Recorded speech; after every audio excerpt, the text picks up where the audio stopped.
Dilip sir. Dilip sir. Yes, sir. You don't seem to have a host, right? No, sir, I don't have, and probably like in this session, I suggest you take it because I have a class at 12. Yeah, I am okay, but I just want to give Asta also the host, right? No, right now, none of us have a host, right? So I think you have to ask Murli, sir. Okay, I am claiming it. What is a host key? Okay. We have to, we don't have the key now, so. Okay, you have okay, to let tell me just Murli, check. sir, only.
Mr. Bhavan, we request you to please mute your mic.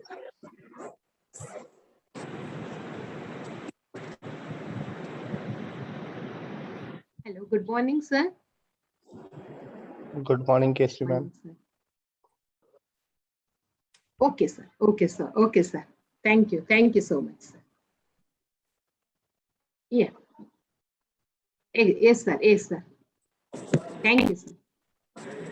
Kesri ma'am, mute your mic. We request everyone to please mute your mics.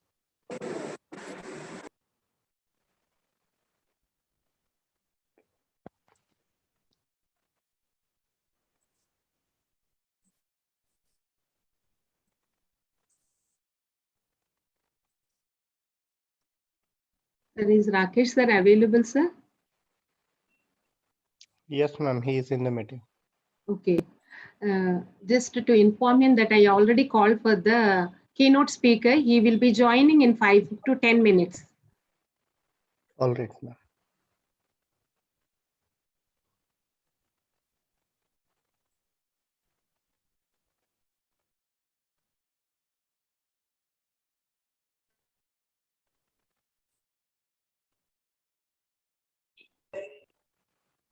How much of money is getting drained in the process. Now you understand why I said countries that are the highest in GDP and which are rated as the world. Is this an Durga Prasad sir, Sir, you please can, mute. Sir, you can give me also co-host and also. Sir, only host can transfer. So Murli sir, you have to Only sir, can transfer. you please transfer that?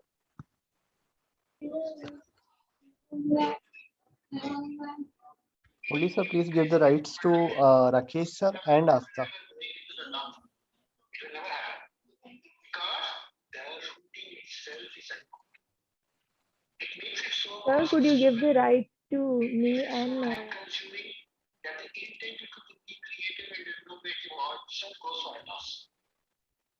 It doesn't work. So this is a very, very important thing. Now, you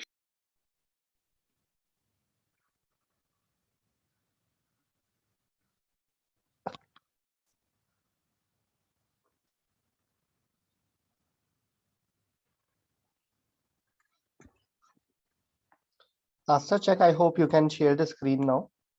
Just check with your rights. Yes, sir. So can we just do testing? I'm the first one to go.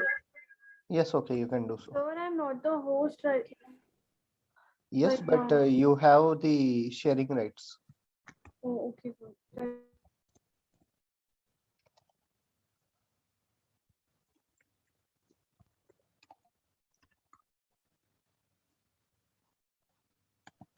Miss Tanvi Thakur will play it after I call your name.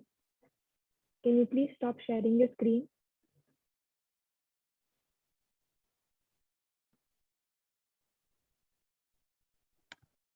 Hello? Yeah, it is.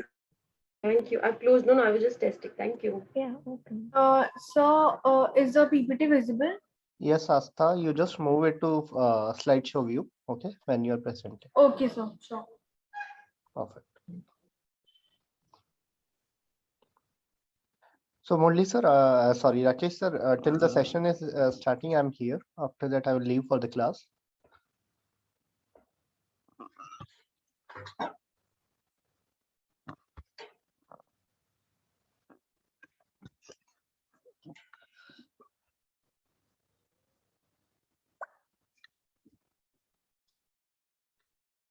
Elisa, can you share the PPT of this technical? You are audible. Yes, I will do that.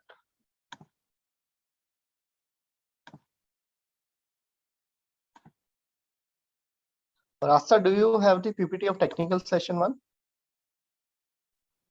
Yes, sir, I do. Can you please play it? Oh no, sir, the opening PPT.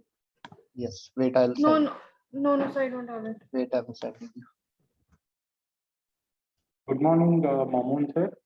Welcome to the conference, sir. Good morning. Asta, I emailed you, just check.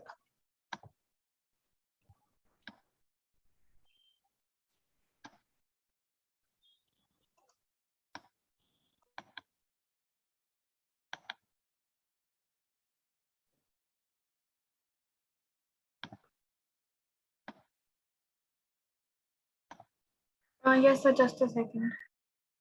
Technical session 1.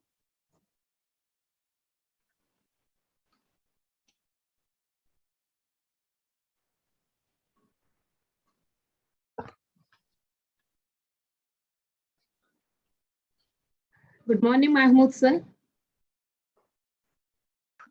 Good morning, Keshri Garu.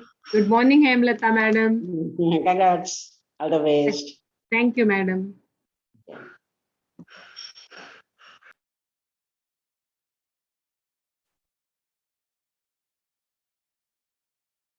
Good morning, Mahmood sir. Are you referring to me? Yes, sir. Yes. Okay, hello, hello. Good morning, sir. That's Welcome good. to our program. Good morning. Good morning. I think you will be Mike. Let me check. Let me check my co-chair. I'm Yes, sir. a little lost. I'll be taking as co-chair, sir, for this morning okay, session. okay. You Dr. are Kesari? Polisethi Kajari. Yes, sir. Okay, okay, good morning. Nice to know you. You have to help me a lot. Thank you, sir. Yeah. Welcome to our program. And do you have the list of the presenters? Yes, sir. But it's not with me, so I don't know how you call them for presenting. Okay. Everything will be managed by the anchor, sir. You just Anchor, okay, okay, then it's okay. he will introduce you. You have to just provide the introductory remarks. Post that again, he will take it over, and at the end, you're available to provide the concluding remarks. That will be great for us. Everything Okay. else, anchors and Casey ma'am will take care of. Okay, thanks.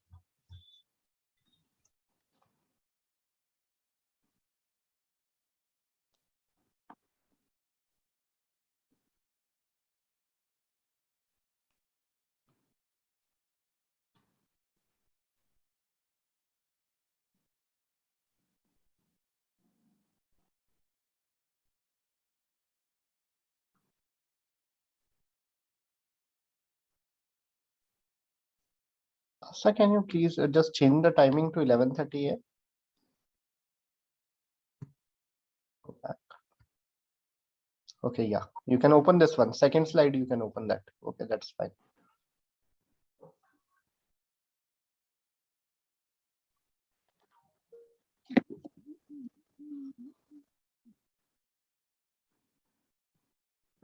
Financial crisis, banking crisis. Okay, it's visible perfect. Thank you.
Welcome to the session, Ravinder sir.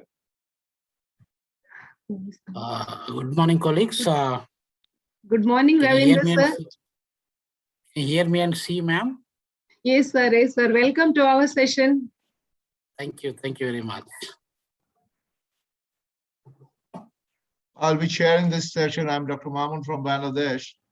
Dr. Rena from South Africa. Great. Yeah, great to know we'll hear from you. And great to welcome to this session. Thank you, Professor Mamun. Yep, that's me. Director sir is also here. Welcome, sir. Sir, both the speaker and keynote speaker and chair are also here, sir. Can we start?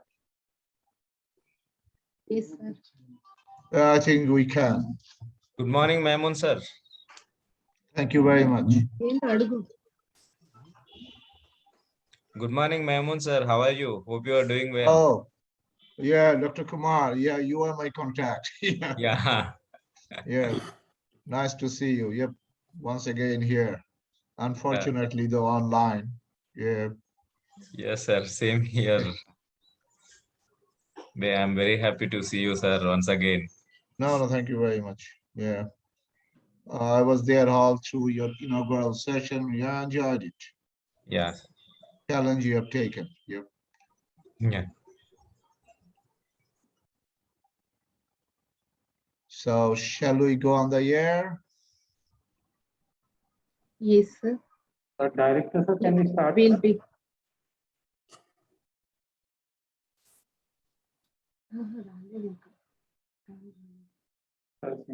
Sir, we'll wait for Harshita, our can you- director, sir. No, we can start, ma'am. Sir is here. We can start. Okay. Sir, director, sir, can we start, sir? Sir seems to be on some other call, ma'am. Please. Yeah, sir is here. Start. Director, sir, can we start, sir? Sure, start. Okay. Good morning to one and all present here. On behalf of the Center for Management Studies, ICFAI Law School, I take this opportunity to warmly welcome all our honorable dignitaries, paper presenters, all the faculty members, technical staff, the budding law student fraternity, and all those who are present here to grace this morning occasion. It is our pleasure to invite all for the two-day international conference on New Age Businesses and Transformative Leadership, a solution to combat. In continuation of this program, the theme for the first technical session is on global financial crisis, sustainable approach. Financial crises, banking crisis, and economic crises are the painful outcome when financial markets begin to reset.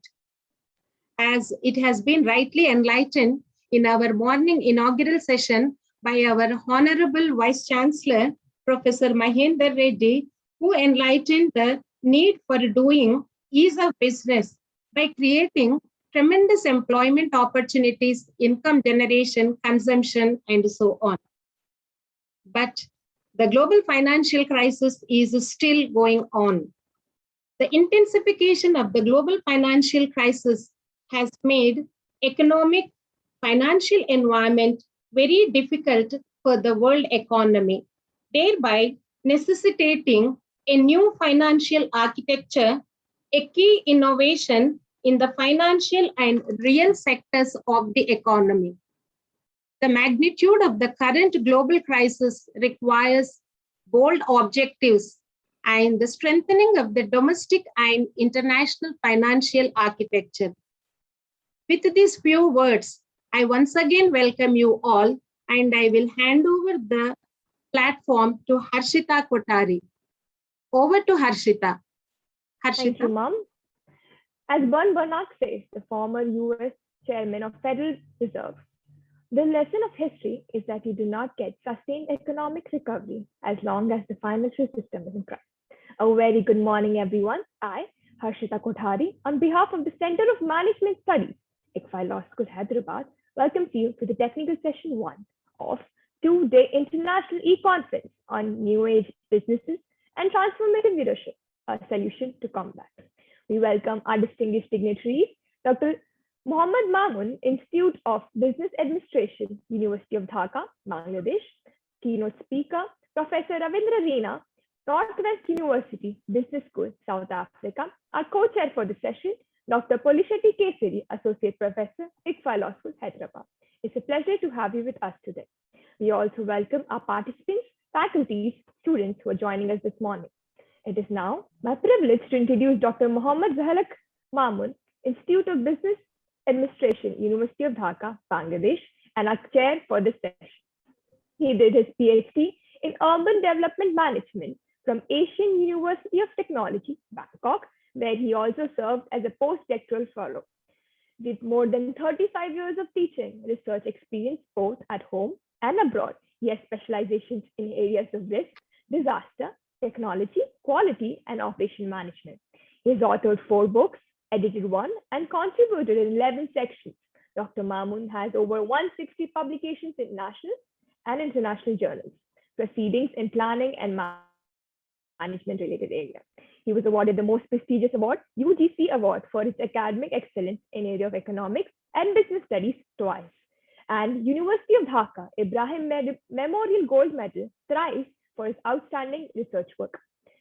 His professional achievements include Director, Institute of Business Administration, Editor, Journal of Business Administration, Visiting Scholar at Shanghai University of Finance and Economics, China, and at Meiji University, Tokyo, Japan.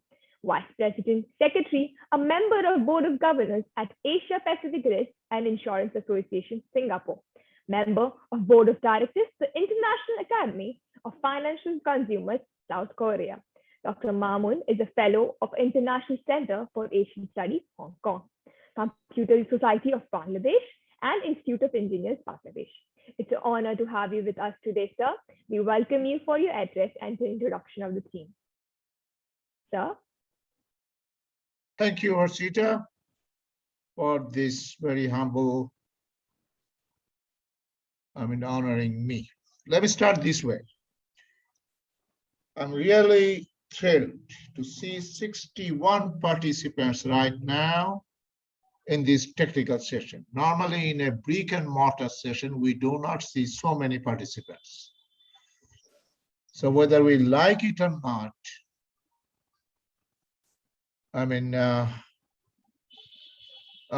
somehow, can you hear me?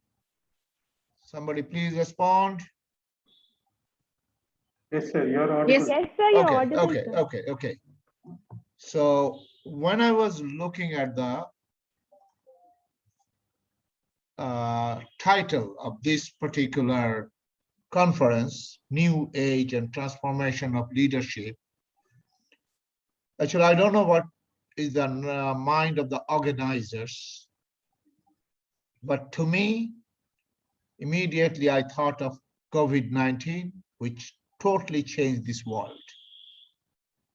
Global economy taught us to take challenges, learn new things, and adapting. Even at my age, which I never thought of taking online classes. So I have to learn a lot. That's adaptation. And being a business school professor, that's what I teach our students, contingency planning. So that's the reality. I think most of us have to learn. And most challenging and interesting thing is education with all these lockdown and all, even this conference is taking place, online classes are going on. That's a great thing. Now, how quickly we can adapt with this? That's what in my mind. And this particular technical session, let me again repeat, 60 plus participants is unimaginable. Even normally in a brick and mortar session, we don't see so many attendees. Now, this title of this session is Global Financial Crisis. Well, after World War I, we have seen the Great Depression. In 2008, we have seen another depression globally. And I think we are having another global financial crisis. And that's the emphasis of this particular session. Very timely, very rightly, and I'm sure our keynote speaker, Dr. Rena, and other presenters will definitely come up with some research-based findings, which will help us, the globe, the region, to smoothen and to sustain in this situation. A lot of companies, corporations already out in the market. They have to lock down themselves. They cannot make businesses. So hopefully, mainly from Dr. Rena, our keynote speaker, we'll hear from him, and me and Dr. Kesari, we two together will conduct this session. With these few words, thank you very much. Harisa, to you. Thank you, sir, for your enlightening words. Now, I consider my honor to introduce Professor Ravinder Rena, who's currently an economics professor at Northwest University, South Africa, and an adjunct professor of economics for master's doctorate programs at Monarch Business School, Switzerland. Professor Rena has earned his PhD in economics from Osmania University, Hyderabad, India, with achievement of university gold medal. He is a profound, distinguished scholar, writer, editor, advisor, motivational speaker, training expert, and a public intellect with over 30 years of experience in Asia Pacific, Africa, and European countries. He has bagged many awards and prizes. To name a few, he got prestigious award of Best Researcher 2011 from Nabia University of Science and Technology, and also has been a recipient of an esteemed award, Man of the Year 2012, which was given by him to American Biographical University, USA. He also serves as the chairman of panel of judges for economics of the Global Undergraduate Award based in Dublin, Ireland, United Kingdom. He's published more than 10 books, 130 plus articles, and 35 book chapters in reputed and national and international journals. Recently, in July 2021, Professor Ravinder Rena profile was featured in Global Achievers magazine as top 10 leaders who inspires. It's an absolute pleasure to have you with us today, sir, and our keynote speaker for the session. We welcome you, sir, for your address. Arshita, thank you very much for those kind words and the kind introduction about me. It's indeed a great pleasure and honor for me to be invited for this particular international conference organized by Institute of Management Studies, School of Law, ICFAI Business School in Hyderabad, ICFAI University. I am associated with ICFAI University for a decade, directly or indirectly. I was also a visiting professor probably a decade back. I visited your campus in Dantanpalli. That was almost 10 years back. Well, it is indeed my privilege today to take part as a keynote speaker of this event. I must thank the Vice Chancellor, Honorable Professor Mahendra Reddy, who was also happened to be my teacher some time back in Hyderabad, Osmania University.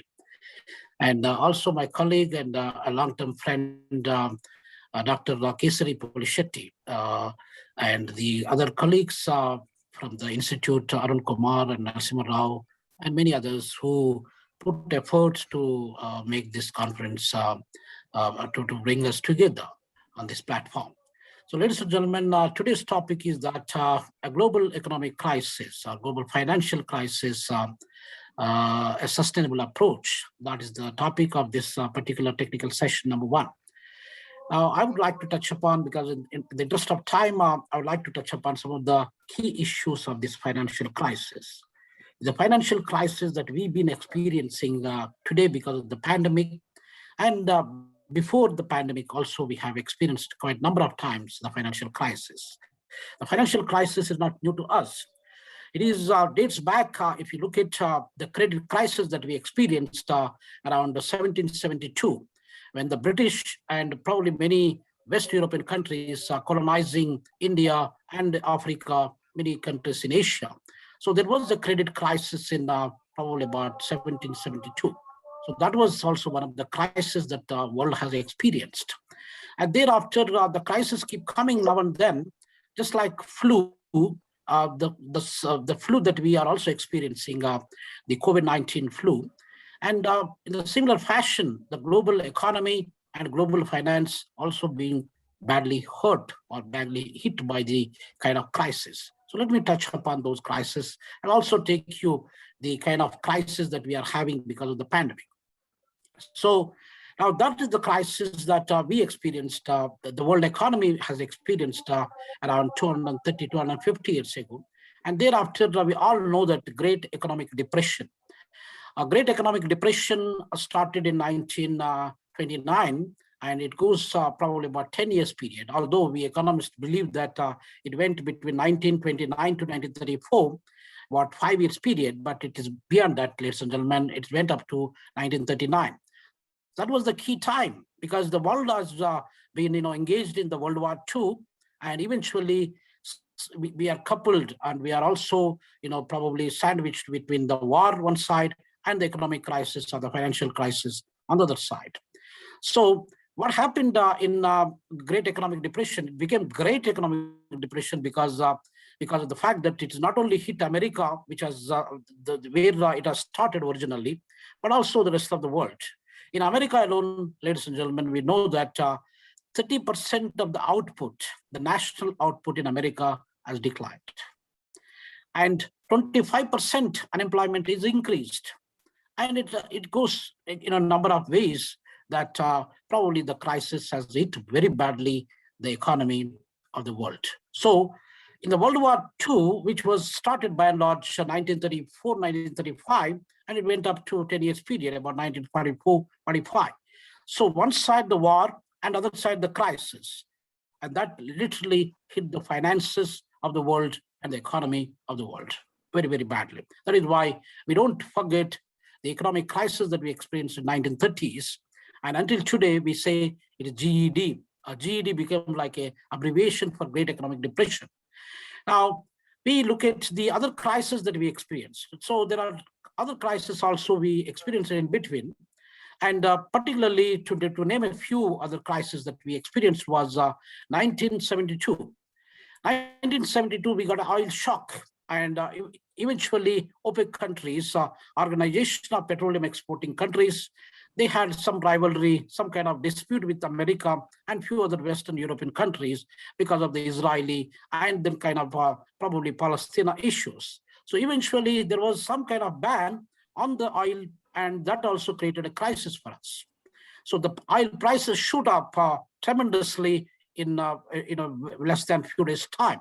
And the world cannot able to afford to buy the petrol and the natural gas and the crude oil per se. So eventually that also pushed the world economy into the crisis.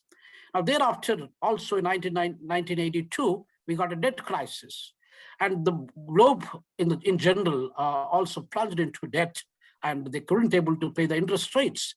And some of the countries in African continent, they also struggle to pay the interest rate. That is why the Paris Club, and that is why some of the World Bank and IMF, they come up with some kind of packages where they try to give a free the African countries from those debt actually. So highly indebted countries, highly indebted economies in African continent, they're also lifted actually, and they were given some kind of concessions that they don't need to pay the previous debt and only they can pay the current debt and so on. So that was the debt crisis that the world has experienced. And thereafter, in 1990, we have seen that there is a great change occurred in 1990, that USSR, United Soviet Socialist Republic, which was having about 15 republics and 15 different countries, in fact. So they were together as USSR. So USSR was broke into 15 pieces, actually, 15 countries. So that led, USSR is kind of a giant in the old world. And eventually, having 15, Ukraine and Belarus, probably Baltic republics like Lithuania, Latvia, and Estonia, and many other, Azerbaijan and Turkmenistan, Turkestan, Kazakhstan, and so on and so forth. So all these republics, they break into different countries. And eventually, that created a crisis in a Russian economy.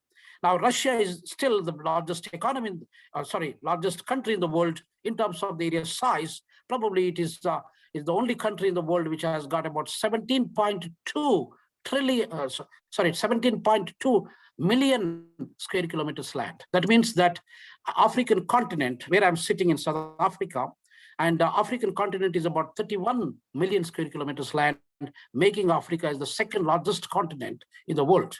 So meaning that Russia alone, it could be almost less than half the size of African continent, where we got about 55 countries. So that is the Russian size. And Russia is being the, probably top two countries in the world in terms of the politics and the economy, science and technology, which was giving the tough competition to USA that time and during the Cold War era. So I'm not going to touch into the details of that, but Russia, after the breakaway from these republics, because in order to adjust the economy, in order to adjust the environment and the societal political structures, it took time. So therefore, the Russian economic crisis also influenced the global economy one way or the other way, and meaning that 1992 to 1997, that was the Russian crisis that we experienced. And thereafter, immediately after Russian crisis in 1997, and we got the Asian economic crisis. The Asian economic crisis, the popularly known as Asian tigers. And Asian tigers, ladies and gentlemen, the world knows, and we all know that we got Thailand, we got Indonesia, Malaysia, Singapore, and Hong Kong, and South Korea. So these are the Asian tigers because they were growing very fast, and they were also making immense changes in the economy and the lives of the people, and they become very powerful economies in Asian continent at one stage, and even now Singapore, South Korea, and also in the top probably 20 economies in the world.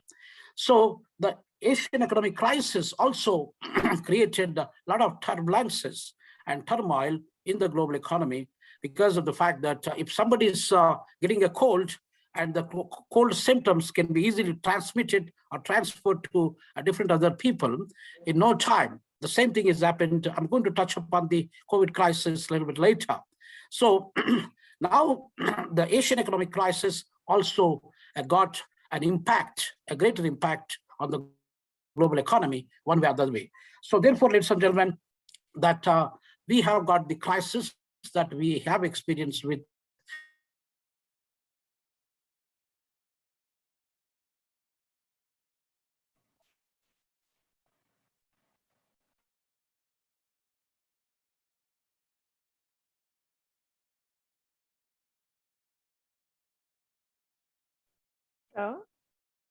There seems to be some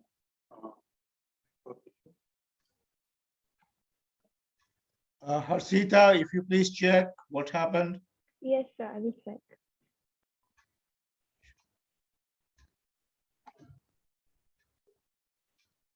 Ravinder sir, can you please turn off your video and try it? Probably buffering might help in that way.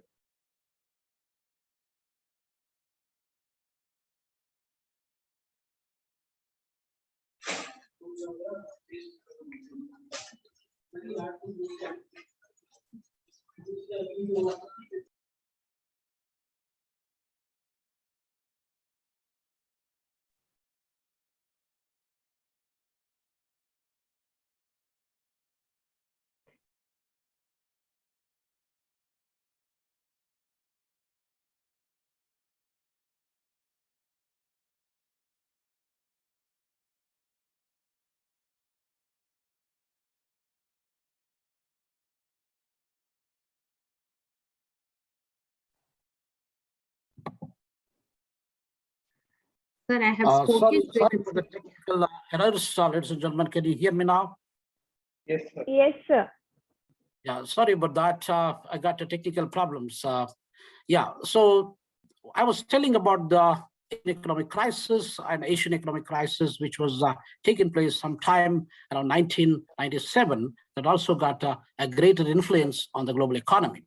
And thereafter, we had experience of the Latin American countries like MBA. I was telling you about Mexico, Brazil, and Argentina, they also plunged into some sort of crisis, and that also influenced not only in Africa, Latin American part, but also some sort of influence, because Brazil is one of the big economies and big countries, also in area size in terms of population, over 220 million people. And therefore, it also got some kind of influence all over the world. Now, thereafter, after 1997, after 2002, 2004, we still have crisis. The major crisis that was started in 2007. Mid part of 2007, ladies and gentlemen, we have got a global financial crisis. A global financial crisis is popularly known as global economic crisis.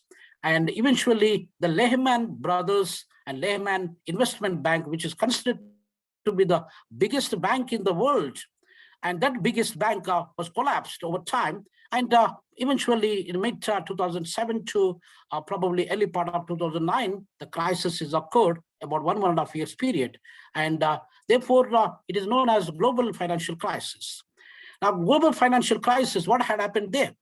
And we have the deregularities that the people, those who are not qualified for the credit, but they were given the credit for buying the properties, buying the cars, buying the other different other assets.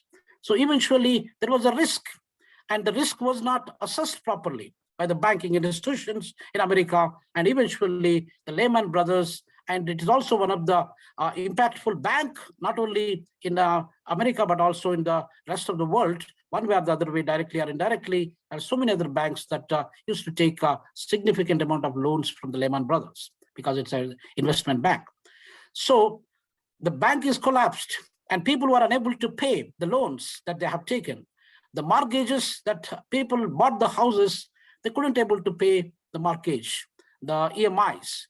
And eventually there was foreclosures, and before the 20 years or 30 years, whatever the time that the loan was taken for, but before that, maybe in a very short span of period, they have to liquidate, and they have to probably get an auction and all those properties. And when they auctioned, they could only sell for a very limited amount of time because people, they do not have purchasing capacity. And because of the crisis, millions and millions of people got unemployed, and a lot of people, they lost the jobs, and the people who wanted to look for the jobs also couldn't able to find the jobs. So eventually, the people who couldn't able to pay for that, and then that created a risk, and that created a bubble actually. And then the crisis is not only hit in America, but also in other parts of the world. South Africa, probably about 12 years ago, and 2008 global economic crisis, it hit South African economy very badly. And eventually, South African economy for the past 10, 12 years down the line, ladies and gentlemen, it is performing less than 1 to 1.5% economic growth rate. So that is absolutely terrible, actually. Economy of South Africa used to grow about 5%, 6% on average since 1994. But since the global economic crisis, the plunged down to 1% or less than 1%. And at times we got minus economic growth rate, and we were growing probably before the lockdown and before the current pandemic, COVID-19 pandemic, we were growing at the rate of 0.7%. I mean, South Africa at time, it used to be the largest economy in the African continent, and now also it's about second largest economy in the continent, and making Nigeria as the first largest country in terms of the economic size. But still, South Africa could able to grow with less than 1%. And where we have got 60 million people, and for 60 million people, achieving country like Ethiopia, for example, it is growing at the rate of 8% per annum, and many other countries like Tanzania and Malawi, and probably Egypt and Algeria and so on, they are growing in between 3 to 6% or 7% economic growth rate. So that is one has to look at. So the global economic crisis not only hit America around 2008, but also the rest of the world. Of course, if we talk about Indian economy, also it's a traditional economy where we don't believe so much on borrowings, and we rather buy. If you want to buy a property, we buy with the cash. If you want to buy a car, majority of the people, they tend to buy with the cash. So that is the traditional economy. That is why Indian economy is relatively having less impact from the global economic crisis. The Chinese economy also, for that matter, these are all traditional economies, not economies that are depending upon the borrowings. And probably that also pushed the economy as the individuals also they are plunged into the crisis. So ladies and gentlemen, now since 2008, what are the other crises that are hit? There are a few other small crises here and there that also hit the global economy one way or the other way. But now, for the past 1.5 years, the COVID-19, the coronavirus disease 19 started in Wuhan province of China, probably in 2019. That is why it is called COVID-19. So that COVID-19, though the world has experienced, and the WHO confirmed that on 12th of March, this is a global disaster and a global pandemic. So until March 2019, we do not know it's a global pandemic. And since then, the lockdown was imposed in India and rest of the world. More than 200 countries, ladies and gentlemen, today is 6th of August, 2021. So if you look at the statistics, for the past 16 months down the line, how the statistics looks like. The statistics are very terrible, very dismal, and very kind of frustrating. The point of the matter here is that, ladies and gentlemen, we got very few people got infected in 2020 March. There was one first case in South Africa that was reported on 4th of March 2020. Now South Africa today has got 2.5 million infections. In South Africa alone, close to 73,000 people died from this virus. Now, if you look at the other part of the world, and we got 200 million people got infected by the virus today, and we got about 4.5 million people died. Now, countries like America, which has got 36 million people got infected, and about 620,000 people died in America alone, ladies and gentlemen. Now, America is not only the largest economy in the world, but also is the largest contributor for the global economic pandemic, and in terms of death and in terms of the infections. Now, the second country, none other than India. India has got 32 million people got infected by the virus, and probably about 430,000 people died from the virus. Third is Brazil. Brazil got 20 million people, and closely about 550,000 people died in Brazil alone. So the country list goes on, ladies and gentlemen. Russia, we got over 6 million people and over 160,000 people. France and countries list goes on. So now this crisis, these pandemics are also not new. Just like what we have seen now, the crisis, the financial credit crisis has started about 250 years ago, and we are still, for every now and then, for every 10 years to 15 years down the line, it is going on. It's like a cycle. In economics, we say trade cycles, like we got a recession, we got depression, economic recovery, and we also got probably, different other stages. There are 4 stages: prosperity stage, and recession stage, depression stage, and recovery stages. So just like that, for every 8 to 10 years period, the crisis has been fluctuating from time to time. So the same thing had happened. Pandemics also been fluctuating. If you look at the, there is a pandemic that we experienced, the world experience was that it is like a Black Death. Many of us, we do not know Black Death. A Black Death is none other than a plague disease that was occurred sometime around 1346 to 1352. During that 7 years period, ladies and gentlemen, our population was not even 450 million people living on this planet. Out of these 450 million people, how many people died is absolutely unimaginable. About 180 millions to 200 million people, merely 35 to 40% of the people living on the planet were killed by the plague disease. A plague disease can be controllable today. So that is the badly hit crisis that the world ever experienced. Now, after that, we got the Spanish flu. Though there are in London, plague disease also occurred sometimes in 1970s and 80s, but that is not a noteworthy, though there are thousands, hundreds of thousands of people died. But the other noteworthy crisis the world has experienced was that it's the Spanish flu that was taking place around 1918 to 1920. And within the 3 year period, 500 million people got infected by the Spanish flu, ladies and gentlemen. From that 500 million people, about 50 million people got killed, meaning that 10% of the people infected by the virus those days. It's like same like COVID-19 symptoms, but that is known as popularly as Spanish flu. Even Mahatma Gandhi, our father of the nation of India, he was working in South Africa for about 2 decades in an area called Phoenix.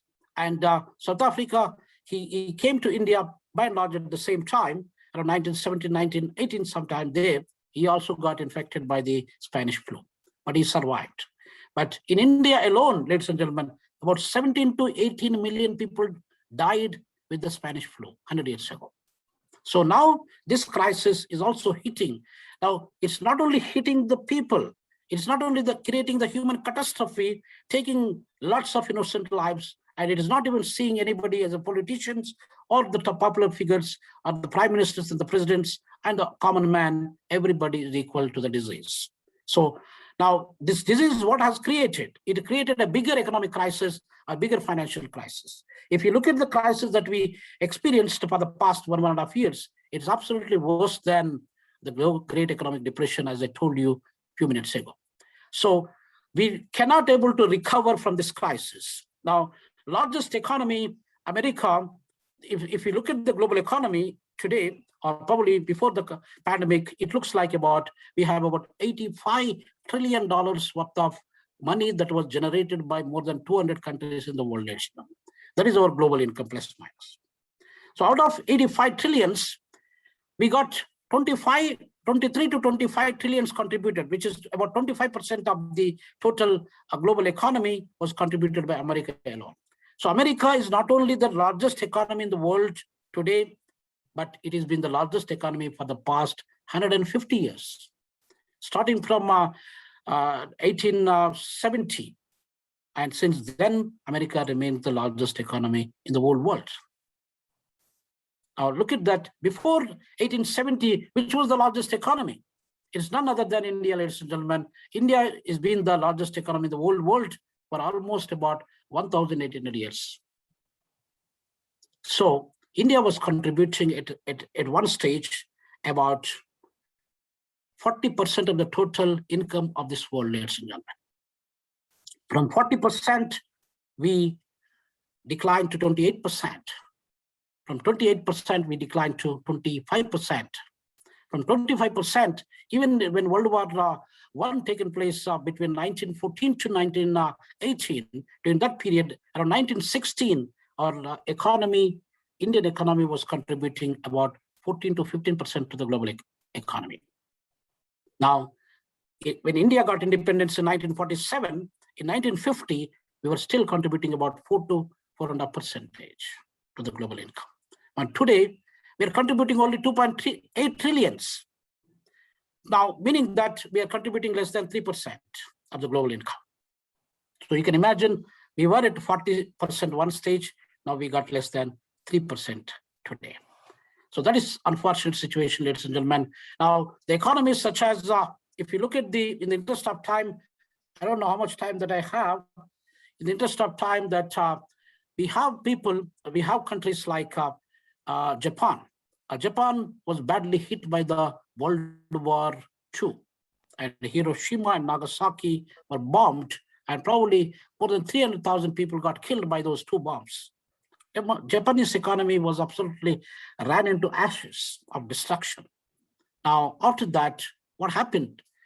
Japan recovered immensely in an unimaginable manner, that it has progressed very well from 1950s, probably about 15 to 20 years down the line. About 1969 or so, it became one of the leading economies in the world. In 1980s, and it is the second largest economy in the world, ladies and gentlemen. So now we have the crisis one side and the economic progress on the other side.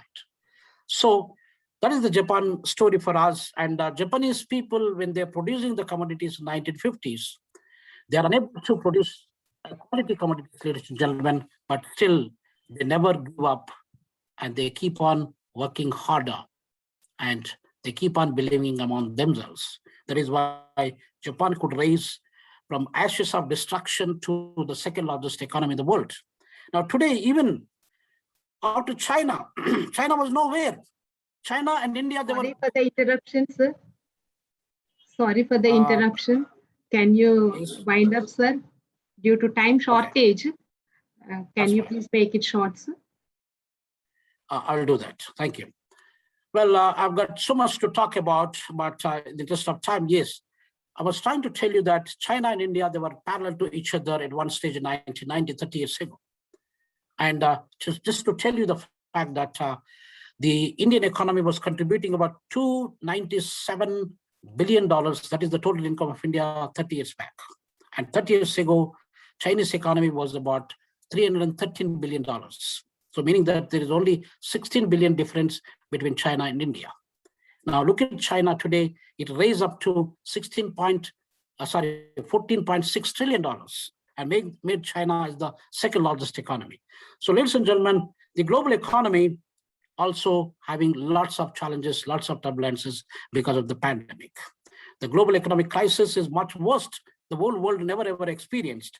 Now, America alone, closely about $3 trillion they were issued as the bailout packages. The $1 trillion is not going to be sufficient. Now, Europe as a continent and European Union also, billions and billions of dollars are being given as a bailout packages to fix some of the small businesses and some of the economies that are being badly hit.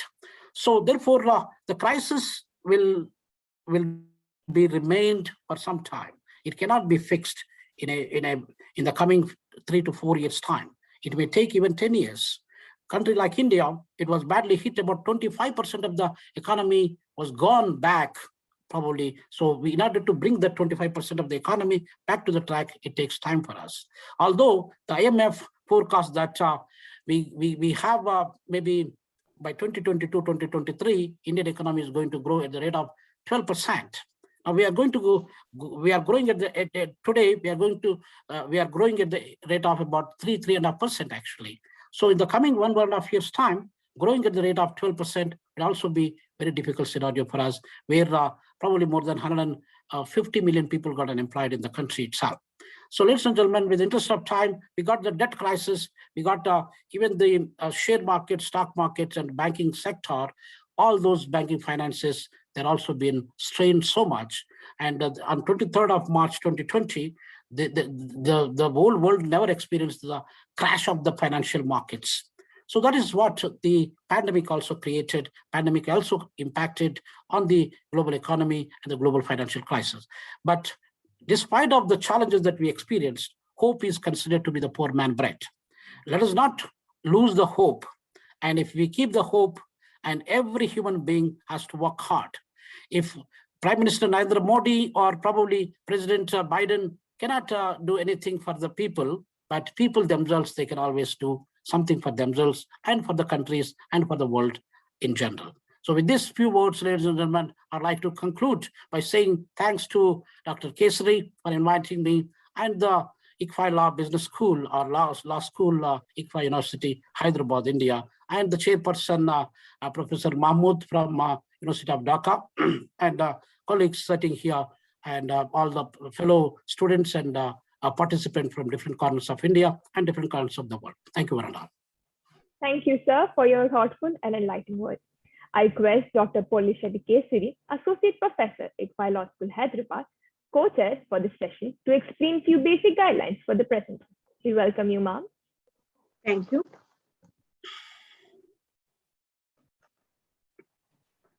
I would like to bring to you a notice that the presenters kindly maintain time schedule. Each one of you are given 7 minutes time to complete the entire presentation. After 5 minutes, you will hear a buzz sound indicating time for the completion and try to reach to conclusion.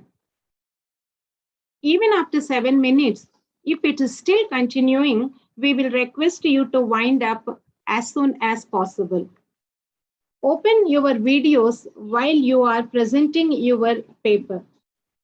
And with these few guidelines, I request Harshita Kothari to take over And I wish all the participants good luck who are presenting their papers in the morning.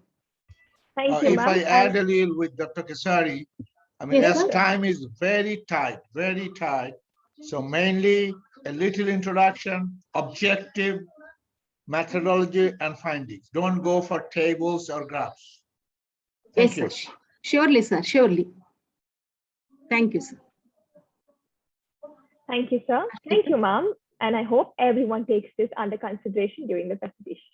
Now, moving forward with the presentations for this session, may I have the permission of our dignitaries to start? Sir, Dr. Mamun, Ravinder, sir.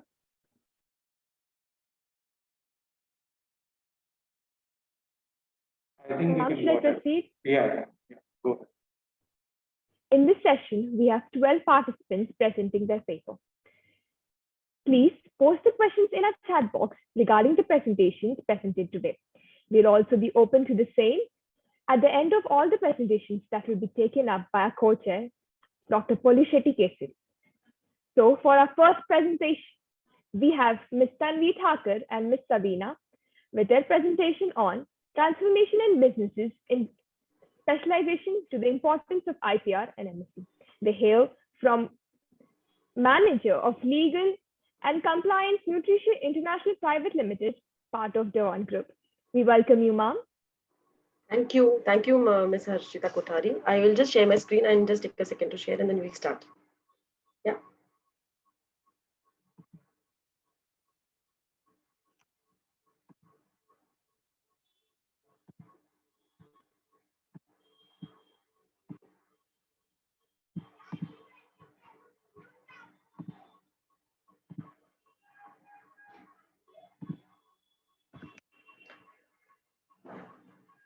So good afternoon, everyone. I thank, first of all, ICFAI Hyderabad University for giving us this chance. Today, the topic for our presentation is transformation in businesses with special reference to importance of intellectual property rights in micro, small, and medium enterprises. So the speakers, so who we are basically, we've had already introduction. My name is Tanvi Thakkar, along with me. I'm sorry, is, ma'am. Your Miss voice is interrupting. It's breaking. Ma'am, you can switch off your video so that the buffering could not be. I'll stop the video. Yes, ma'am. Better now? Yes, ma'am. Yeah. Okay. Thank you very much. Thank you for the guidance. So I will just take another second. So my name is my name is Tanvi Thakkar. I work as manager legal and compliance with a company called as Nutrition International Private Limited. Along with me is Miss Advocate Savina Crasto. She is a managing partner of a law firm, Right and Rights, and she's also a visiting faculty of Government Law College, Churchgate, and Siddharth Law College, Mumbai. So I start with I pass on the mic to my colleague, Advocate Ms. Savina Castro. Over to you. Good afternoon to one and all over here. So as my colleague has already introduced the topic, I will go on with a quote or an extract which is given by the Director General Darren Tang on International WIPO Day or International or World IP Day 2021. So he said that SMEs, simply put, are the engines that are unsung heroes of our economy. So it's very important that MSMEs understand the importance of intellectual properties in their day-to-day business. Now, intellectual properties in India plays a very crucial role in the development and the protection of MSMEs. So MSMEs, they can generate a lot of income through IP assignments and also by protection of IP. So we all know what intellectual property rights are. I will not go into what they are exactly, but they allow innovative entrepreneurs to safeguard their inventions, which is very, very important for MSMEs. So if we see MSMEs through creation and protection of intellectual property rights, they can have catapulted into the big league of large industries by transcending borders, and that is through multinational companies. So globally, by creating monopolies, either by way of integrating businesses vertically or by creating intellectual property rights, MSMEs have achieved greater revenues and profits. And therefore, during this pandemic as well, it is very important that MSMEs, they understand the importance of intellectual property rights.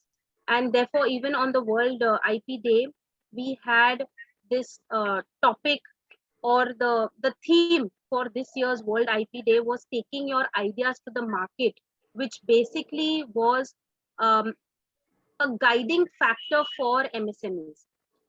The next slide, please. So there is a small video on the World IP Day, which we would be playing now.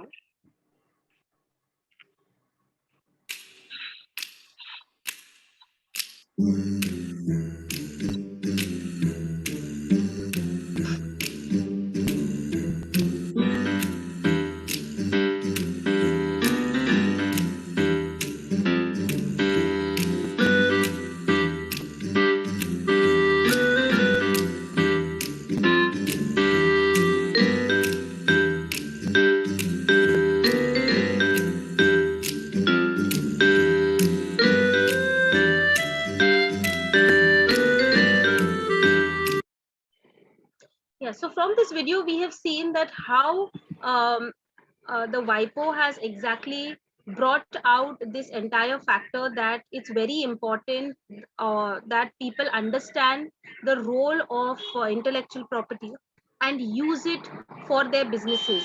So now we have different intellectual properties, like we have patents, we have copyrights, we have trademarks. Trademarks being the most important, because all businesses, they have a logo, they have a mark that distinguishes them from their competitors, and also enables customers and clients to identify the marks. And therefore, this is something which MSMEs, they can attach their goodwill with regards to the quality of the product or service, and that too at a lower cost. So this is something which is very, very important for MSMEs. Apart from that, we also have industrial designs, we have geographical indications. Now, for a country like India, where you have so many geographical indications and so many products which are being sold, which are, which have a specific geography attached to it, it's very important that MSMEs, they understand the importance of geographical indications. Like we have Banarsi silk, Darjeeling tea, all of these, Kolhapuri chappals, all of these are specific. And when MSMEs venture into these geographical regions, it's necessary for them to identify the related marks and logos of their products. So this is another thing which is very, very important for MSMEs to understand and to take their ideas to the market by having a registration for their medium and small scale enterprise. Could you wind up? Yes, yes. So apart from this, going to the next slide, people are normally worried, the MSMEs, so you have international and national laws as well to protect your intellectual property rights.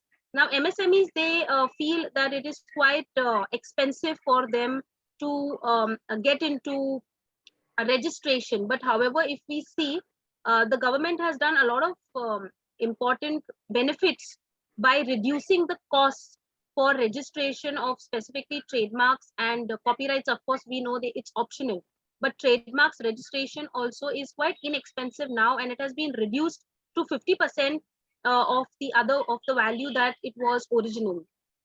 With this background, we have few case laws which my colleague will continue with. Thank you, Advocate Sakina. We'll just take another 1 minute and we'll wind up, Ms. Kothari.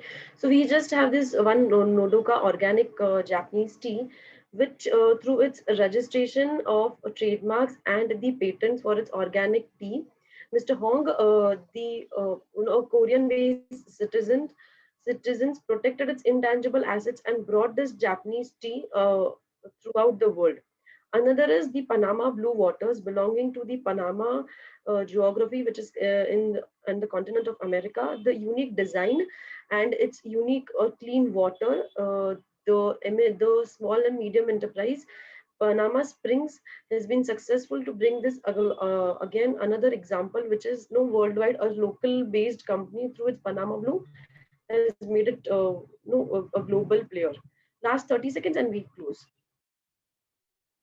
What's the secret of a profitable business? Your ideas, your know-how, your ingenuity, your creative flair. Your expertise plus intellectual property rights equals business success. Find out more at #WorldIPDay. So these are few suggestions. There should be IP awareness programs, IP specific trainings, seminars and workshops, advisory cell, and IP protection strategy, which is very important for an MSME. With this, we end our presentation. Thank you very much.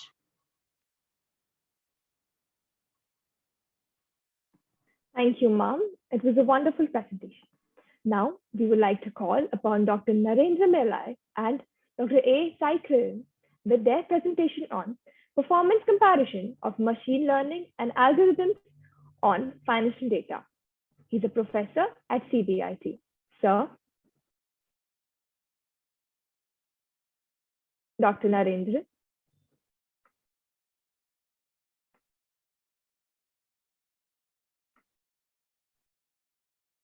Do we have their PPT? No, sir, we don't have that. Okay, please move on to the next. Yes. Next, we have Dr. Mohinuddin and Dr. Neha Harshi Srivastav with their presentation on psychological capitals and modern entrepreneurship, a review paper. Mr. Mohinuddin, we welcome you.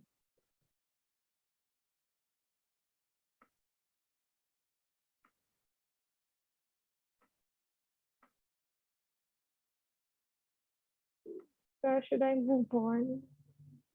Yeah, please.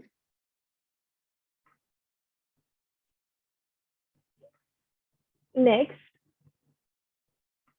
we have Megarsaya Debala Daska with their presentation on effect of unconventional property policies on firms, finance, investment, and employment decisions. Asta, could you please present the video?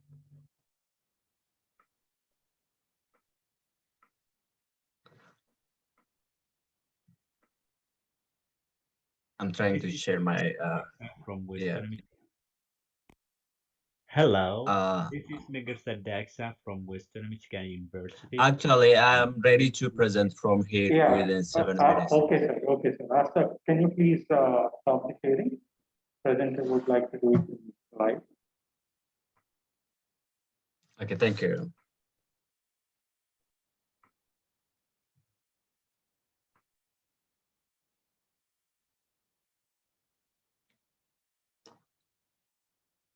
Okay.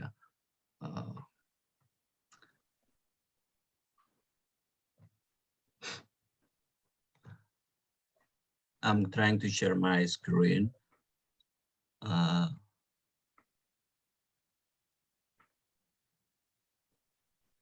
Okay.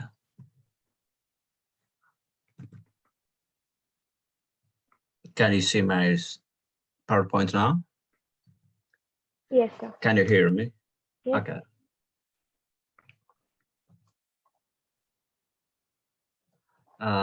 Thank you very much. My name is Megarsaya Daxa. I am a student at Western Michigan University. So I'm going to present the effect of unconventional monetary policy on firms' finance, investment, and employment decision. I outlined my presentation in this way. So I do have introduction, findings in brief, then data and the variables description. Then I will present empirical strategy, result, discussion, and conclusion. So in this study, I examined the effect of unconventional monetary policy on firms' financing, investment, and employment decisions.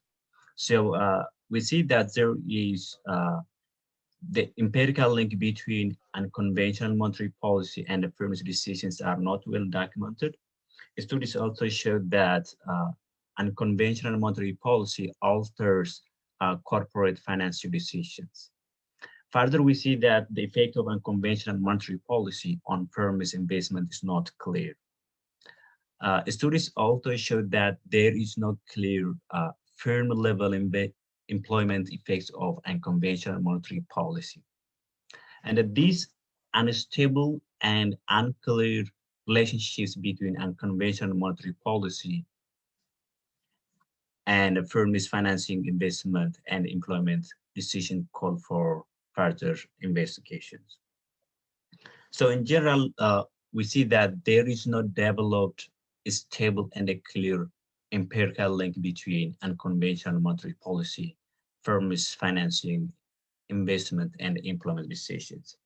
Therefore, I specifically examined the effect of unconventional monetary policy on firms' financing decision, on firms' investment decision, and on firms' employment decision in US. My finding in brief is as follows. So in this case, I divided a quantitative easing, which is a proxy for unconventional monetary policy, into three.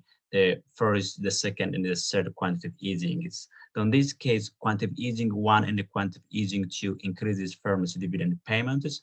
Quantitative easing 1 and the quantitative easing 3 increases long-term firms' debt. Quantitative easing 1 reduces firms' short-term debt, while quantitative easing 2 increases firms' short-term debt. Quantitative easing 2 reduces firms' cash holdings. The study also showed that the three quantitative easing have positive effect on firms' investment decisions, particularly on net property, plant, and equipment. In this case, quantitative easing has a positive effect on working capital, while quantitative easing 2 has negative impact. So these are some of the brief findings.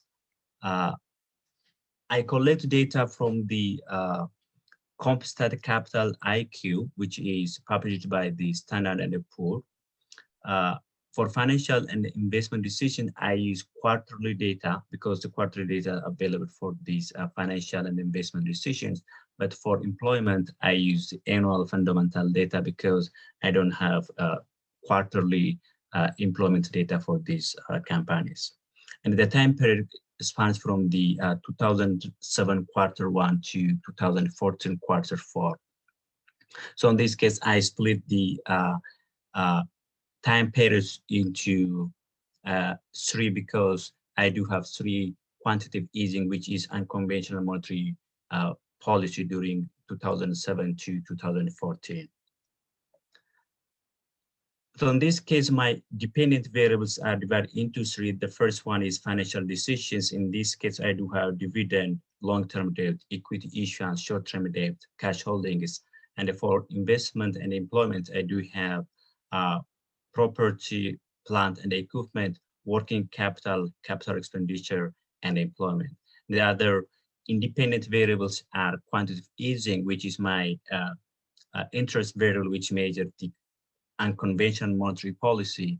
And I do have investment grade, which I consider as treatment indicator, and there are other control variables.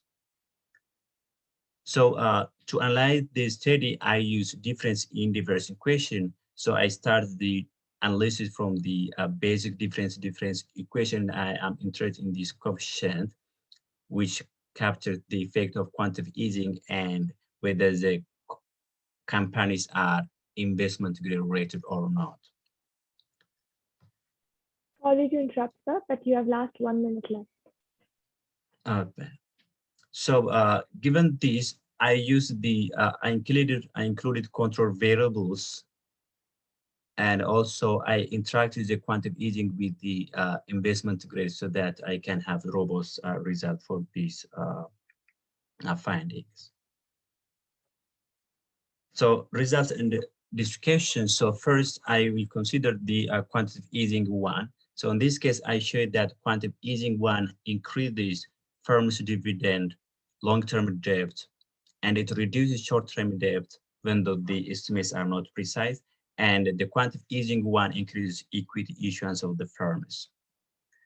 If we consider the quantitative easing 2, it increases firms' dividend, it reduces firms' cash holding, it increases short-term debt, and it reduces equity issuance of the firms. Now, if we consider the quantitative easing 3, it increases long-term debt, it reduces equity issuance of the firms. So this is as far as the financial decisions are Could you please concerned. conclude, sir? Okay. So in this study, I examined the effect of unconventional monetary policy on U.S. non-financial firms' financial investment and employment decision. So the finding of the study indicated that quantitative easing is have significant effect on some of the firm's financial decisions, and effects are not uniform across the quantitative easing. Similarly, the finding of the study indicate that quantitative easing is have significant effect on some of the firm's investment decisions and employments. And again, the effects are not uniform across the quantitative easing. Thank you. Thank you, sir. It was a lovely presentation. Now, we would now like to call upon Ramakrishna from MGIT and his presentation from Awareness Among Independent Handloom Weavers and Weavers Working in Cooperative Societies on various schemes of study. Mr. Ramakrishnan, could you please present? Yes, madam. I'm ready.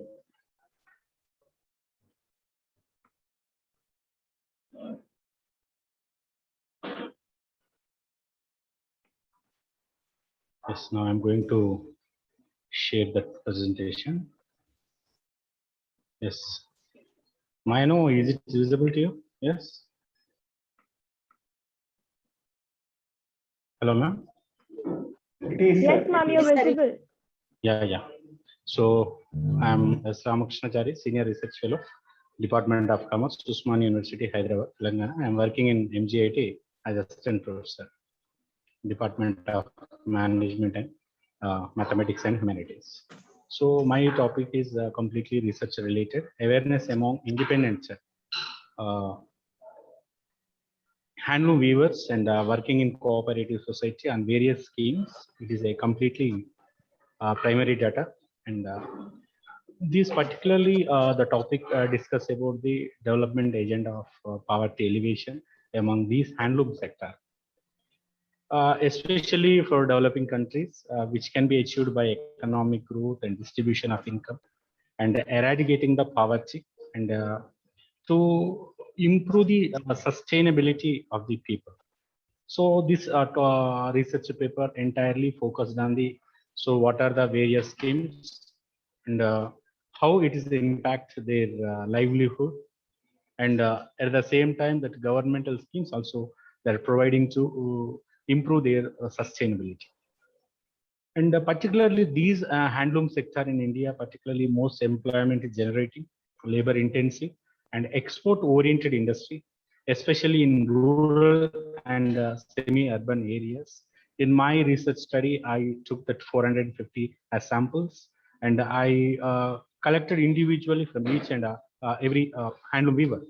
So these studies, I divided handloom weavers 225 from independent, and 225 from the like cooperative weavers, those were working under that particular sector. And here, after agriculture, the Indian textile industry, handloom is playing very vital role, and almost 43 million people or they contributes to the GDP 2%, and in the manufacturing and production 12%, export earnings 11%, and variety of productions like jute, silk, wool, and artificial fiber. And today we are getting this so much of variety of cloth and everything, and also fibers and sericultures. And also here, the particularly when it comes to rural area, the handloom sector is facing so much of severe competition from the powerloom sector, and even those are that declining of this sector. Even so many formulations and policies are encouraging by the government. Here I mentioned the particularly for our for important policies. So particularly that policies are the here one that integrated skill development program, and second one marketing support scheme, and a credit support scheme, and Pavala Vadi schemes. It's related to Telugu state, and they are giving the subsidized money with less interest rate, and old age pension scheme. These are the particularly 5 important schemes. Actually, what the statement of the problem of this research paper: investigate the effect of government schemes on the weavers by taking a sample of weavers from the handloom region, particularly from Nalgonda district of Telangana state. Madam, please. So objectives of this study is particularly to assess the degree to which weavers are informed of various government and welfare programs that apply them, to determine the scope of the government schemes resolving the key issues, particularly input capacity upgrading and health issues and building worksheds, among others. Please, 2 minutes. And the research design also 450 samples earlier mentioned, the convenience sampling, and the hypothesis also mentioned. So there is no significant awareness of government scheme among the weavers working in the cooperative as well as independent weavers. So these schemes are the providing and data collected. Here I mentioned I applied the chi-square test, a two-tail test, and this is the particularly tables. I'm not going to mention.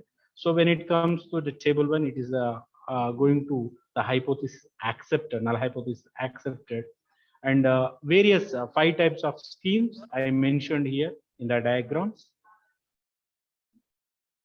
So the particularly of this limitations of this study, difficult to examine all the potential factors, and master weavers are worried about the losing his workers due to contacts with outsiders about better livelihood prospects. Means that is a weavers are the left from that particular working activity, and knowledge, and these are all so many issues are there, and particularly findings.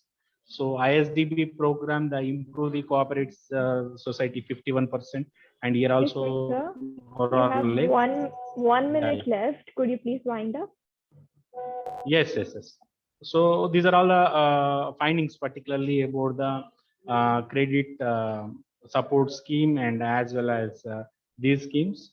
So the final conclusion is that the sectors are playing very vital role from ancient time, that particularly Telangana handloom industry is traditional and labor intensive, provide the employment next to agriculture. And here also so many problems are there, like a lack of technology, backwardness, and people are not interested. So this entirely this paper is trying to give important inputs to the government, state government as well as central government, to eradicating poverty and to sustain that particular handloom sector, to retain more jobs, because of today there's more competition in other sectors. So at least they have to retain in the same industry. We have to provide so much of like opportunities and everything. So even so many schemes they need to apply to that particular sector. Thank you everyone. So providing this opportunity to present my paper. Thank you. Thank you, sir. Now we would like to move forward with Professor Prakash N and Dr. Satya Nandini with their presentation on a framework for assessing sustainability in healthcare and system. They hail from Assistant Professor, Department of Management Studies, Christ. We welcome you, sir. Thank you. Good afternoon, all. Good afternoon. Madam, you will be showing the presentation? Just a second, sir. Ramakrishnan, sir, could you please stop sharing?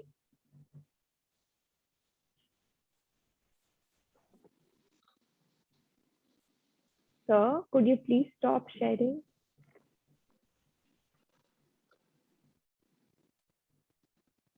Please proceed, sir.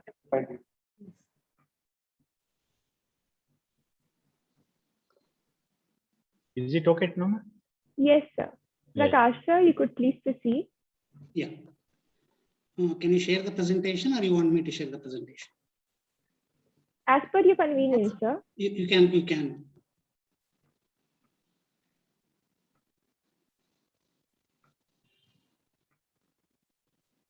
Asta, can you share the presentation, please?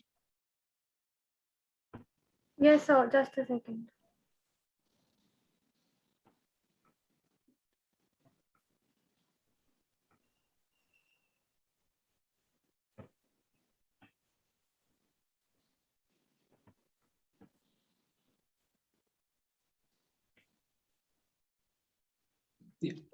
Thank you.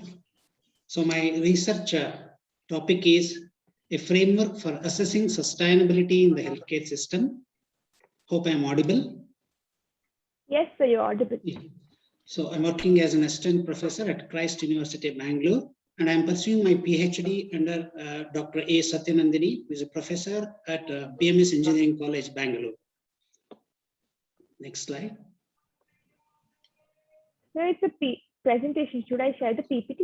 Yeah, please. So just to give a background about this, with respect to healthcare, if you see the healthcare infrastructure is an important indicator for understanding the healthcare delivery as well as the welfare mechanisms of any country, right? So India has become, due to the rise in input costs and increased customer demand for the quality of services. All these, of course, this is the global phenomenon which has led to the unsustainability.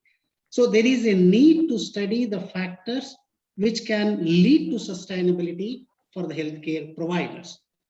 So when we say driving factors for sustainability, these are few of the important driving factors. To mention a few, like increasing healthcare awareness, this is driving sustainability, and increasing costs of operations. Operation, when I say, for the delivery of healthcare services, and needs of the patients is also, the awareness level is also has been increased because of the consumerism and all, and shortage of resources as well as the government policies. So these are few of the important factors which are really driving healthcare sustainability. And review of literature, a study conducted by Rosenberg in 2008. So attention has been directed to the development of innovative practices like biopharmaceuticals and biotechnology to enhance the sustainability practices. And one more study conducted by Barwick and Hack in 2012. So this is basically the discussion on the environmental sustainability, like waste management and pollution and all. And one more study conducted by Ang in 2009. So the actions aimed at sustainable management healthcare waste, which is conducted in China. So basically all these studies, if you see, more or less, focused on the environmental sustainability. Next slide. So these are some of the important literature review with respect to my study. See, overall sustainability, if you see, it is, triple bottom line, like we call it as, one of the dimension like social sustainability, and the next one is environmental sustainability and economic sustainability. So if you see almost all these literatures, so they have done more on with, environmental sustainability as well as economic sustainability, that is the business sustainability. If you see Bhattacharya and team in 2010, they have studied 10 private organizations and come out with social marketing, cross subsidy, things like that. And one more author, Anjali and Jaiswal in 2016, it highlights the co-creation of patient needs, community engagement. Yes. Anything? No, sir. Could you please continue?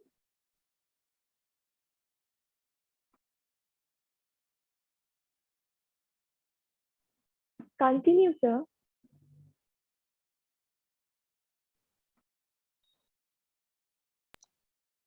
Next slide, please. Yeah. So one more author, Raman, in 2014, he has developed a framework for business model, right? So innovation leads to sustainability. And he talks about, standardizability, separability when it comes to the resources, and patient-centeredness. These are the key elements.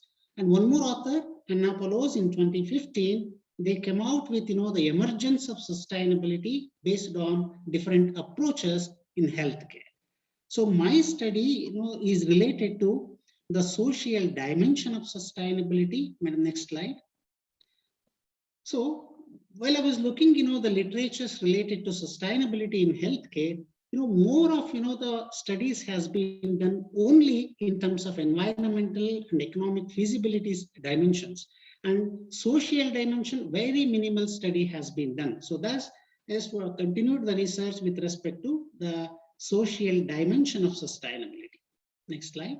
So when I say social sustainability, like people, community, all part of social sustainability. And my research is with respect to the people dimension of sustainability. And community, anyway, previous research suggests it will not have more of influence on the sustainability. So my focus is here the social dimension, that too with respect to the people. So the problem statement, yeah. Fine. Research objectives. So to study the existing literatures on sustainability healthcare system and to identify the criteria who can contribute for sustainable healthcare management, and also to suggest a suitable sustainable healthcare management framework for the healthcare providers like hospitals. Next slide. So methodology, basically I have done literature review and secondary data items. Next slide. So the key findings when assessing the sustainability in the healthcare dimension, so most of the research studies were oriented towards environmental as well as business operational perspective. So introducing a social dimension, that is human-oriented sustainability. So when we say human-oriented sustainability, the people in the healthcare service management. When we say people, both from the provider perspective as well as the receiver perspective. Provider, when we say all the healthcare professionals like doctors, nursing, paramedical staff, technicians, everyone. And when I say receiver perspective, like the patients, their family, and their relatives. So when we really want to achieve the sustainability, bringing in the dimension of human-oriented sustainability will make hospitals more sustainable, so that they can come out with kind of a strategy with respect to the patient-centeredness as well as employee-centeredness. So come out with kind of a framework. Could you please wind up? Yes. You have 1 minute left. Yes. So coming out with kind of a framework other than the economical sustainability and environmental sustainability, coming out with human-based approach, that is the people who are involved in the healthcare services is going to have more influence and which can lead to sustainability. Next slide. So the directions for further studies, like future studies can be done on identifying the factors again under the people, what all the factors which can influence the sustainability, that study can be done, as well as application of human-oriented sustainability criteria and to measure the performance of healthcare providers. So when we relatively compare healthcare providers like different hospitals, whether it is public or private hospitals, we can really come out with the criteria as well as sub-criteria, so that can give an input to come out with a strategy for healthcare providers. With this, I will end my presentation. Thank you. Thank you, sir. Now, we would like to call upon Dr. T. Suchitra Rani, P. Kalyani, and Professor Saraswati Ramani with their presentation on reinvesting workable business models during pandemic, a case of Indian travel and tourism. Ms. Suchitra Rani, could you please present?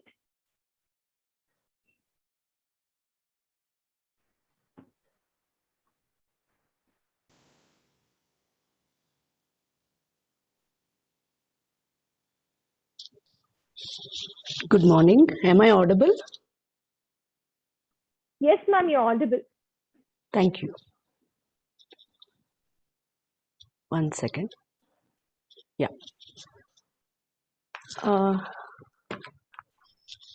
The particular subject what we are taking is reinventing workable business models during pandemic, a case of Indian travel and tourism sector.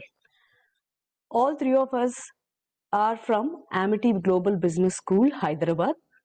We thank our college for giving us this opportunity to take part in this particular conference. Coming to the introduction of why did we really choose this particular topic? This particular topic we have chosen because the tourism sector, which has been contributing in a very large way and a wide way, either to the world economy or to the Indian economy, has definitely had a problem in the last pandemic. Can I just for a second, I don't know, there is a problem. I'll just mute myself for a second.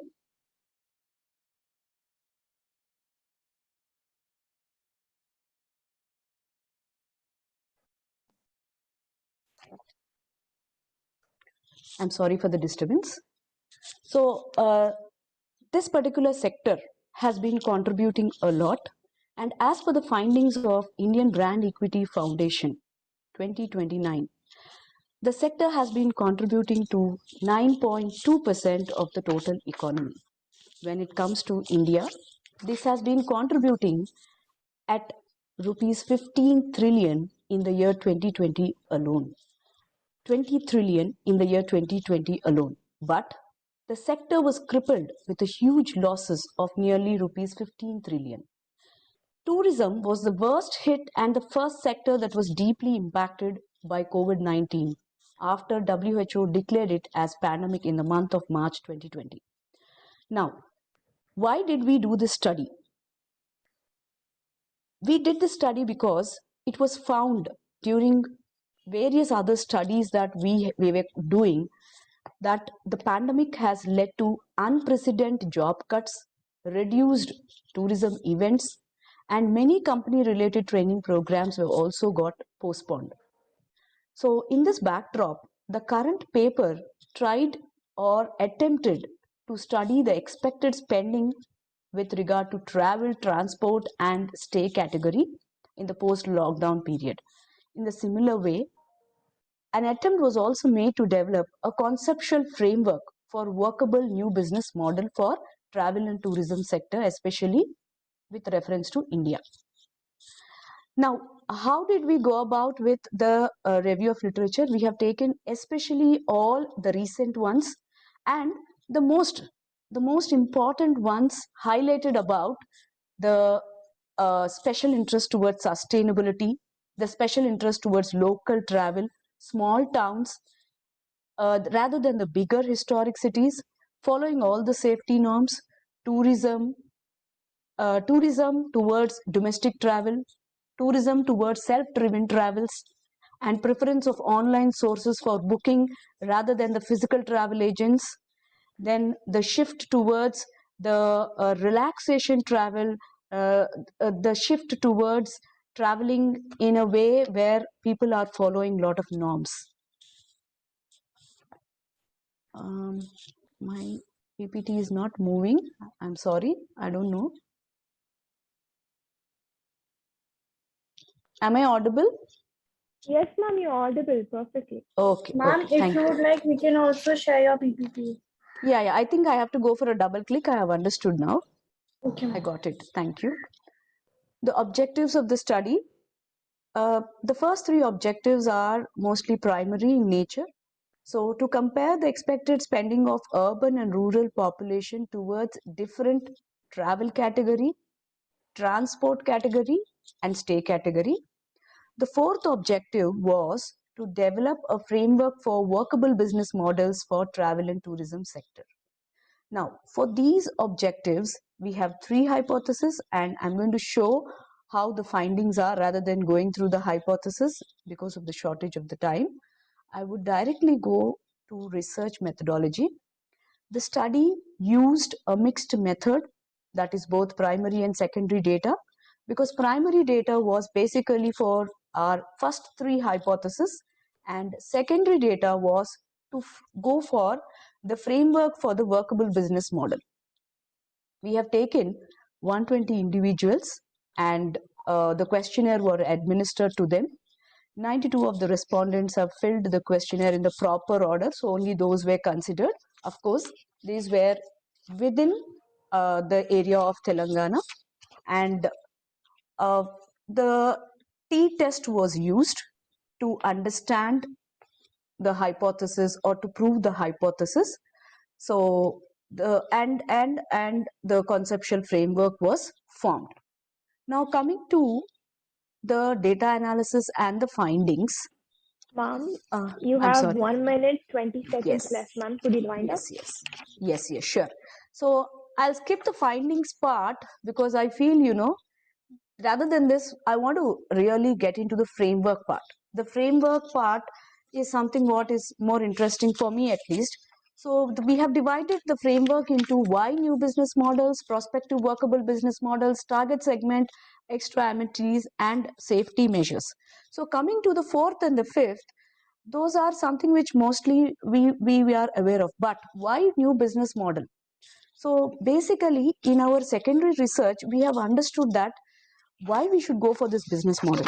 There was a lot of decreased percentage of occupancy, decreased hotel prices leading to decreased revenue, then increased domestic tourism, and there was boredom and associated with COVID-19 during the last 1 year period, or by the time we have done it was 8 months period. So this model was felt it is necessary. Now coming to the framework, this is the main part of the entire framework. The framework we have taken, like what can be the business model. So luxury staycations, vacation rentals, port travel, traveling closer to cities, regenerative travel, and by leisure. These are all Mom. different concepts. Yeah, am I supposed to wind up? Yes, Okay. ma'am, your time is up. Yeah, thank you so much. So this is the main model we wanted to share, and this has given the kind of revenue that has to be given to the business of travel and tourism. Opportunity. Thank you all. Ma'am, could you please stop sharing so we could move on? Yes. Thank Thank you, ma'am. Now we would like to move forward with Ms. Seema Chatterjee and Mr. Sri Karan, and with their presentation on a comparative study of traditional business model with sustainable business in India. Ms. Seema, I would like if you could please present.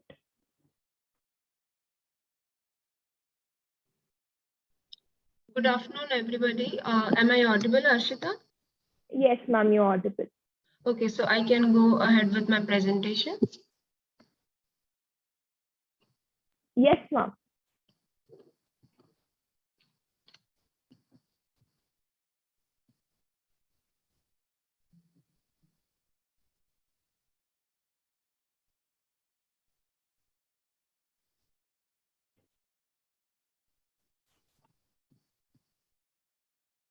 Harshita, my screen is visible? Yes, ma'am, your screen is visible, but it went black again. I think you stopped sharing. I reshared again. Yes, ma'am, it's shared, ma'am. We can see your screen.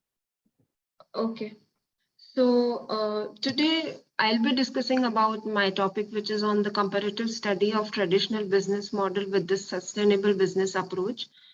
Before going into the details about the topic, I'll first give a brief about the definition of the sustainability, which of course we all know.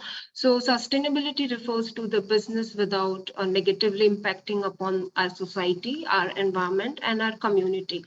So if we talk about the sustainability, so sustainability comes, or we address the sustainability in two main aspects. The first is the effect of business on the environment. And the second approach that we talk about in terms of sustainability is the effect that has on society. So here in our research, we are focusing upon the sustainability and the effect of sustainability on business, on the environment. So these are some sustainability development goals, as we can see in this image. Some of them are no poverty, zero hunger, affordable and clean energy, climate action, life below water. So these are some development goals which we are looking forward if we want to make our life more sustainable. So the major goal which we are focusing upon on this research is the climate action. Now, sustainability in terms of environment, what is the effect of a sustainable business in terms of environment? We are primarily looking upon on the usage of plastic within India. So if I talk about the usage of plastic in our day-to-day life, so firstly talking about plastic, so it's a product invented by human, which is a very lightweight, durable, and inexpensive, and a very resistant product. But if we say every time we talk that something which comes with an advantage has its own disadvantages also. So plastic packaging is extremely wasteful and it impacts on Earth's ecosystem, as we all know. If we talk about the figures to give the motivation about this study, so there's 99.2 billion tons of plastic have been produced worldwide, of which only 9% has been recycled properly. So plastic is a material which is very difficult to get recycled. So that was our main motivation to focus upon the consumption of plastic within India. Now, talking about how much plastic is being consumed in India. So on an average, per capita consumption of plastic in India is about 11 kgs. That means every person every day is consuming on an average 11 kg of plastic, which is a very huge number. An estimate by the Ministry of Petroleum and Natural Gas suggested that per capita consumption in India would be 20 kgs by the year 2022, which is again a very huge number, and which is a factor on which we need to focus upon. We have to do something to reduce the consumption of plastic. Now, this is again an image which motivates to have some actions towards less consumption of plastic. So if we see the image on the left-hand side, we see that the plastic consumption year on year is increasing by a very huge amount. And if I talk about the top 5 states across India, wherein we have most of the plastic consumption, we can see that the top 5 states are Karnataka, Uttar Pradesh, Tamil Nadu, Gujarat, and Maharashtra. Maharashtra is being one of the top 5th, and Karnataka is being the least one in the top 5 list.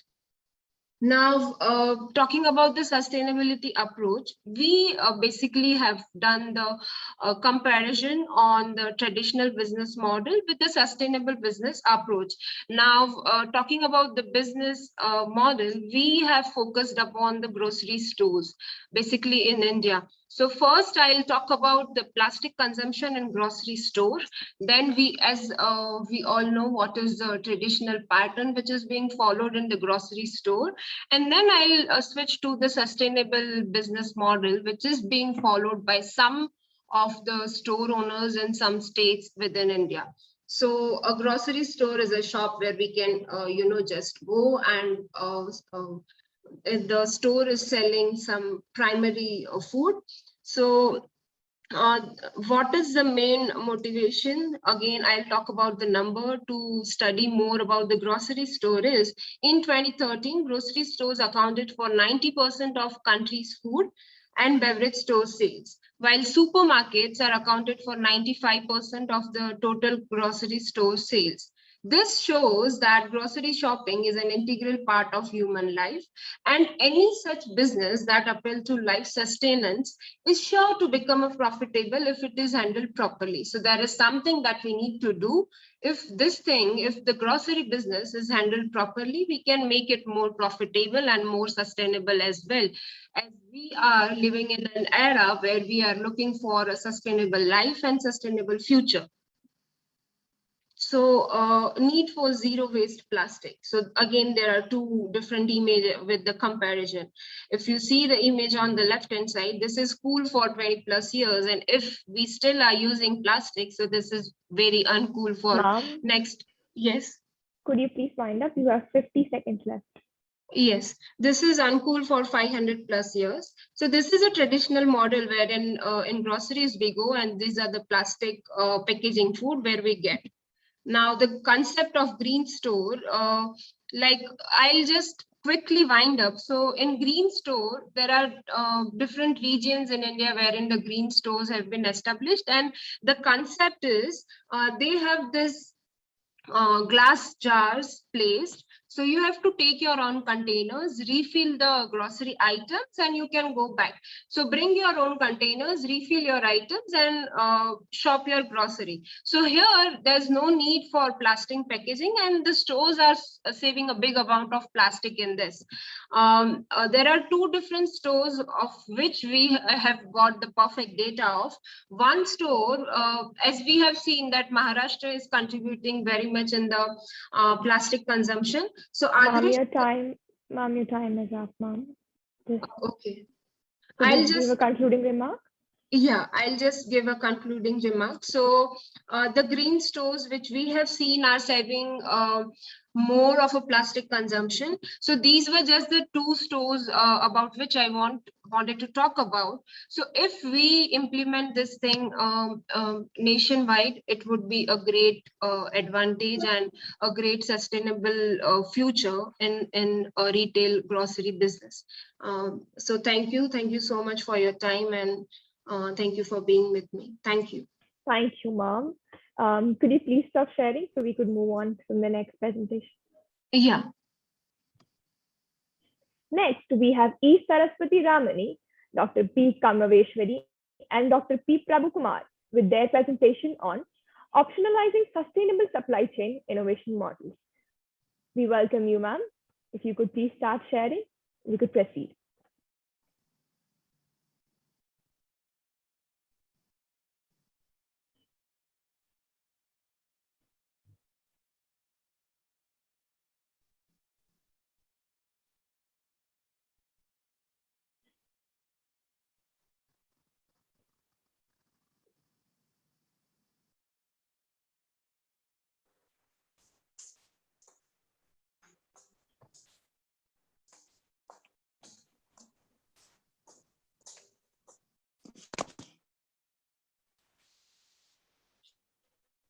Ma'am, you're not audible, ma'am. Are you speaking? Oh, I'm sorry. Yeah. Yeah, please. Okay. Just give me a second. Okay, ma'am. Okay. Good afternoon, everyone. I'm Saraswati Ramani and research scholar, JNTU Hyderabad. My co-authors are Dr. P. Kameshwari, who is my supervisor, and Dr. A. Prabhukumar, who is my co-supervisor. I'm going to present on topic operationalizing sustainable supply chain innovative models. And so, there is a sustainability is very important concept in all sectors, and it is also a vital. It also plays a vital role in supply chain as well. So why? Because customer preferences are changing rapidly, and they are continuously looking for innovative designs in products at various stages of supply chain. So customers, they are demanding for products which are beneficial for the environment and to the society. So according to US Customer Sustainability Survey, 67% respondents consider ecological impact while making buying decisions. So packaging plays a crucial role in supply chain. That is one of the aspect supply chain activity which is playing very crucial role. And customers are willing to pay a premium price for the innovations that are being used while developing products, keeping ecological balance as the focus. So to be sustainable, there is a need to focus on aspects like environment, economic, and society. Organizations are working towards reducing wastage, zero wastage policy, reducing carbon emissions, which are resulting from frequently placed order. Instead of placing an order once, people are frequently placing orders, that is causing carbon emissions, fuel consumption, warehouse energy consumptions, and also organizations have to work towards stop using plastic. They have to look for plastic alternative and also start using of biodegradable materials and alternative materials to protect the environment. So what is the need for the innovative models? So I'm coming up with some of the innovative models and why is the need. So with this increase of socio-conscious customers growing day by day, there is an immediate need for redesigning and developing models which can be re-engineered, reusable, and recyclable. In this process, these models are used to make our environment better and to maintain ecological balance. So there are many models. I'm going to, by model, so I'm going to share that simultaneously. The first model is FFP model, which is frustration-free packaging. So Amazon is currently going with this FFP model, and it is certifying the each packaging also, as you can see in the pic here. They are certifying frustration-free packaging. The whole idea is, to cut down the frustration for the customers. While they are opening their packages, they have to do it in minimal time, and also the companies are trying to reduce the wastage of material and other stuff. That is the whole concept behind this. So management, like Amazon has come up, it is collaborating with many companies, and I have taken examples with Procter and Gamble and also Amazon and Hasbro. So coming to Procter and Gamble and Amazon collaboration, it has come up with Tide. Procter and Gamble's product, Tide detergent, and Tide was using plastic containers earlier. With the collaboration of Amazon, they started using Eco Box, a concept called Eco Box, which will be using 60% less plastic and 30% less water in comparison of their previous plastic packaging. And also this Eco Box is coming 4 pounds lighter, and it uses container packaging. So directly, I mean, Amazon is using the container packaging, and they are delivering to the customers, which is directly, being transferred into detergent dispenser. So there is no usage of boxes or plastic boxes or anything any longer. And another collaboration Amazon has come up with is with Hasbro. Hasbro is a toy company, so which is looking for a customer solution of simplifying the packaging part. So I'll be sharing in the next slide, this slide, how this frustration-free packaging and all this works. This in this picture, if you see, like, this is all the traditional packaging what we see, and this is the frustration-free packaging. We don't have too many things to open. There is no adhesives and all, not many adhesives, only 15%. It has come down to 15% of adhesives and all. And these boxes are completely recyclable, and there is no usage of additional materials. So as we can see, Amazon and Tide, 60% less plastic and 30% of less water. It is environment friendly, waste reduction. And as per the statistics, this Eco Box, 4,58,000 tons of packaging material is so far eliminated.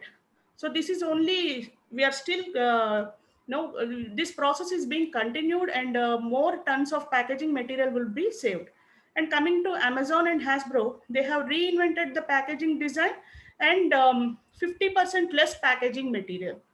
So in a way, they are contributing towards the environment. Ma'am, could you please wind up? You have 1 minute left. Okay, fine.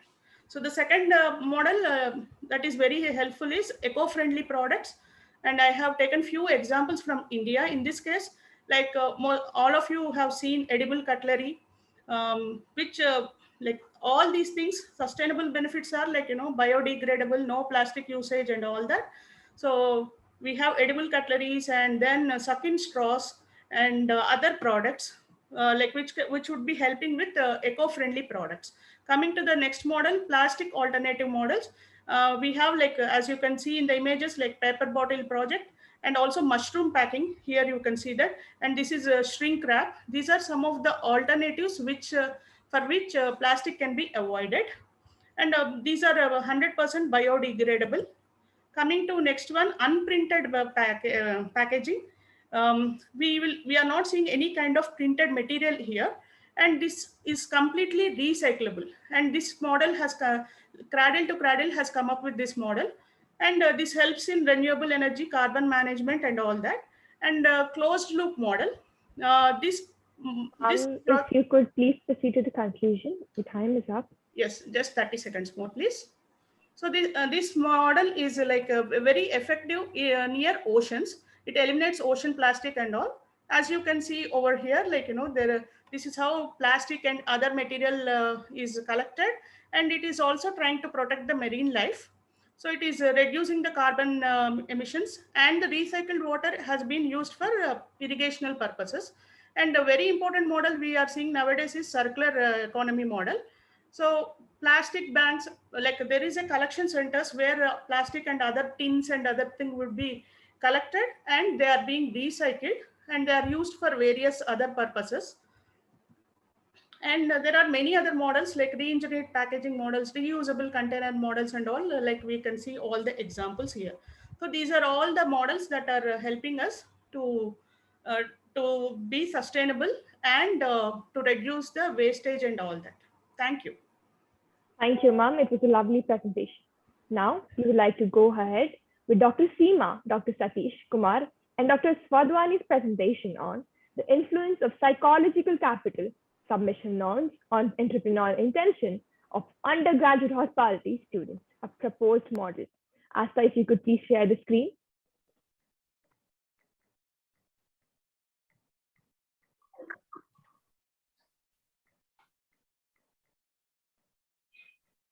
Hello everyone, I am Seema Benekatti, research scholar, Jain University, Bangalore. Today I'm here to present a research article on the influence of psychological capital and subjective norms on entrepreneurial intention of undergraduate hospitality students, a proposed model. As we know that India is one of the fastest growing economies in the world, and it stands fifth in terms of its adult population. That is 50% of the population are adults, and this adult population is an asset as well as a challenge. Challenge because the rate of unemployment has increased in 2018-19, and it is highest in the last 4 decades. There are many reasons for unemployment. The mindset of Indians is one among them. A country like India with a collectivistic culture wherein entrepreneurship is not an encouraging phenomena, the average Indian mindset is to join a job or to work under someone for a better life. And this perception has made it hard for individuals to think out of the box. According to the Global Entrepreneurship Monitor Report 2019-2020, fear of failure. In terms of fear of failure, India ranks number 1. That is 62.4% of the people don't want to start their business or get into self-employment because of fear of failure. And the report also shows that culture and social norms is also one of the reasons. That is 6 out of 10 people don't want to get self-employed or to start a business because of the culture and also the influence of the people around. Hence, the purpose of the study is to understand how the psychological capital and subjective norm influence in shaping the entrepreneurial intention of undergraduate hospitality students. The reason behind to consider hospitality and students. Hospitality is one of the fastest growing sector and also a sector with highest creation of job, which produces highest number of jobs globally, and it contributes 10.4% to the global GDP. And there are also research which reveals that people in the age bracket of 25 to 34 are the one who are more inclined to entrepreneurship. Looking at the importance of entrepreneurship, it has become one of the focal driving the growth of economic, social, cultural, ecological, and human capital. Entrepreneurs are considered as a change agents. Entrepreneurship will change the way we live and work. And the need of an hour is to be self-reliant. That is, in this present pandemic situation, it is much more important to develop the entrepreneur's skills. Hence, this becomes the foundation of the study. The study has considered variables like entrepreneurial intention, which is a dependent variable, The definition of entrepreneurial intention: the conscious state of mind that precedes actions and directs attention towards entrepreneurial behavior, such as starting a new business and becoming an entrepreneur. Previous study says that intention is one of the best predictor of individual behavior. Literature also acknowledges that there are various factors which are responsible for the formation of entrepreneurial intention, and these factors have been categorized into two: individual and contextual factors. According to the recent research gaps, scholars have urged to investigate the entrepreneurial intention of students from different culture as well as a different context. Hence, entrepreneurial intention becomes the dependent variable in the study. The next variable considered is psychological capital. Psychological capital is a condition of positive individual psychological development characterized by 4 psychological attributes. They are self-efficacy, hope, optimism, and resilience. Psychological capital is considered a state-like capacity, which means it can be developed, it is changeable, and potentially malleable in nature. There are studies, previous empirical studies, which says that there is a positive relationship between psychological capital and individual or organizational performance. According to the recent research gaps, there is a need to investigate the 4 dimensions of psychological capital on entrepreneurial intention. Hence, the hypothesis, there is a positive relationship between psychological capital and entrepreneurial intention. The next variable considered in the study is subjective norm.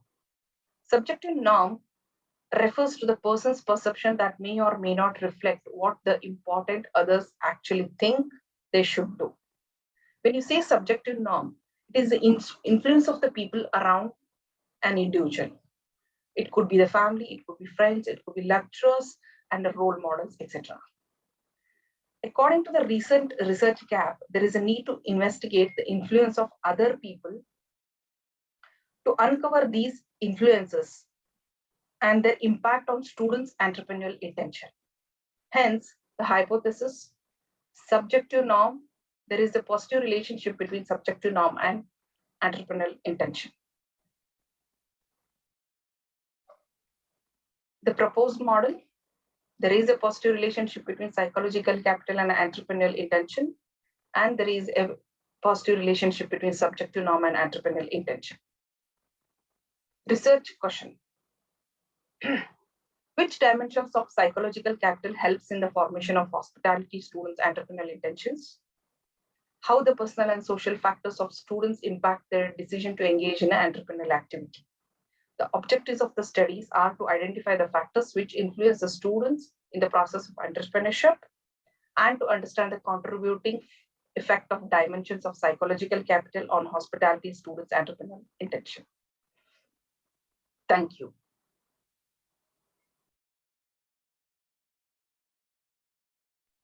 Thank you, ma'am. It was a lovely presentation. Now, we would like to move forward with Dr. Vinay's presentation on data privacy and identity, a new president in compliance for FinTech company. Sir, if you would present.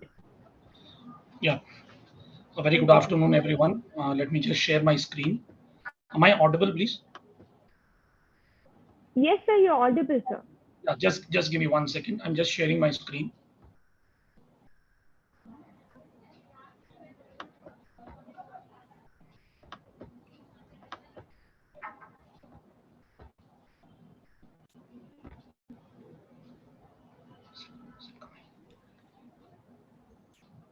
Can you see my screen, please? No, sir, we can't see your screen.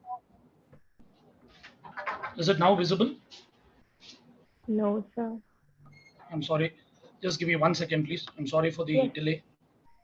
No problem, sir.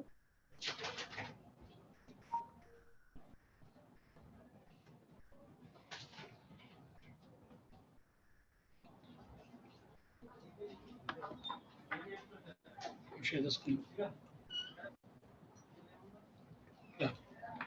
I think now, is it visible now, Harshita? Yes, sir, it's visible. Yeah. Uh, Thank you very much. First, I would like to thank the organizers for giving me this opportunity. We've been speaking on sustainable models basically till now, but my topic is a little bit different than what has been given by my fellow co-presenters till now.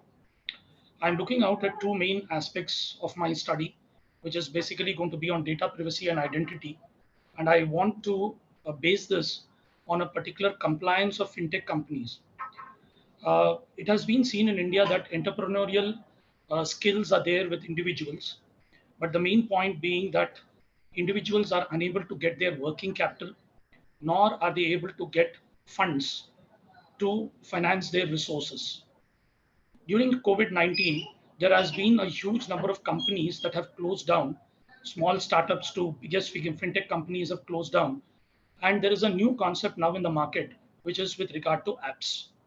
Keeping this in mind, I brought out this particular concept of how the data protection laws, which are going to come into force in the near future, could have an impact on fintech companies.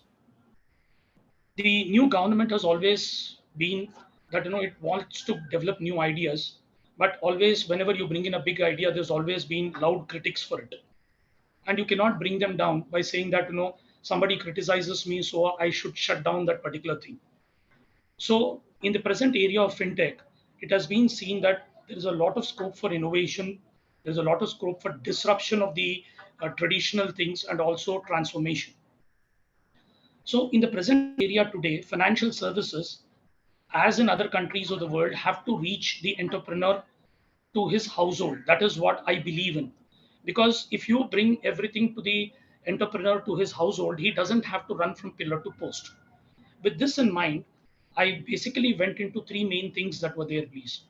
The first one was that today, whenever any individual wants any form of loan or any form of, when he goes to a financial institution, the first thing that they do is that they take out the data sources feed that he has and they take out all the financial identity of that particular individual. Now, after some time, they tell him that, you're not going to get a loan. Then what happens is that what happens to the data source which has been taken from that particular feed? And what happens to his, what I should say, his thing of not getting the loan at all? So with all this in mind, I went in with an objective of basically to see whether the fintech sector would have an impact on privacy. Second one was that when your identity in view of the Aadhaar Act that is basically there and the Aadhaar case, whether identity has become an important part of fintech. Like, just to give you a simple example, yesterday, Mr. Kumar Mangalam Birla resigned as the director of Vodafone. The stock tanked by more than 40% yesterday, right? So today the government has removed retrospective taxation. So what's going to happen is that identity has become an important part of fintech now. And I'm also going to look at the Data Protection Bill of 2019 and its compliance with fintech. And the RBI has brought out a new policy of data localization. So what is its effect going to be on fintech organizations? With this in mind, I went in with a methodology of a questionnaire method where I gave a questionnaire to nearly about 370 people, out of which only 147 people replied to this questionnaire on how the data of their companies or their apps or whatever was there was being protected. I divided my methodology, my random sample into three parts. Basically, I divided them into startups. The second part was middle level organizations. And I also looked at the third one, that is the general public. I just want to bring this to everyone is that I used a statistical technique, basic statistical technique of three. That was the mean, the standard deviation, and also the variance.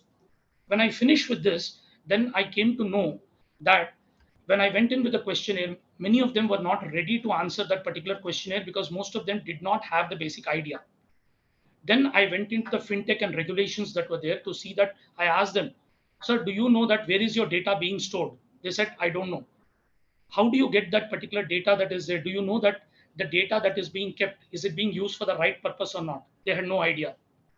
Even the bank managers who were there, when I went to them, they were not able to tell me that what happens to the data of Aadhaar or whatever is there once it is taken into a system. They didn't even know that there was a right to be forgotten. Nothing was there. In that, I took up all the fintech and took up all the regulations that are there and went through with all the regulations which is shown on the screen here. I would not like to go much into that because all the systems that are there, please, are now being used on a daily basis.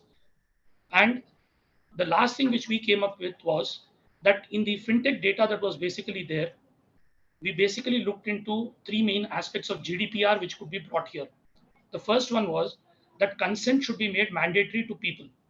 That is, if the individual gives consent only, then the data should be used. Otherwise, no. The second one that was there was that no personal data of individuals can be stored, please. They told us very clearly. Some of them, when we went to some of the lawyers and advocates, they said that no personal data should be stored at any point in time with any fintech. The last one was that you should look at vulnerability of that particular person. Like now in the present market, everybody is looking at money. When they want money, they are not able to get it. So what are they doing? They are running from pillar to post to get their working capital. So they are giving their data to so many people. Where does the data go? Nobody knows. Nobody knows. That is the main point now. So personal data should always be erased after it is used or not used also, please. The Excuse me, impact of sir. fintech, yes, please. I'm done. Could Please. you I'm just giving please you one more and conclude? I'm Yes. yeah, I'm concluding. What I concluded on my study was that as budgets are increasing and the empirical research that I have done has helped me a lot because people who did not know started asking me what is it all about. Some of them read it and came back to me. Second one was banks still do not have an idea about what data privacy is all about. So in the present market, to conclude, is that human rights are now going to be violated if the new bill is now going to come. That is going to be a main part of fintech. Privacy regulations should be in compliance with international regulations. And last, I would like to conclude that fintech is not a single technology or a business model, please. And now fintechs, all fintechs, have to declare that they will follow the rules which are going to be put up by the government when the new data protection bill comes out. I thank the ICFAI Law School and also to all the organizers for giving me this opportunity. Thank you very much, please. Thank you. Thank you, Vinay sir. Now, with our last presentation for the session, we have Nikhila Pinapal with their presentation on tax implications due to COVID-19 throughout the lines of fintech startups. Asta, if you could. Good afternoon, one and all. Thank you for giving me this opportunity to present today. Due to low bandwidth, I will be switching off my video. The topic for today's discussion is the tax implications due to COVID-19 through the lens of fintech startups. Briefly describing, there are different types of startups, like mentioned in the PPT, but a medium scale fintech startups falls under the ambit of large business startups because they aim at growing with the demand and the new technology and adapting to different situations. That's how they change the business strategy. Ma'am, if you could go to the next slide. Yeah, like we all know, fintech startups are the startups that are finance and technology based, and these startups are mainly established to provide certain financial services to the low income or the middle income groups. These are driven by technology and advanced technologies such as cryptocurrencies, Bitcoin, Ethereum, all of these are used in these fintech startups. There are certain exemptions that income tax is already given to these startups as stated, such as deductions under Section 80 IAC, certain set off and carry forwarding the losses of the fintech, and exemptions from any sort of outside investments that the startups receive from such as foreign investments that a Indian resident company receives, and establishing of grievance redressal cell by the CBDT to enable a lot of easy processing and dispute resolution for startups. Ma'am, could you go to the next slide?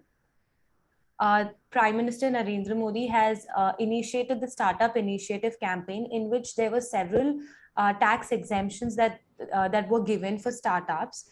But due to COVID, there was a lot of impact in the startups, just like how all the other industries face disruption, the startups also faced a huge burden, specifically with respect to taxes.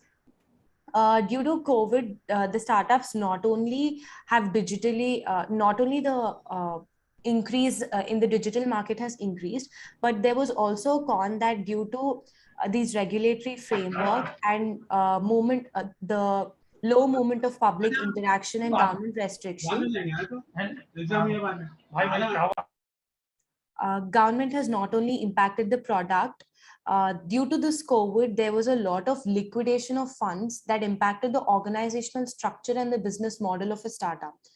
I conducted a questionnaire and a statistical analysis where, based on a startup based in India, it was found that mostly 57.1% of the entrepreneurs have expressed their concerns on how fintech startups were obliged by their tax implications, and almost 71% of individuals stated their concern that investing in such startups are prone to higher risks because in the initial years of development, they do not have any sort of tax exemptions, despite the fact that their investments and the contribution to the economy is higher.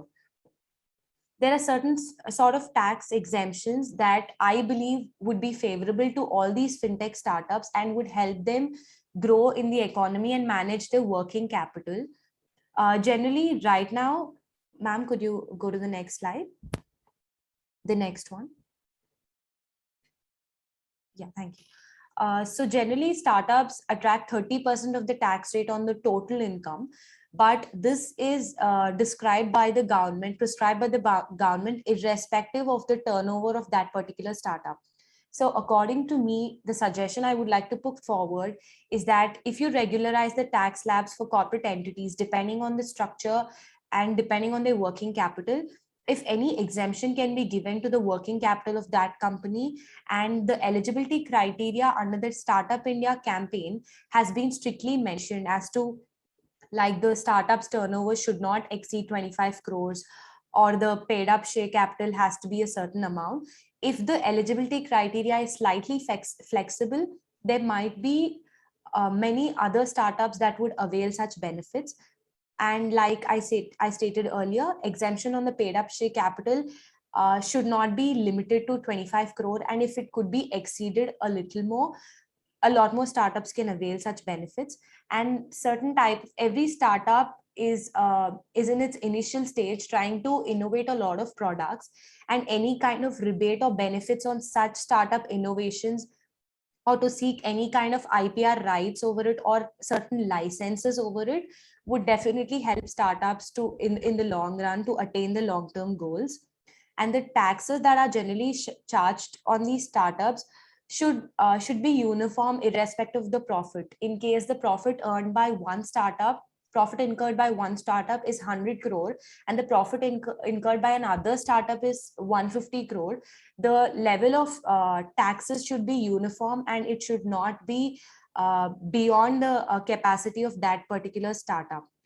And there also should be certain rebates that the government has to be the government should take into consideration when it mandates the startups to pay or abide by certain legal implications, because not only with respect to the working capital that a startup gives, it also provides a lot of loans with a lesser rate of interest because of the COVID situation. So there should be certain government norms or policies providing and regularizing the rebate on the tax mandates. Ma'am, you have 1 minute left. Could you please conclude? Yes, sure. So to conclude, I would like to say that these fintech startups are the way forward in the economy, and they have paved open doors to ease all the financial services across.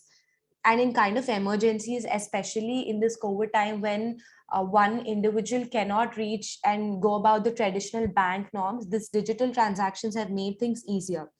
So the rigid criteria for all these startups may be relaxed by the government, and the eligibility for startup campaign can be flexible. And also envisaging rights to these startups on their intellectual properties or any kind of inventions innovations, exemption on their pair up share capital, and as required, most of these fintech startups need to rebuild their industries and scale up their profitability, which is only possible if there is a certain kind of tax exemption that each of these startups can avail. So thank you. Thank you, ma'am. It was very informative presentation. We would now like to conclude our presentations for today. We are now open to questions. I request Co-Chair Dr. Polisheti Kesari to take over. Ma'am, if you could take over and I'll share your views on the comments shared before. Thank you very much. Thank you very much, Harshita. I would like to open the chat box to see that if there are any questions in the comments. Here I could come across one question which is asked, and can I look forward for our chairperson to be able to answer? Professor Mahmoud Ziaul. Yes, what do you want me to do? So there is one question which is posed by one of the participants. Can somebody read it out, please? Yeah, certainly I will do that, sir. The question is related to the financial crisis. And post 1950s, whatever world crisis came, it stayed hardly for a 1 year or two. But later economy could recover immediately in a matter of 2 years. What could be the driving force behind this? Okay, so if you want me to answer that, first let's see the economic cycle. Yes, there will be ups and downs, like COVID. COVID now has in the highest level, gradually it will go. Similarly, financial crisis or any crisis, when it's in its peak, then a lot of researchers, policymakers, they come up to solve that. There will be, no doubt about that. Now, in that sense, those who can adapt the change very quickly will be successful and very quickly maintained. Think of the 2008. It lasted for 3 or 4 years. Now it's well taken care of. If you talk about India, India was also hard, but Bangladesh not much. So a lot of parameters are there. Okay, so it's difficult to say, but how long it will extend, it again depends on how closely or quickly you can customize the thing and adapt the situation. That's my quick view. Surely. Thank you very much, sir. Now we have one comment that just to share by one of our senior professor, Dr. G.P. Sudhakar. Especially in the context of Indian economy is concerned, he has mentioned about the Maharashtra, Tamil Nadu, Gujarat, and Uttar Pradesh, Karnataka are the top 5 economies in India with respect to the state GDP. And that is the reason they are the largest plastic waste producers in the country. And that is how he was trying to justify the presentation of one of the presentees, and there is a correlation which exists between them. So again, do you want me to comment on that or somebody else?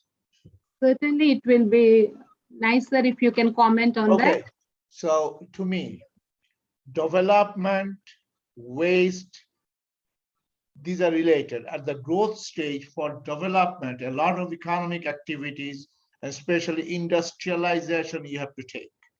Right. Take the case of USA.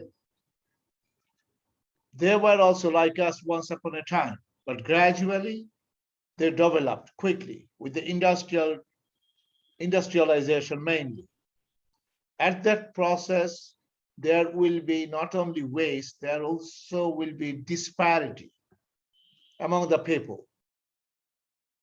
But at one point in time, they will control the high-tech, especially latest technology, and a little obsolete and old technology will be transferred to other countries. That's what is happening today. China, Malaysia, even Bangladesh is taking these garment products and all of those old technologies, but they are still handling or controlling the latest technology. Okay. Now, in this process, when they become rich, that means by per capita GDP, when it's very high, they think of other things, service. In USA, the service contribution in their GDP is almost 80%, which is most of the developed countries.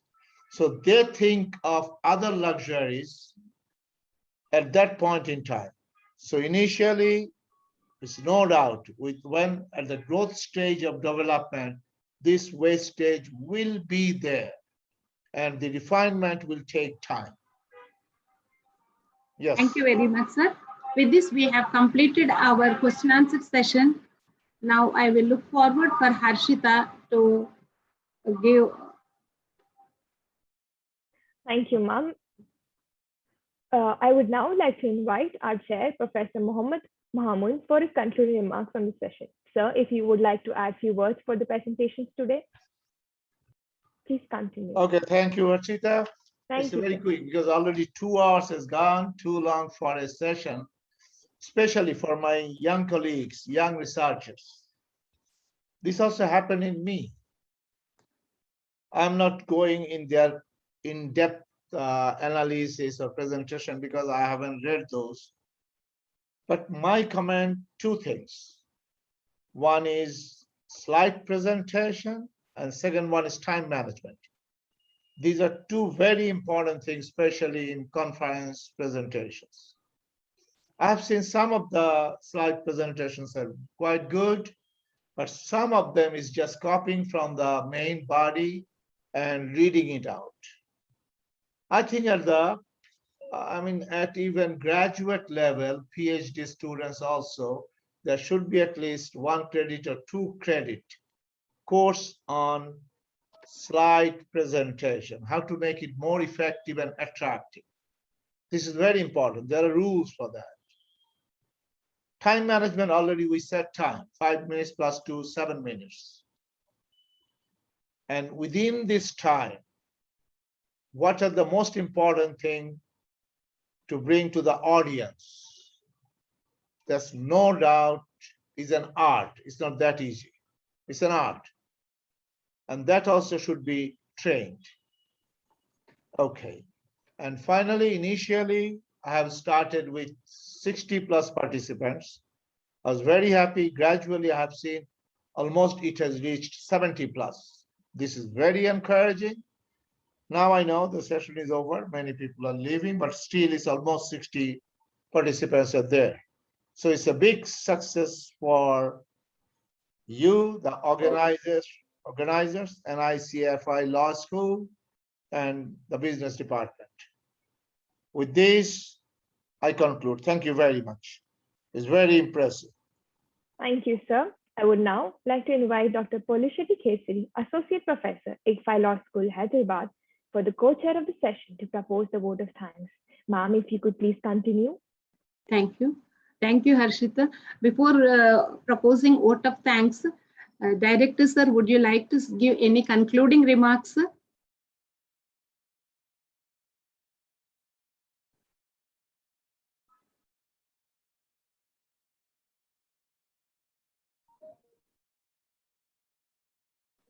Ma'am, maybe sir is not present. If you could continue, ma'am. Okay. Fine. So I will continue with the vote of thanks. The best and the beautiful things in the world cannot be seen or even touched. They must be felt by heart. Thank you is one such prayer among them. I consider it as a great privilege to propose vote of thanks to all the dignitaries who have witnessed as a memorable and successful event. Especially, I deem it as a privilege to thank our Professor Mahmoud Ziaul Haq Mamoon, from Institute of Business Administration, University of Dhaka. Thank you, sir, for giving an excellent coverage and spending your most valuable time in making this program a grand success. Thank you very much, sir, for being with us for the entire program and observing the pattern of presentation. Thank you once again, sir. I especially deem it a privilege to thank my former colleague who is now left, Professor Ravinder Rena from Northwest University, South Africa. With his presence, he has given me an opportunity to gather together to be part of this session. We extend our deep sense of appreciation for Professor Ravinder Rena for his valuable address. Thank you, Ravinder Rena. I sincerely express my gratitude to our college director, Professor A.V. Narasimha Rao, for his constant support, motivation behind this program. So thank you very much for giving me an opportunity to be part of this particular program. Thank you once again, sir. I also express my heartily thanks to all our faculty members. To name few, Professor Hemlata Devi, Professor Pratap Reddy, and individually to each and everyone. More importantly, volunteers. An event of this particular dimension cannot happen overnight. We have been fortunate enough to be backed by a team of motivated and dedicated student community as volunteers, especially Harshita Kothari. I thank each and everyone who are part of the completion of this particular task beyond their comfort zone. I also take this opportunity especially to thank all our supportive staff. My special thanks goes to Rakesh, Suryadevara Rakesh sir, for being a part of this entire program, starting from the beginning till the completion of this today's session. I thank you very much, Rakesh sir. And also I would like to take the privilege of thanking each and everyone who are active in the involvement of this particular presentation. And especially my thanks goes to that of all the presenters who are here. Thank you very much. And with this, we are coming to the concluding part of the session. Thank you, one and all. Thank you, ma'am. With the permission of our distinguished dignitaries present today, we would now like to conclude the first session. We thank all the participants for being here. I wish the very best of luck to all the authors and hope to see you again. Thank you, everyone, and have a wonderful day. Thank you, Harisha. Thank you, Mahmood sir. Thank you, Mahmood sir. Director Thank sir you, is Harshita. here. Thank you, Magar sir. I'm happy to see you here. Finally, you made it.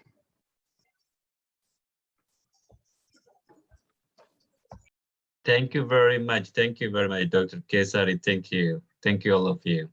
Thank you. Director sir, you want what here, sir? Sir, director sir, he's here. Yeah.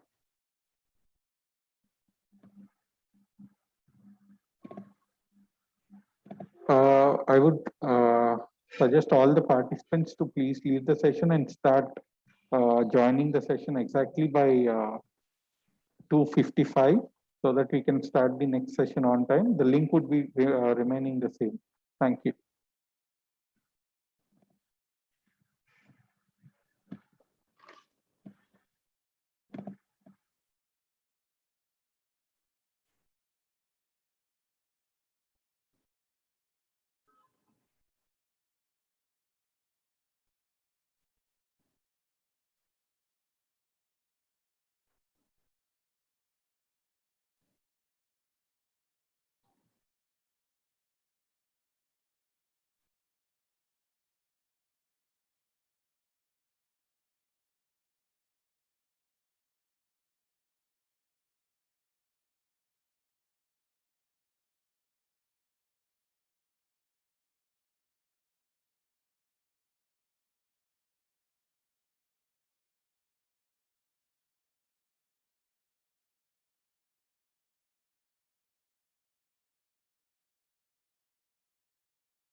Shubham, open the first welcome slide.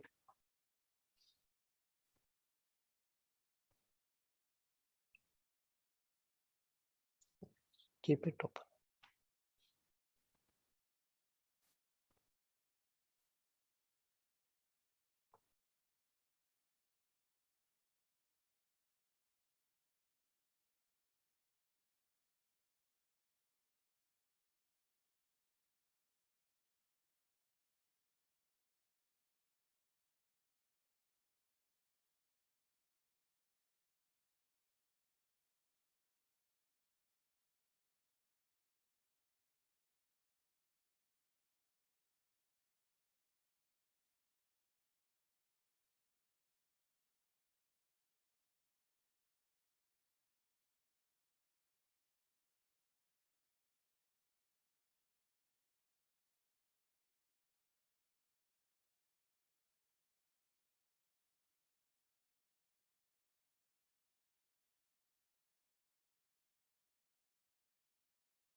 Good afternoon, Dr. Arun. I have joined.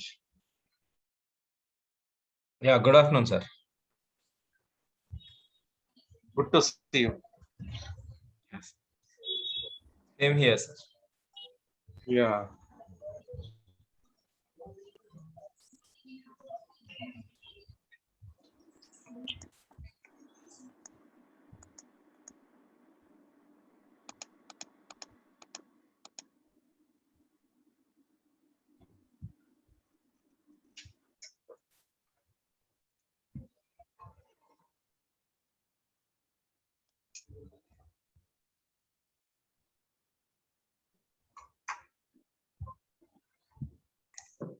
Urvashi, can we start, please? Arun sir, can Sure, we start? sir. Arun sir, please. Start. Okay, sir. Urvashi, please. Please begin now. Thank you so much, sir. It is with my heart full of exuberance and enthusiasm that I would like to welcome you all in the technical session 2 on capacity building and designing strategies via resource management. The pandemic has inflicted grim circumstances around the globe, making isolation and social distancing the new normal. Therefore, the Center for Management Studies, ICFAI Foundation for Higher Education, took a small initiative of organizing a 2-day international conference on New Age business and transformative leadership, a solution to combat. So before any further ado, I would like to begin with the program. At first, we would like to welcome the distinguished dignitaries. Professor Chetan Srivastav, sir, from University of Hyderabad. He is the chairperson for the event. Dr. A. Arun Kumar, Professor, ICFAI Law School, as the co-chair for the event. And Professor Marina Ranga as the keynote speaker for the event. Thank you all for your wonderful presence over here. Moving forward, I feel extremely honored to welcome you all to the chairperson for this event, Professor Chetan Srivastav, sir. Sir has been a professor in the School of Management Studies in University of Hyderabad. He received his doctoral degree in business management from Osmania University, Hyderabad. He is the youngest PhD holder in the Faculty of Management. He has relinquished his role as proctor of the University of Hyderabad. He has also recently relinquished his role as co-chair PJAB after serving for almost 8 years. He is the executive editor for Journal of Advances in Management Science and Information Systems, Canada. He has written several columns, and some of his columns are still into publication. He has been recently conferred with AKS Global Teacher Award 2020 and MTC Global Outstanding Management Teacher Award 2019. Sir, your achievements are countless, and we are grateful of your presence over here. So now I would like to invite you to commence with the session. Thank you, Urvashi. Uh, Good afternoon, all. Dr. Arun is a close associate of mine, and he has been working very hard with all the things to go. And I really appreciate the efforts he's doing. And when he asked me for this program, I said, "Yes, I'm there, Arun, for you to move in." Because one person who always does so much, and I think we should always do it. So while you are looking into the kind of thing to go in to start this session, which is actually on capacity building and designing strategy and resource management, that's what actually happens when you talk about India, when you talk about the world to go in. The whole issue comes in where you are not able to plan your capacities to go in. Now, even the pandemic which happened put us all into a loop wherein we are not really ready with the capacity to go in. Even talk about the vaccination programs, you talk about the healthcare issues to go in across the world. The issue was we had the resources, but they were not actually matched to the capacity to go in, and how do we do it? So with that thought in mind, I think this is a wonderful topic to go with the session to move in. So I'm sharing my presentation. Let's start this kind of thing to go in. I'll take few minutes of yours, and then we will move on to the kind of speaker, then we'll get into the paper presentations. Now, before I really begin, let me thank all the COVID warriors.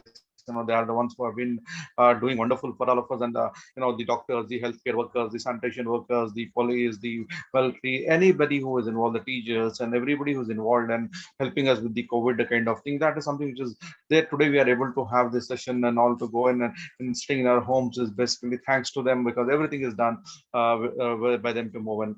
So a small disclaimer before I begin. So whatever is being spoken by me is a part of my talk is absolutely for academic purpose. So in case I'm going to comment on some governments, comment on people, comment on things to go, it's all only for academic purposes. So it doesn't mean to hurt anyone's sentiments, religion, feelings, caste, community, whatever it might be. If at all I'm hurting somebody, I apologize in advance to go. And so I thank all the original owners of the copyrighted materials. I'm going to use some photographs, I'm going to use some cartoons and things to go in, which might be, it's only for academic purpose. If I'm citing them and uncited, also thanks to all of them to move in. So let's start begin with the one who has done great mission man of India, the missile man of India, the man who has written the Wings of Fire and things to go in. I personally, have a great association with him, and I had a lot of personal interactions with him on 3 to 4 occasions, and now he is one of my inspiration to go in. So he said beautifully, building capacity dissolves differences. It irons out inequalities. You're trying to talk about having this kind of thing to go in, where you talk about building a capacity which would be for creating such a way that all the inequalities in society are are gone and things to move in.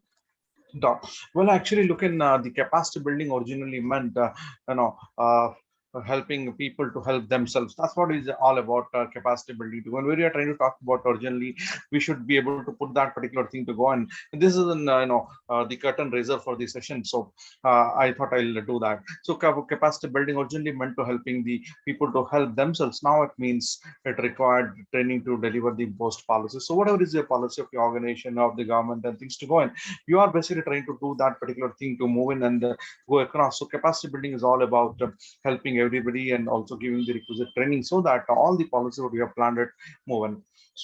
So we call ourselves a technology capacity building organization. That's beautifully quoted by Dr. Lawal. So we talked about a capacity building organization, a self-motivated. That's what is very important to go in. So when you want to enhance the capacity to go in, when you want to do one, it has to be a self-motivated and self-initiated capacity building. For example, in 30 years, I don't think I've signed a check for the company. So that's what it actually going. It's all about no. That's all about having the building a capacity. So it should be self-motivated and self-initialized the capacity building to go in and go across. Now, in my words, or the thing about capacity building is all about having the right people. That's the first thing to go in, manning people. That's a finding people, right people is the most important aspect to go. Finding the right people, having the right people, with the right ability. So in case somebody doesn't have that ability, you can skill them or skilling training to go in and give them that ability to go across and to go and putting them into the right place and the right time. So when you are trying to talk about capacity building, it's all about finding the people. Resources will happen and resources will come in. The people resources are the live resource, which is something which is very, very difficult to maintain and move on. So having the right people with the right abilities and the right place and the right time to go in and move across. So when you're looking in this, what is a wonderful thing to go. If you're not planning to succeed, then you're planning to fail. So when you're trying to talk about building your capacities and talking about your strategies to win, until you plan, if you're not planning to succeed, then obviously you're going to fail. Because if you're not putting, that's what happened with the COVID pandemic across the world. We couldn't plan it well, and then there's a reason why we lost so many lives across the thing. And still today we are having the first wave, second wave, third wave. Now people are talking about fourth wave also to move in. So basically, if you're planning well enough and things to go on, so automatically you'll have success things to go on. So I'm sorry. So resource management is about capacity building, which talks about supports, development, skills, coaching, teaching, knowledge, everything which happens to go on, and we are working on to that. Resource management and the capacity building should happen, and we should all work on to it tomorrow. And the best practice is all about this going straight, which is all about training people well enough so that they can leave. That's what is a basic idea. When an organization goes in, you train all your employees, all your people, so that they can find a job somewhere else, but treat them so well. Enough so that they don't want to. Sir Richard Branson's beautifully said this particular thing. Train them so good, give them the skills, give them the kind of capacities which they can actually move in, and treat them so well enough that they don't want to leave your organization. So that's what you train them, skill them, and keep them across. That's retain them. That's the best practice to go in and move across, because that's what happens when you are trying to talk about having the skilled people and capacity. When you build a capacity, suddenly your capacity, what you have built, moves on to another organization, moves on to another place to go in. So again, it's a capacity problem for you to go on. So a learning organization is about which is continually expanding its capacity to create its future. So when you're trying to talk about it, we are looking at an organization which learns, which echoes, and that is all about expanding its capacity to create the future and the things to go on. Just a second. So when you talk about the learning organization, which actually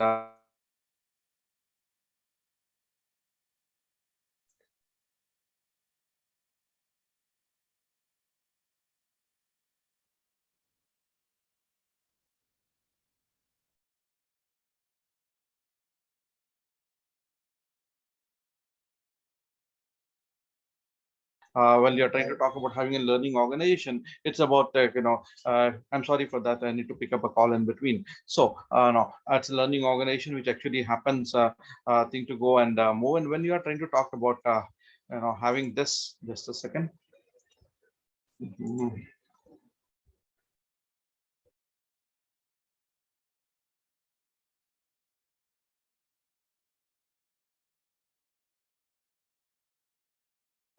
So I'm sorry, I had to pick up a call which was an urgent in between, because there's something pending more on. Sorry for that. So while you're trying to talk about to going in, when you're trying to build up your capacity, you're trying to look at the future, which actually happens and which actually goes and moves into move. So there's always a demand analysis which actually goes and that talks about market research, it talks about simulations, it talks about something. So we actually have to create that kind of gap analysis and see that I'm building the capacity to what's going to be the demand to move. And so it's all about building an organization capacity is an ongoing process. So I think all of us should work towards it, and everybody should work into it, where it's a continuous process. So the application of knowledge and expertise for enhancement of those factors which contribute to our organizational effectiveness. So that's what we are trying to move in, where you're building and capacity. It's an ongoing process, adding up those resources, adding up the knowledge, adding up the expertise, so on and so forth, so that it actually moves on to the next path to move. So balancing that demand and supply. So increase in the number of years without capacity building is aging, while increase in number of years with capacity building is growth. So that's what we're trying to talk about on growing organizations, not aging organizations. So growing organizations is all about growing their capacities and things to go on. But don't dwell on what went wrong. That's what happens when you do, and focus on what to do next. So that's what we are trying to talk about, spending those energies towards finding what's the answer which actually goes in and moves across, where we need to reimagine the business. That's what we are trying to talk about, this thing, transformational leadership, transformational thing. When you reimagine the entire business in the next new normal, which actually going to be there, and create that happiness feeling in terms of everybody to move in.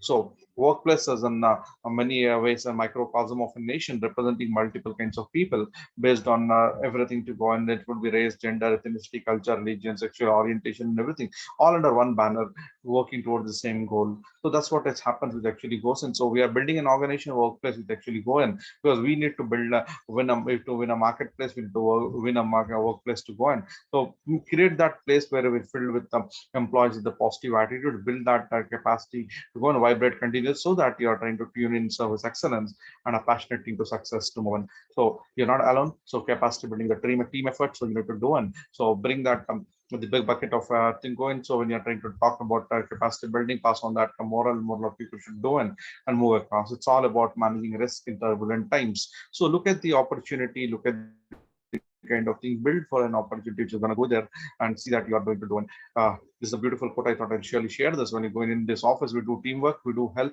we do respect, we respect punctuality, laughter, friendship, we do coffee, cake, and we communicate, listen, and we do motivation, we do great things. So difference between the ordinary and extraordinary is that little extra. So we are trying to talk about having that extra in the resource management and resource capacity building that will create you difference. It actually goes and have a workplace which would create that kind of capacity building, a workplace culture where you work hard, have fun, and make the difference. That's what it's all about, capacity building. Go and change your attitude towards technology, because technology has become an attitude.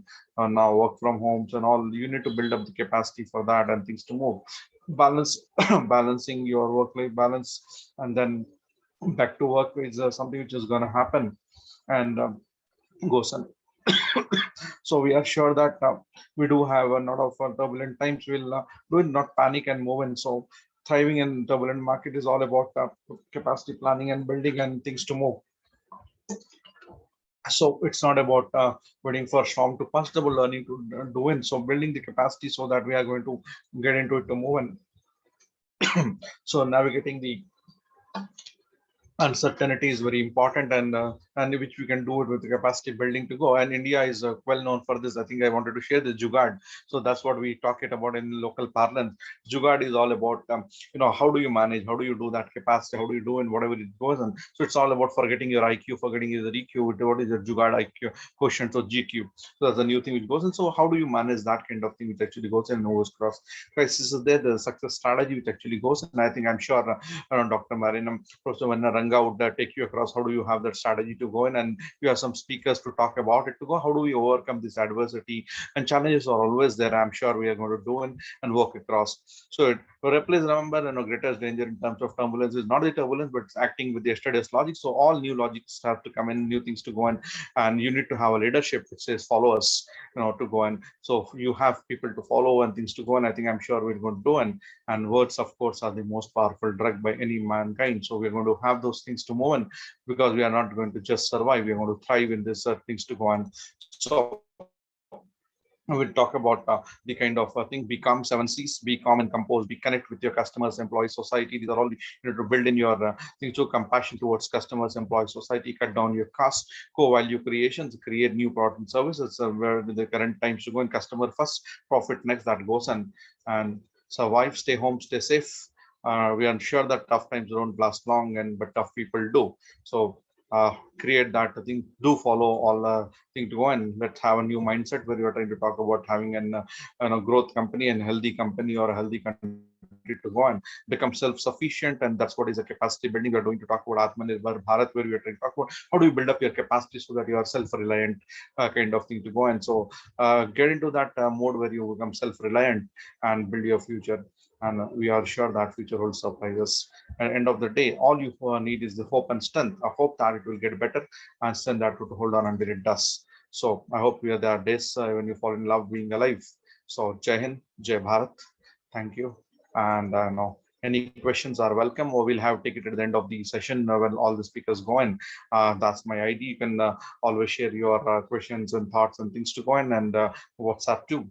It was pleasant interacting. Now I'll leave it. Is it over to Dr. Arun or Urvashi who's going to take over from here? Yeah, I hope. Thank you, sir, for embarking all of us with such an informative session. And the questions we would definitely take at the end of the session. Yeah, sure. Okay. Thank you. Yeah, so now I would like to welcome amongst us Professor Marina Ranga. Ma'am. Yes, I'm here. Okay. Yes, thank you. Yeah, good to see you, ma'am. Yeah. She works with the European Commission's Joint Research Center in Seville, Spain, and is Professor of Innovation and Entrepreneurship. In these areas, she developed an extensive research portfolio and publication record, including over 60 books, chapters, articles in top-tier journals, research and consultancy reports. Dr. Ranga conducted extensive consultancy and advisory work on innovation and technology for the European Commission. She is member of the International Advisory Board of the Accreditation Council of Entrepreneurial and Engaged University and of the Scientific Board of UIIN. She carried the European Commission's advisory group on Edge 2020 and is a member of UNECE team of experts on innovation and competitiveness policy since 2007.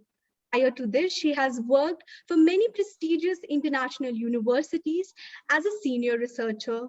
Ma'am, we are privileged to have you amongst us, and it is a humble request to please take over with the session. Thank you very much. Thanks a lot for this very warm welcome. And I'm also very, very happy. I'm delighted to be with you this afternoon. It's really amazing that we are thousands of kilometers away, but still with the help of this wonderful online tool, we can be so close and we can share our thoughts and our experiences. I was very pleased to have this invitation to join you on this conference. I like very much the theme and the topics that you put forward. And I also understand that this is your first conference, international level, and I can only wish you, well, the best of success and the long life and many happy returns of this conference in the coming years. Now, coming to the topic of the day, I thought it would be interesting to share with you some thoughts about my work, both as a policy officer with the European Commission, but also as a professor of innovation and technology management, related to capacity building, exactly the issues that have been mentioned before. And nowadays, especially with the challenges of the COVID pandemic, it appears that a really cutting across issue is this impact of digital technologies in higher education, in education in general, but also particularly in higher education. So this is what I'm going to talk about today. The use and impact of digital technologies and education, some lessons that we have learned from the COVID pandemic.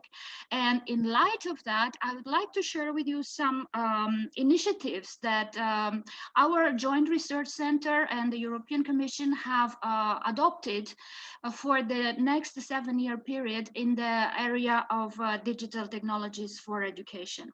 I hope you will find that inspirational.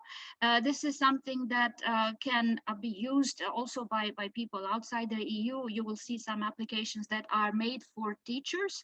And so I hope this will be useful for our audience. Let me share my screen now. And okay, and I will close this now. Okay. So this is the title of my presentation, the use of digital technologies in education, and I will focus, as I said, on the impact of the pandemic and some new supporting policies that have been adopted by the Commission. In principle, there are three key points that I would like to make.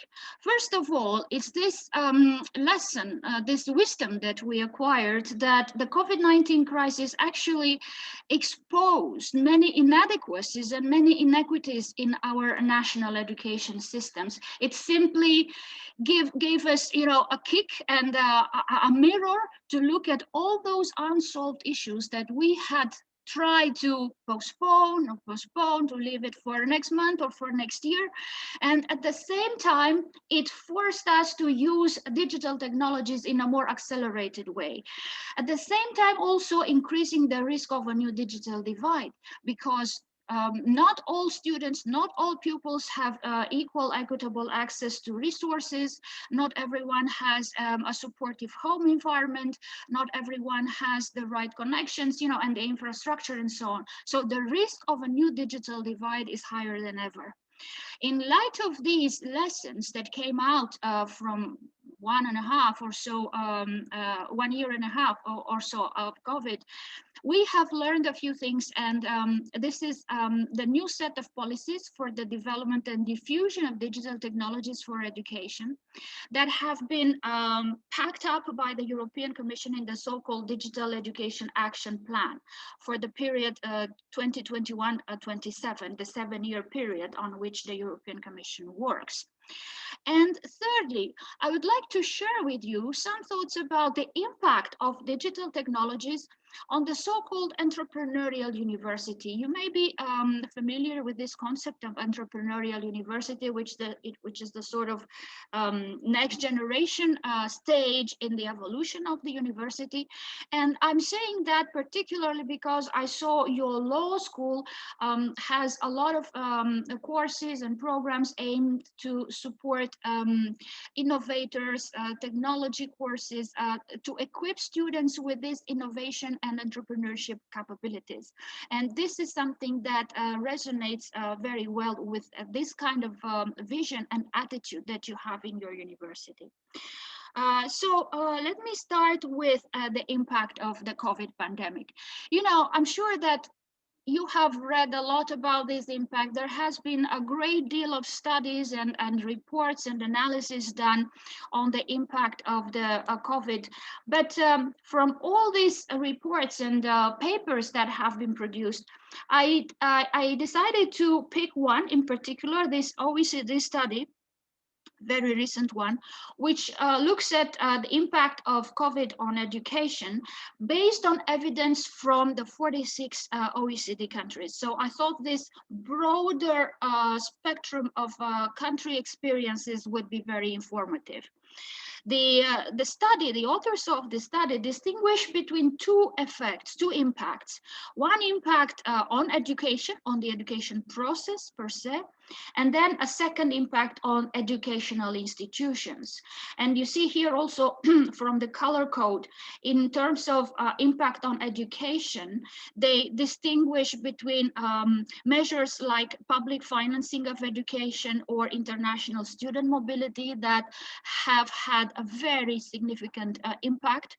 And then they also look at the loss of instructional time delivered in a school setting, what have been the consequences of the lockdowns for schools, for universities, or how should these schools and universities continue learning during school closure? What kind of measures should be adopted?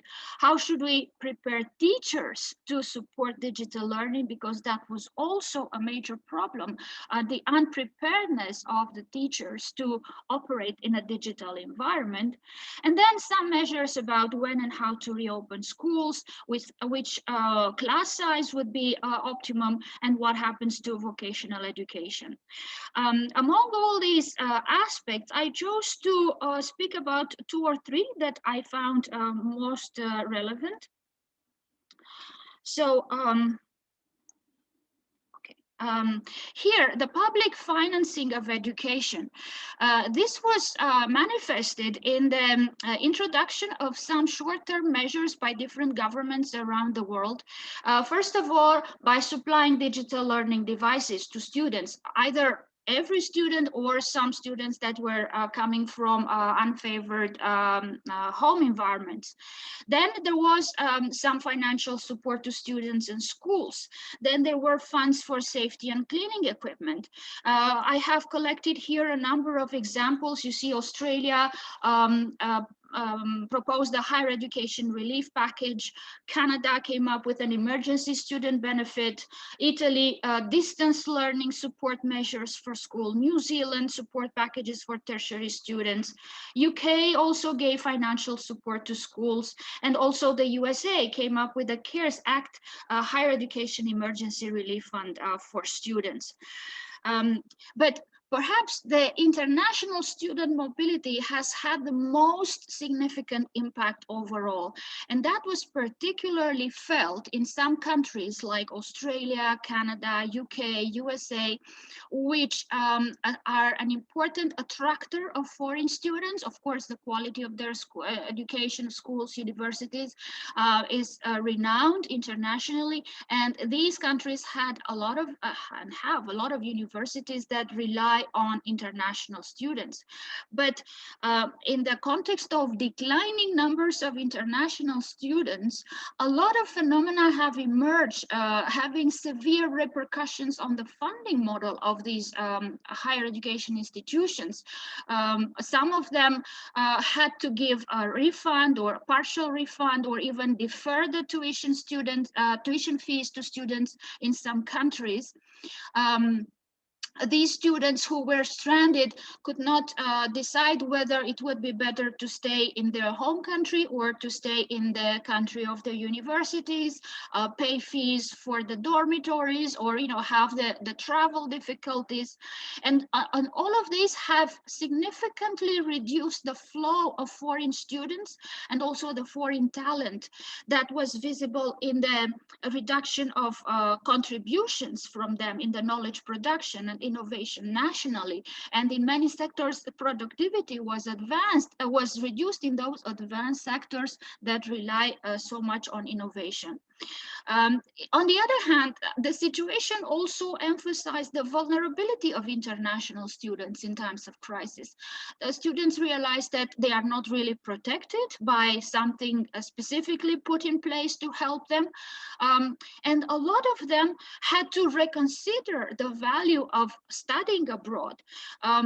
So this had, on the one hand, had an impact on universities because they realized, hey, we need to reinvent our learning environment to make it attractive again to the student and also accommodate digitalization, expand all these digital tools and complement them with the face-to-face learning, but also keeping the value of student-teacher, student-student interaction and so on.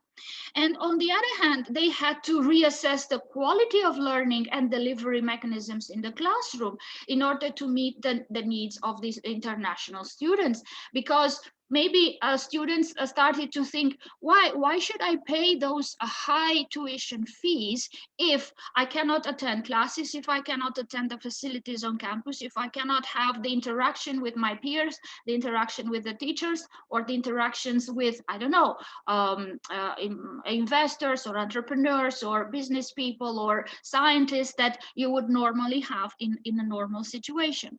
So this was a very significant perturbation, I would say, a perturbancy in the functioning of a campus in general, and it had effects on the continuity of learning, on the safety and legal status of the students, and also on the students' perception of the value of studying abroad for the degree. Now, when it comes to the consequences, the impact of this loss of instructional time that was delivered in the school setting, there are also some very insightful implications of that too. Because we see a lot of countries, if not all of the OECD and also beyond the OECD, have closed their schools. In February 2020, China was the first one to close schools. Then by March, all 46 OECD countries had closed some or all of their schools. And already in June, we could see that school closures were pretty much the norm, from 7 to 19 weeks. Even if that included some short school breaks, but lockdowns in schools were basically the norm. And as I will show in a minute, the implications of that were very, very important on the students. There have been some efforts to compensate for that during a school closure. And a lot of countries try to use remote learning, radio, television education, different instructional packages, online instructional resources. But all of that could only be accessed if you have a good internet connection, if you have sufficient laptops or tablets at home, if you have sufficient coverage of the internet signal and so on. So here are a number of examples that countries in Europe and beyond Europe have adopted to compensate for the school closure. For instance, France has turned a already existing distance learning program called My Classes at Home, and it made it available for all students in primary and secondary schools. Greece introduced virtual real-time classes in conjunction with other online tools. Spain delivered 1 of 5 subjects on TV, on 2 TV channels per day during 1 hour slot. And Mexico, for instance, had Your Teacher Online, a telephone line that was activated to offer mentoring to students. Well, that also brings us to the issue of teachers' preparedness to support digital learning. And here there are some studies that have been made at the level of the OECD in the year prior to the production of this report. And these studies have shown that about 36% of the professors, of the teachers who were involved in the survey have actually participated in online courses. So it was a really low level, and also about 60% of them received professional development in ICT. So still high, but not sufficiently high level. Also, a lot of them, about 18%, reported a higher need for development in this area. These numbers come from this study, Teachers and School Leaders as Lifelong Learners, TALIS results, which has been a very interesting exercise to look at how teachers apply their knowledge and skills in the classroom and how they design the social and cultural makeup of classrooms and the school climate. And with these questions, there have been a number of questions that have been asked, such as what practices are the teachers using in the classroom and how this has changed? How have teachers and classrooms changed over time? Why do teachers join the profession and how are they prepared in the early years? What kind of professional development do teachers and principals participate in and how do they feel about it? So it was basically a way of assessing the teacher's capacity to deal with technology, but also to deal with change in the classroom and design formats of learning and capacity building, really, in the classrooms. And so one of the key results was that less than 40%, about 36% of educators felt ready to use digital technologies in teaching, with wide differences across the EU. I would also like to signal here a technical report prepared by my colleagues at the Joint Research Center, which looked at the likely impact of COVID-19 on education, analyzing some trends reflected in the literature and international data sets. And this complements very well the conclusions of the OECD report in the sense that they captured also this kind of psychosocial, emotional consequences of the COVID impact on the students, on the teachers, and on the broader society. This learning loss during the lockdown has actually been found to cause a lot of stress and anxiety that have negatively affected the ability to concentrate on schoolwork. It reduced the motivation of students to engage in activities. It reduced test scores, it increases educational inequalities, greater inequality in cognitive abilities and students' well-being. And so they also noticed that vulnerable students were likely to fall behind even more than before. And this loss in education also accelerated the distribution of unequal distribution of behavioral and psychological problems. Finally, all these negative effects on the children's cognitive and socio-emotional skills are likely to lead to long-term economic disparities in the future. And that has an impact on the reduction of available human capital, negative effects on productivity growth, on innovation, on employment, and also on the future earnings, which will be lower. Now, coming to the measures proposed by the European Commission, they, as I told you before, they have been put together in the so-called Digital Education Action Plan 21-27. And this education plan is actually the second edition of the first education plan, which was elaborated for the period 2014-2020. And in order to update, to renew this plan, there has been a public consultation of citizens and stakeholders on the future of digital education during June to September 2020.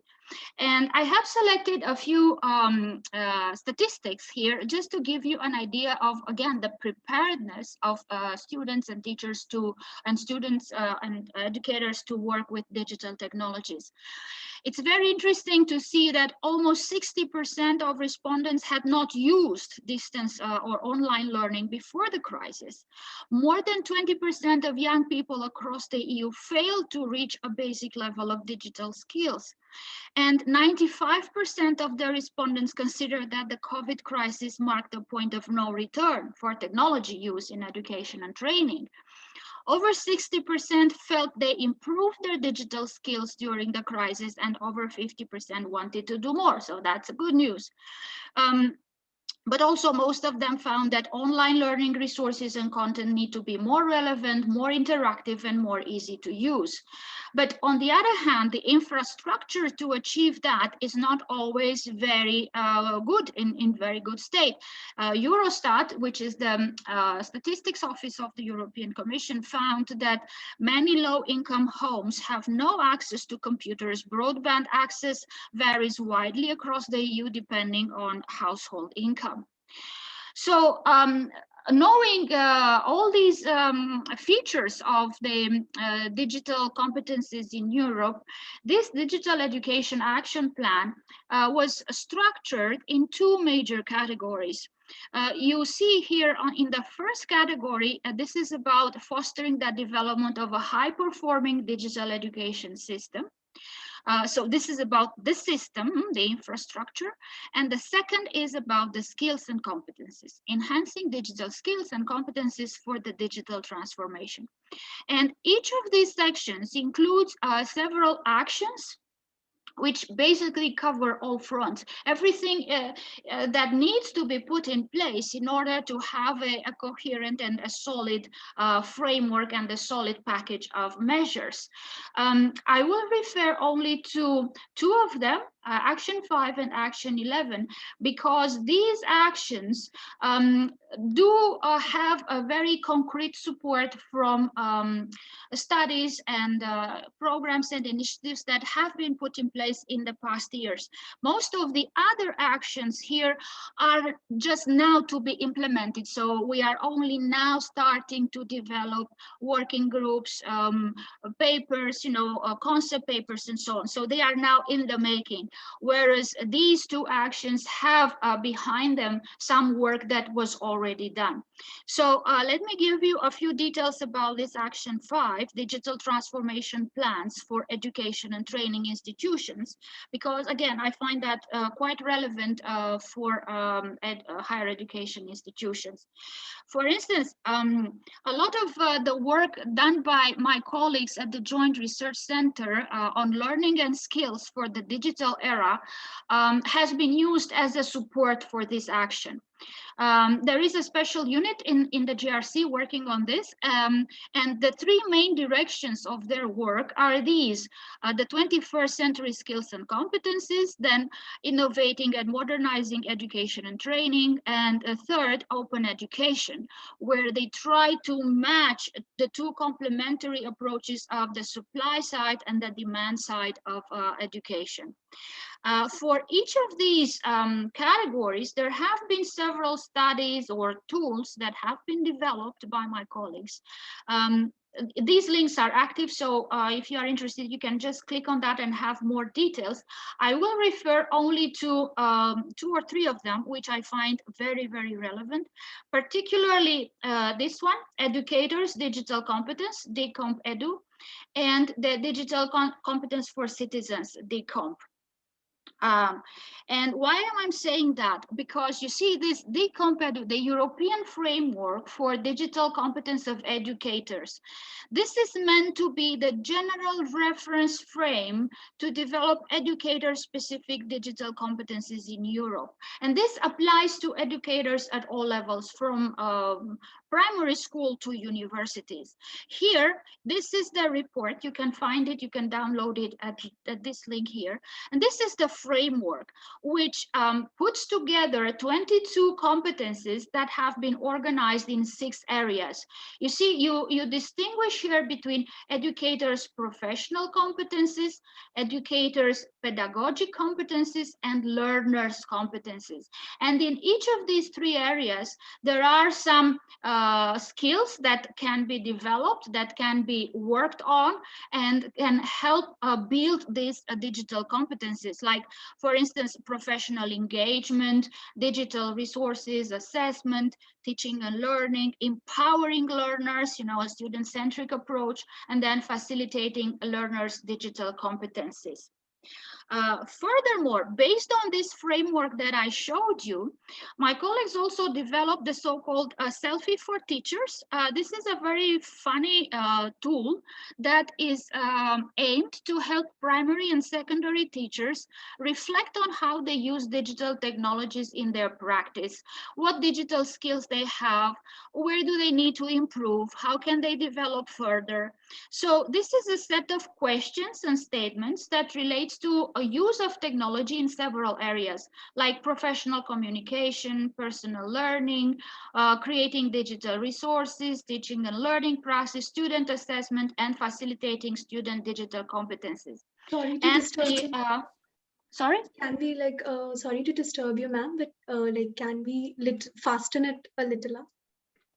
Yes, sure. I will finish in a few moments. Thank you so much, ma'am.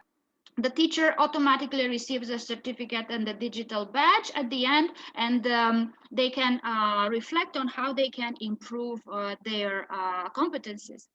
The competence framework for citizens is also something that tries to develop these digital skills, but in citizens, there have been 2 editions of this. You see, one is an update of the reference model proposed in the first one, and it also indicates a number of competencies that can be developed.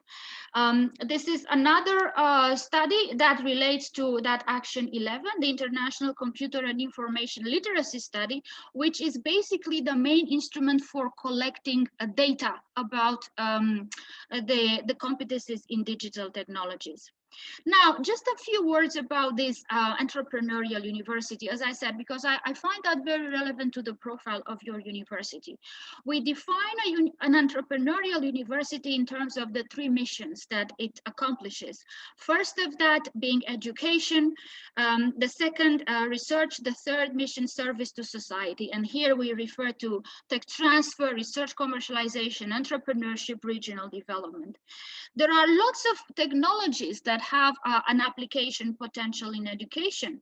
And I find this typology quite interesting because you can see the breadth and the variety of all these technologies that can be applied. Of course, not all of them will be applied, but they are available, and there is also a big push on behalf of those companies that are promoting them in order to create a demand in universities. There are also a number of trends that drive the adoption of education technologies. And for the first time, we include among these trends social, technological, economic, higher education, but also some political factors, for instance. In terms of education, when we look at what's changing, we discuss the education delivery mode. It changes the actors' roles. It changes the education outcomes. It may change university business models, or it can change university role in the local ecosystem, in the sense of enhanced cooperation with industry, with government, with civil society, along the lines of the quadruple helix model. And also it enhances the global competitiveness, because it's very well known that there is a very serious process of competition between universities. Some would also call it cannibalization of universities, if you like. And this is very important for the long-term survival of the university. It's also important for the next generation workforce, for the new industry, Industry 4.0. Because there are new relevant courses in the big four Industry 4.0 areas: big data and analytics, cloud, mobile, social. These are imperatives for today's enterprises. And you wonder, do we have the teachers to prepare the students for this? Do we have the content that we teach students for this? Do we have the evaluation model and all that comes with that? Dual degrees, for instance, like engineering and business, or engineering and law, could signal a stronger cooperation between business schools and engineering departments. There are many challenges in implementing that because of many reasons: insufficient digital literacy in faculty, emergence of new scholarly forms of authoring or publishing that are not sufficiently recognized, a broader uptake of technologies, a personalized learning that is not adequately supported, or high competition to traditional models of higher education. In terms of research, there are interesting things that we can observe here, in the sense of emergence of new interdisciplinary research areas, research teams, better integration between basic and applied research, new interdisciplinary research programs that are promoted by government or other sponsors, new research partnerships between universities, and new interdisciplinary institutions at the interface between technology, law, education, politics, or the labor market. And also in terms of the third mission, or the academic entrepreneurship, you may have noticed that we are talking more and more about technology startup, deep tech startups, new startups in Industry 4.0, Industry 4.0 clusters, technology entrepreneurs, risk-taking, fear of failing, and all that. So I will conclude with this big question for you. Are you prepared for that? Can we face the challenge? What do we need to do to prepare ourselves, to build capacity for this? And the more we discuss about it, I think the more fruitful the effort will be. Thank you very much for your attention. And if there are any questions, I'll be happy to take them. Thank you so much, ma'am, for this brainstorming session. The questions, if in case any one of you have any questions, please post it in the chat box. We will take them after the session. Thank you, ma'am. Now, I would like to call upon Professor A. Arun Kumar, sir, to please proceed with the session and also state the guidelines to the participants.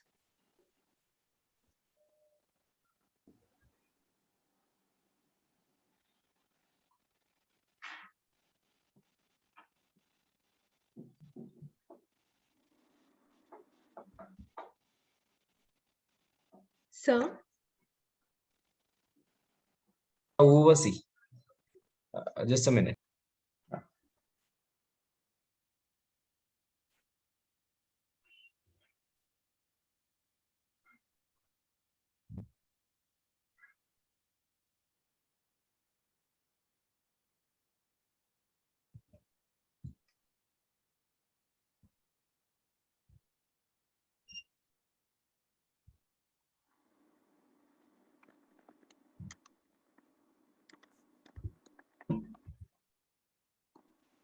Sorry for the inconvenience caused. Sir has to go for some important thing.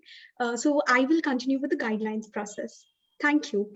So all the participants and the presenters have to remember that you will be getting only 7 minutes to present your script or the information that you have to spread.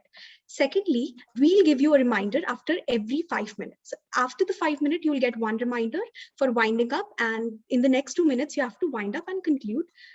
So this is all for the guidelines. I wish you all the best.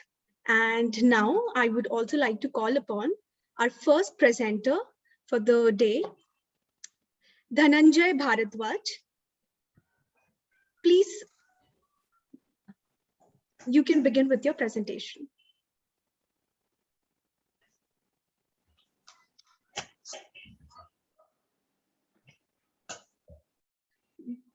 Yeah. Okay. Since we are not able to connect with him right now, I'll call upon my second presenter for the day, Dr. B. Anjan Kumar. Sir, please begin with your presentation.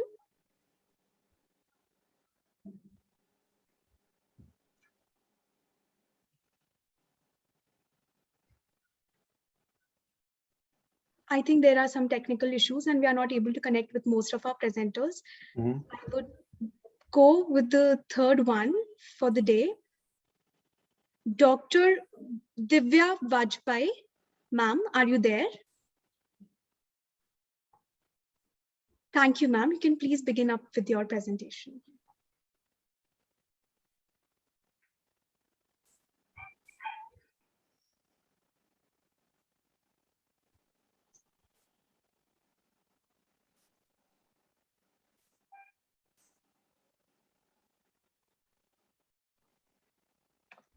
Urvashi, I don't think ma'am is here.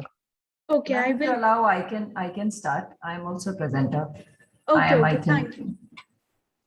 Okay, so we have Shirley Tiwari amongst us, and she would, ma'am, you can please go with. Yeah, thank you. Thank you so much, ma'am. Thank you. Very good afternoon, one and all. I am Professor Shirley Tiwari, and I'm participating in this prestigious conference from Bangalore. I am a HR faculty from ISME Bangalore, International School of Management Excellence, and I'm pursuing my PhD from Jain University, Bangalore.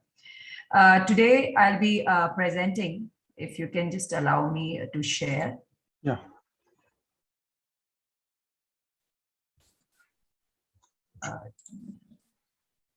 Today, I'll be presenting, this is my SLR, on which I'm working. It's on high performance work system in tourism and hospitality industry, a systematic literature review. Me and my guide are working together on this SLR.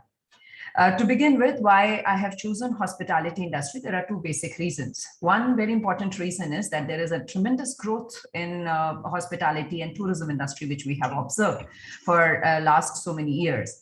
The data WTTC report, recent report has been really, really remarkable, where the global contribution of 8.8 trillion USD to the global economy is being contributed by H&T. It also represents 10.4% of the world's total GDP. The 2020 plunge in international tourism could result in an estimated economic loss of over 2 trillion in global GDP. More than 2% of the world's GDP in 2019, we're bringing the number of people earning their living in the sector to a stunning 319 million in 2018 alone. The overall growth in the travel and tourism industry was 3.9% in 2018 and was outpacing the global economy by 3.2%, which shows, and this data tells a lot significant thing about that, what is the potential of the growth in this particular industry. But in last 2 years, we have seen that how this industry has been impacted. So it created an inquisitivity in scholars like me that how and what HR practices can help in this. In which I actually came across a concept called as HPWS, which is called as high performance work systems. It is one of the very famous concepts in HR, which is coming up, wherein people are talking a lot about the new HR techniques and things which are doing. In my SLR, what I have done is basically I have tried to find out the different definitions of HPWS and would like to make certain suggestions of how and what practices that we can do to implement and help H&T industry to get up. So what is HPWS? HPWS is defined as a bundle of HRM practices which are designed to promote employees' skill, motivation, and involvement to enable a firm to gain a sustainable competitive advantage. This was actually evolved in US and later on it was taken and was researched a lot from 1995. The major seminal paper was in 2012, where Boxall has spoken a lot about HPWS and the impact of HPWS on the productivity and growth of industry, of all the employees in that matter. In fact, in HNT, in hospitality and tourism industry, where it is a very employee-centric industry, where people are dealing with where their performance, their behavior, their attitude is very, very employee-centric, customer-centric, and it is an experience industry. That's why these particular, practices are going to make a lot of difference. So practices like selective recruitment, extensive employee development, innovation, and participation in decision-making are also some of the important practices of HPWS, which have been identified in 2014 by Kramar. HPWS is gaining popularity with the researchers and becoming famous with corporate world. So far, many studies have been conducted in manufacturing sectors and service sectors, wherein a lot of studies still awaited in HNT industry. So that is what the main objective of my SLR, where I actually wanted to find out that since there is a scant literature available, how can I actually help up in finding out some some methods and some papers by which I can actually identify some practices which will be helpful in hospitality and tourism industry. I also wanted to differentiate HR practices with HPWS practices in hospitality. According to literature, there are a lot of literature which is available, which talks about the difference of HR practices and HPWS in manufacturing and service, wherein in hospitality and tourism, it's not a very clear demarcation, and also to gaps in HPWS practices, which can help in revive the industry. My exclusion and inclusion Ma'am, criteria. only 2 minutes are left. Please continue. Yeah, I have taken articles which do not focus on HPWS practices. I have not taken papers which are not in English. They have not taken papers which are not peer reviewed. I have not taken papers from manufacturing, and I have not taken papers before 2011. Right? I have also studied cross-sectional studies in these papers. I have my quality assessment criteria was basically, I've chosen the paper which were very, very robust in their theory, in their methodology, in their implications for practice, which are where generalizability is very high, and their contribution to the literature was perfect. This is the procedure that I have actually used. I have found out 76 papers actually from different databases. I used a Boolean search and a manual search forward and backward to identify 67 papers, and I have removed duplicate. After removing duplication of papers, I received 67 papers. Reviewing the titles and abstract, I received 55 content-based papers, and out of that, 42 full text papers I could have received. And out of those 40 papers in which I had made, study, and this actually I took it from Prisma.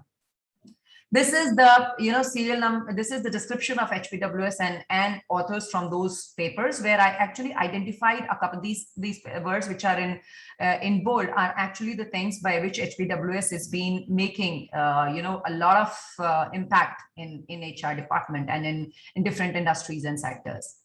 These are the practices. Ma'am, could you conclude? You have 1 minute left. Yes, ma'am. I'll finish it up in 1 minute.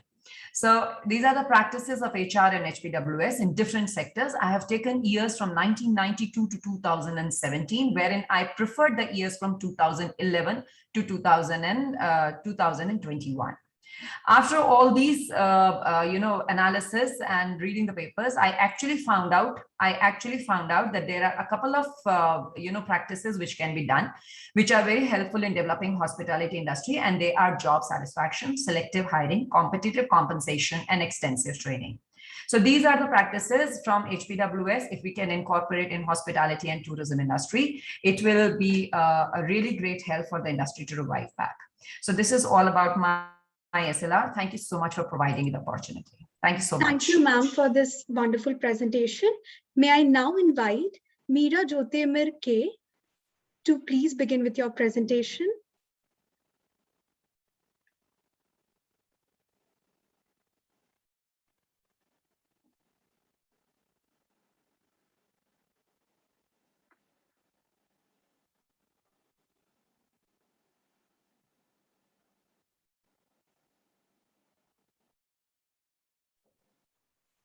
Urvashi, proceed with another participant.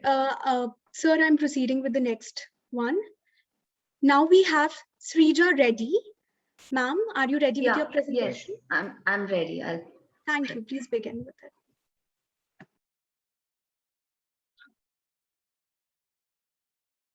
So shall I start? You can see the slides, right? Yeah.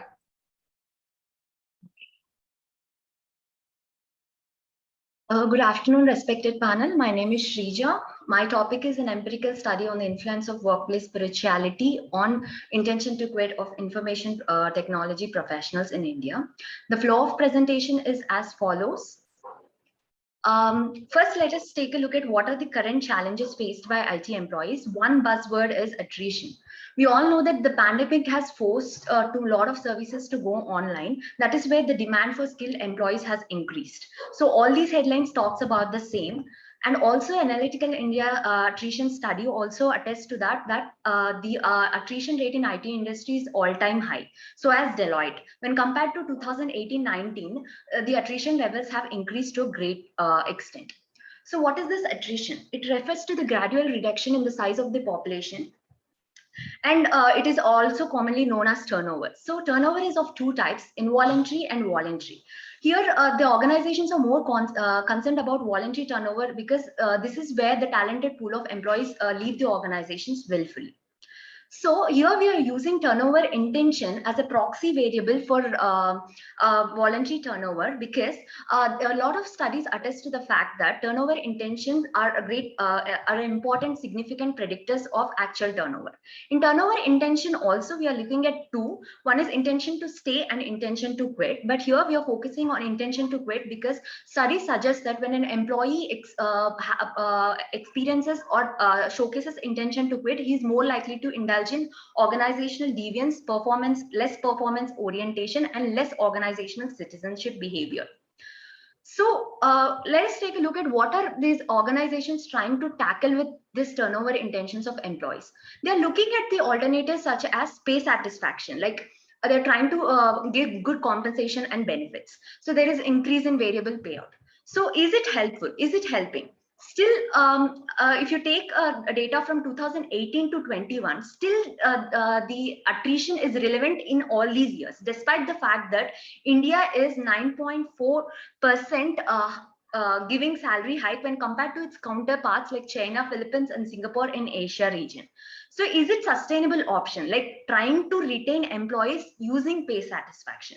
So our research question arises from these real-time problems where we are trying to reduce employee intention to quit in a sustainable, in a less monetary or a less financially effort.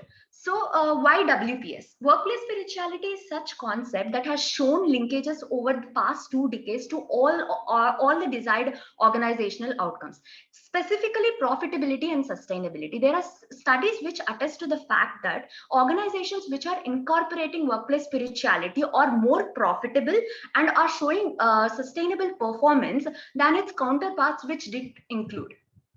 So what is this workplace spirituality? Workplace spirituality is an individual experience manifested in 3 dimensions, like meaningful work that gives purpose, sense of community that involves deep connections, and alignment of values, which talks about vision, mission, goals of the employee and the organization. So we already know that spirituality is a very taboo subject. When included in workplace spirituality, people might have this prejudice that it might be cultural and religious perspective, but no, the studies attest to the fact that workplace spirituality is completely different in conception with religion. Religion is about external practices and rituals, whereas spirituality is about way of life. It is an individual experience in workplace. So our research objective is to investigate the influence of workplace spirituality on intention to quit. So these are the literature review these are the research gaps we are going to address. So proposed model, how did we arrive to this proposed model? So what we did is we took the literature of intention to quit, all the meta-analysis paper review of literature and all the possible from 1990, and we just jotted down what are the top predictors of intention to quit. And we went through the literature of workplace spirituality and we found out the link that all these top predictors of intention to quit were all being influenced by workplace spirituality. Not just that, even the theoretical framework, social exchange theory and social identity theory mention that when an organization put efforts to provide employees with better experiences at their workplace, then they're more likely to respond. Like if a good meaningful work on purpose is provided to an employee, or good community or relationships are provided, and a better orientation is provided so that employee is able to identify with the organization, then they are more likely to be committed to the organization. If they find their work to be meaningful, they're more satisfied with their job. And if they find their organization is concentrating and recognizing them, then more likely to be display organization citizenship behavior. With all these attributes, they are more likely to be loyal to the organization and less likely to leave the organization in near future. So that made us come to the conclusion of this hypothesis. Workplace spirituality will have a negative relationship with intention to quit of employees. So what we did, so we used a descriptive research with a sample size of 303. We used purposive sampling, and we administered a time lag because the questionnaire we are going to use is self-reported questionnaire. So in order to handle common method bias, we used a time lag study, and also we used only those samples where the employee is associated with the organization with more than 1 year, so that this time period was given to the employee to understand the situation, to accustom to the surrounding community and the organization and his work. Ma'am, you have last 2 minutes left, so please wind up. So we use these instruments, and the results shows that the workplace spirituality has a negative influence on intention to quit. So we used a confirmatory factor analysis, and the model fit came fine with 0.797 and 77 IF and TLI values. So this is the path analysis which attests to the fact that whatever we have assumed, is it in the right way. So the path analysis have come significant. So this is the structural equation model, the final model with standardized path coefficients. So this model shows that whatever we have proposed, that workplace spirituality has a significant influence on intention to quit. And when an employee is experiencing workplace spirituality, they are more likely to have less intention to quit. So the results depict that almost all effect of workplace spirituality on intention to quit is significant. Therefore, we accept our hypothesis. So further, through the implications of the study, the theoretical contribution of this study include that. Please conclude, Srija. Yeah, I'm concluding. So most of the studies on workplace spirituality were focusing on connecting the variables, that there was no proper theoretical supporting to it. This study contributes to that, and also it adds to the existing empirical studies. Further, this study practically suggests to the managers what could be done. How could you nurture workplace spirituality, like for meaningful work, job characteristics, training for sense of community, team building activities, alignment of values, autonomy, competence, and orientation. So these are mentioned as practical implications for the managers. Ma'am, please conclude. You have 20 seconds, ma'am. Yes. These are the limitations. We try to address most of the limitations, like time lag method was administered to handle common method bias, and we would suggest future researchers to carry out in other contexts as well. Thank you. Thank you for the opportunity. Thank you, ma'am. I would request all the participants to please check the chat box to know your sequence and kindly acknowledge the message so that I know that if you are present in the meeting or not. Secondly, please bind up in the time itself. Okay, thank you. Next up, we have Kriti Sharma. Ma'am, if you are here, please begin with your presentation.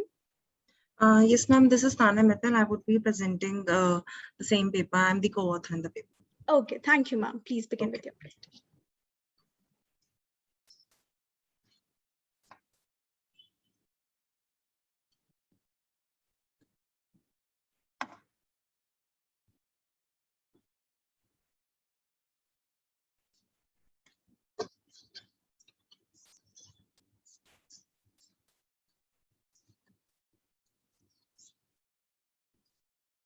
Very good afternoon to all the respected panelists, organizing committee, and dear participants. I am Tana Mittal from the Faculty of Management Studies, Gurukul Kangra University, presenting my paper entitled "What Drives Customer Satisfaction in M-Commerce Market, Investigating the Adoption of M-Commerce by Young Generation."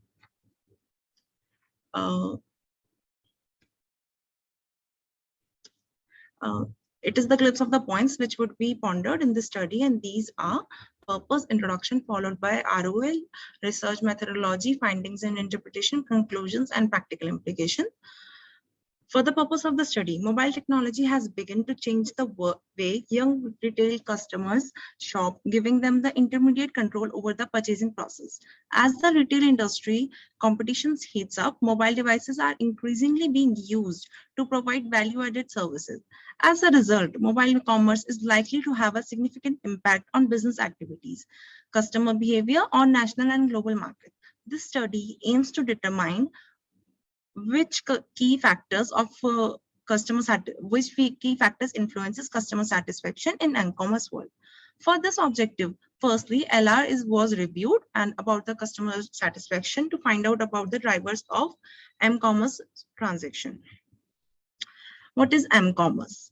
M-commerce is a wireless electronic commerce in which consumers buy and sell goods, seek services, transact, and transfer money over the mobile devices using wireless internet.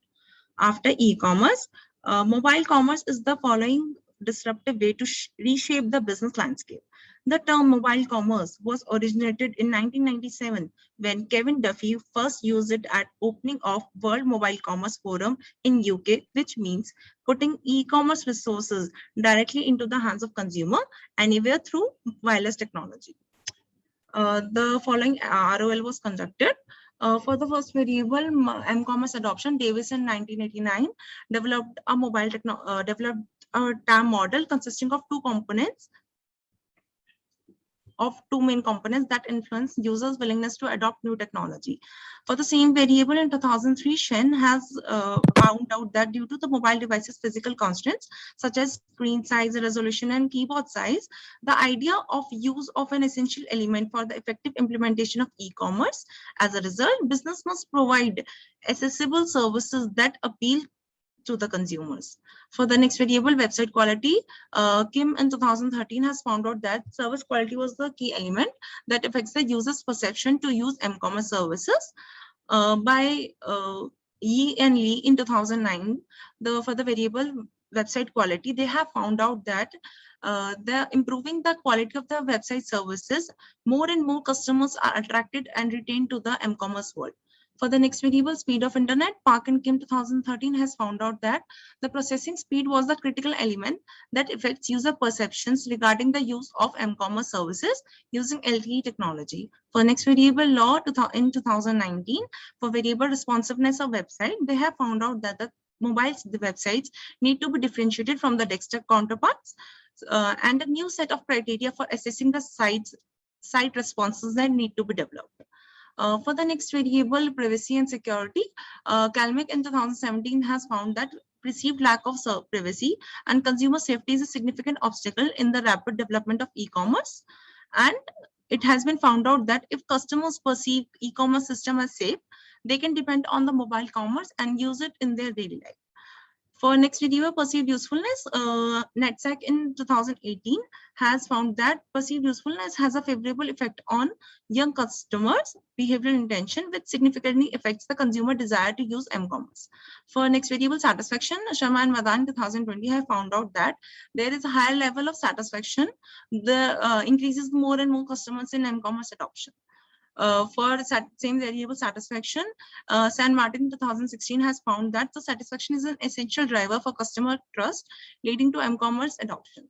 For the conceptual framework, although the study model, which is shown here, has emerged from a better knowledge of literature and ideas, additional empirical testing is required to verify the model's variables affecting m-commerce services uptake in the customer satisfaction. For example, 2 minutes are left. Please start concluding. Yes, ma'am. When we are basically we are here seeing what factors of customer satisfaction affect commerce adoption, taking into account the educational status of young generation. Sample size was taken from 100 respondents through stratified random sampling, and the questionnaire has the 5-point Likert scale representing strongly agree to strongly disagree.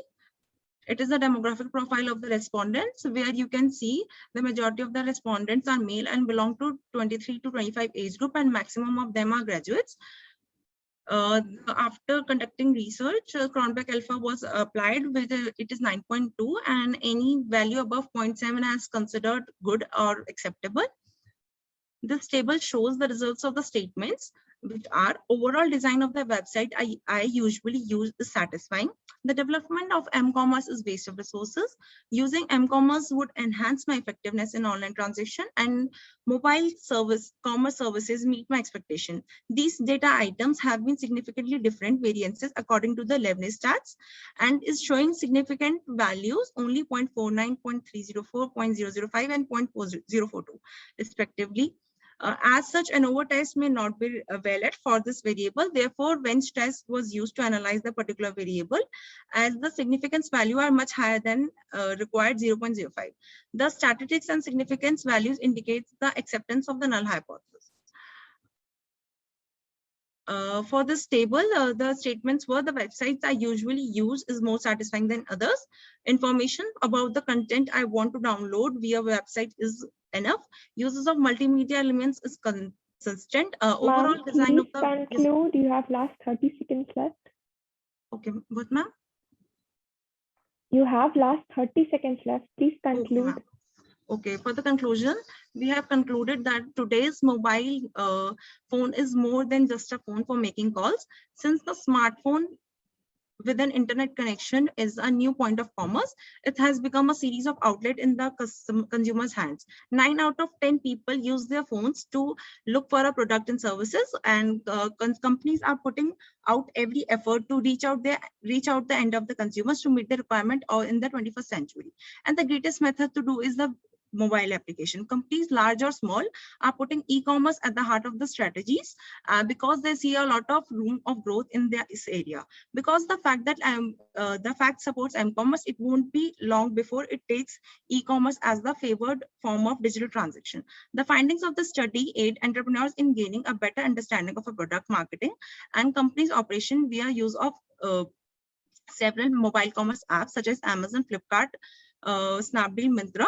Because the youthful generation is the king of the market, M vendors have understood their needs and offer the good deals to them to meet the rapid growth in the company. The significance of the social media communication and brand engagement should not be underestimated. Furthermore, m-commerce applications would provide marketers with vast potential. The report offers significant insights into the key factors of one of the most critical virtual marketplace. That's all. Thank you. Thank you so much, ma'am, for this wonderful presentation. May I now please invite Meera Jyotirmay ma'am to proceed with her presentation.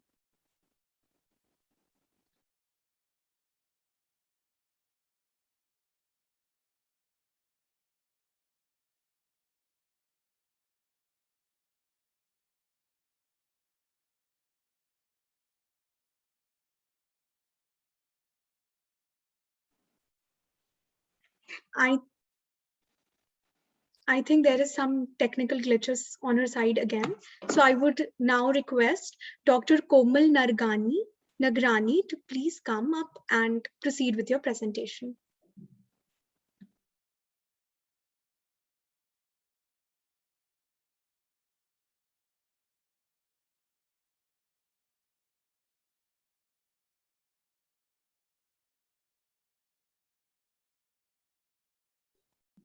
Arun sir, I think she's not over here. Should I proceed with the next participant? You can go with next one. Okay, thank you, sir. Next up, we have Bindya Bahadur Bhai. I would please request you to come up.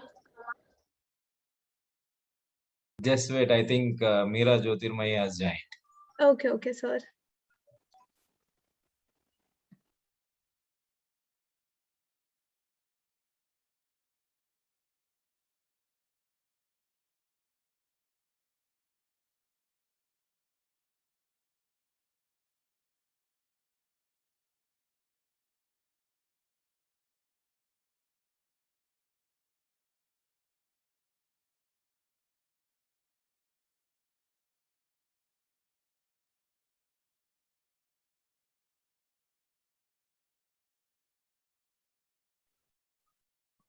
Meera Jyotirmay, are you there?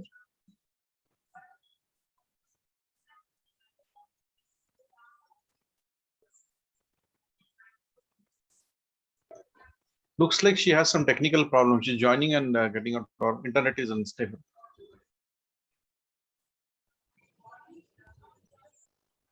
Yes, sir. Please call upon next participant. Yes, sir. Next up, we have Bindya Bahadur Bhai. Sir, I would really request you to please come up and proceed with your presentation. Sir, I think so. Even he is not over here. Then next up, we have Shivani Peer, ma'am. Ma'am, are you here? Yes, ma'am, I'm there. Okay, thank you. Please begin with your Yeah. presentation. Yeah, can I have the share screen, this thing? It's already in your control. You Okay, just have okay, to- fine, fine. Thank you, thank you.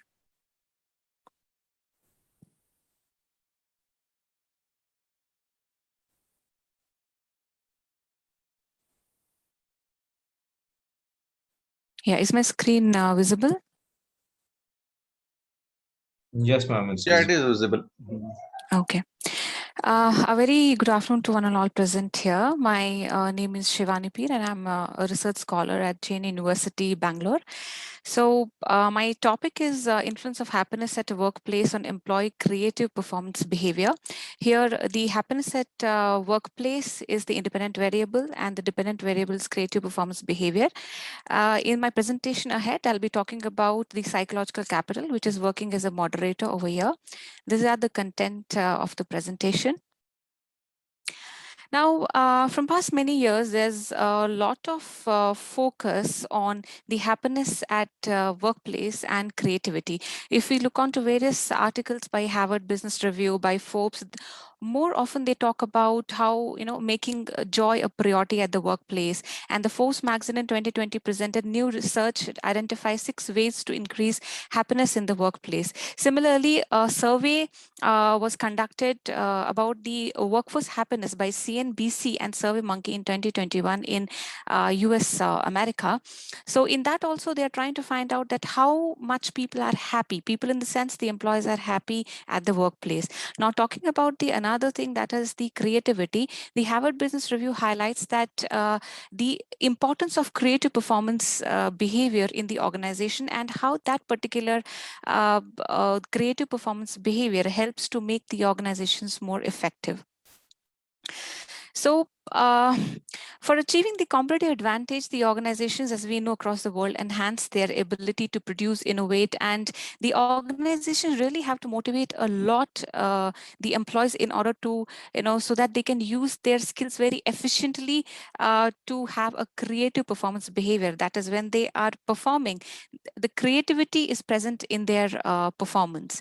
So talking about further on happiness at workplace and creativity, this study, the context of the study is basically hospitality sector. The hospitality clients are becoming more and more stressful in the face of charge and provider quality. So thereby, due to their constricted finances and high information of marketplace, and the opposition through the internet, like the competition, the challenge, even if we are talking about this pandemic period also. So many innovative and creative ideas are required to deliver the services, even if online also. So as a result, the position of place of work, a laugh is in particular essential to elevate the hospitality personnel stress and strains. The hospitality enterprise is one of the quickest developing of the worldwide economy, according to UN WTO record of 2018. And the WTO record of 2021 says that over 60 million jobs have been misplaced within the closing 1 year.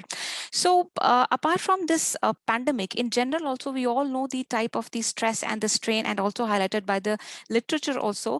There is by Chai and Chu in 2016 that the people in the sector, they go traumatic segment of the people therein face lot of stress. So in that case, making the place a happy workplace becomes the dire need of the hour. So the objective of the study is to study the influence of happiness at workplace on creative performance behavior when moderated by the psychological capital. Before moving on to the variables happiness at workplace, there are various antecedents to the creative performance behavior like personality factor, self-efficacy, feedback environment, positive emotion, supervisor style, humor, and reward. I have picked up as a positive emotion because some of the factors are not malleable, and some of the factors have already been explored to a greater extent according to the review of literature, where I did the review of around about 40 papers. So talking about this positive emotion here, the happiness at workplace is considered to be one of the positive emotions. And in the paper by Emma Balin 2011, it says that the study done by Emma Bal states that positive emotion is one of the main factors that relates to the creative outcomes. So talking about happiness at workplace, which is considered to be the individual's work and life satisfaction, subjective well-being, and among the great beyond research are those that look how happiness in the daily paintings of the life at the workplace will become workable via higher control of the work atmosphere. So happiness on the workplace is important for enhancing the productivity in any organization work, and is one of the wonderful feelings the people experience at the workplace, as per the literature. Talking about the dependent variable, that is a creative performance behavior, it is defined as a behavior the professionals engage into to achieve creative performance. And as I already defined, it is one of the important factor or important outcome at the workplace. The various stages it is classified into is problem identification, information search, idea generation, and promotion.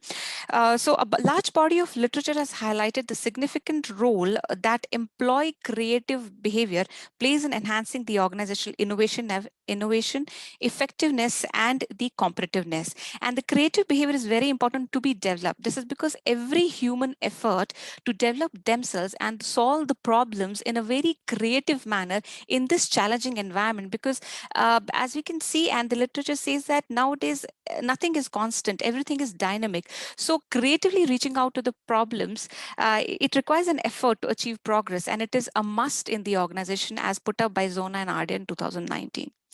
So psychological capital, which I was talking about, which has been used as a moderator in the Ma'am, only 2 study. minutes are left. Please wind up. So PsyCap has been found to have influence on the employee positive emotions. So when this relation will be weak or strong, when the employee PsyCap will be high. So psychological capital has been a factor for hobby for the researchers to find out how it does an impact on the various relations. So various research gaps I found, and particularly I found in the hospitality sector, very culinary work has been done. Little emphasis has been laid when we talk about happiness at workplace or creative performance behavior also. So the model is basically the conceptual model which I'm going to present is based on the broaden and build theory, where it says that when the positive emotions of a person repeat and increase over a period of time, it leads to the creative outcomes. So this is my conceptual model, where I'm talking about when happiness at workplace increases as an employee. Based on the broaden and build theory, what will happen is that it will lead to more creative thoughts and creative performances, creative behaviors, leading to the creative performance behavior.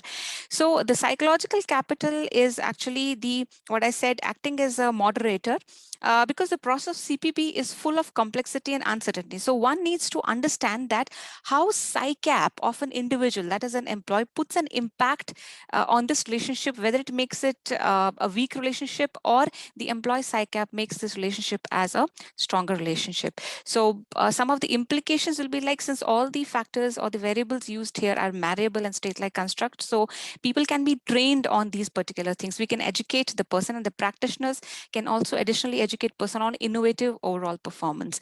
So since this is, I said, a conceptual study, so the future studies should conduct empirical investigations of the proposed model to establish its validity. And the future studies, so future studies may always reconsider the study and can add up to make it a more enriching and a robust model. Yeah, that's all. Thank you. Thank you so much, ma'am, for giving such an informative presentation.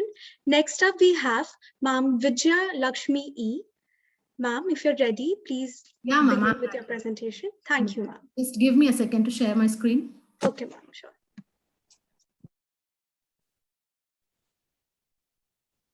respected dignitaries, presenters, and the people who are present over here. A very good evening to everyone. First of all, I would like to thank the ICFAI Law School for providing me an opportunity to present my paper. My name is Vijay Lakshmi. I am research scholar pursuing my PhD from Usmania University, and I would like to present my paper, Competency Mapping, Need of the Hour. What these competency mapping nowadays, it has become a very buzzword in each and every field.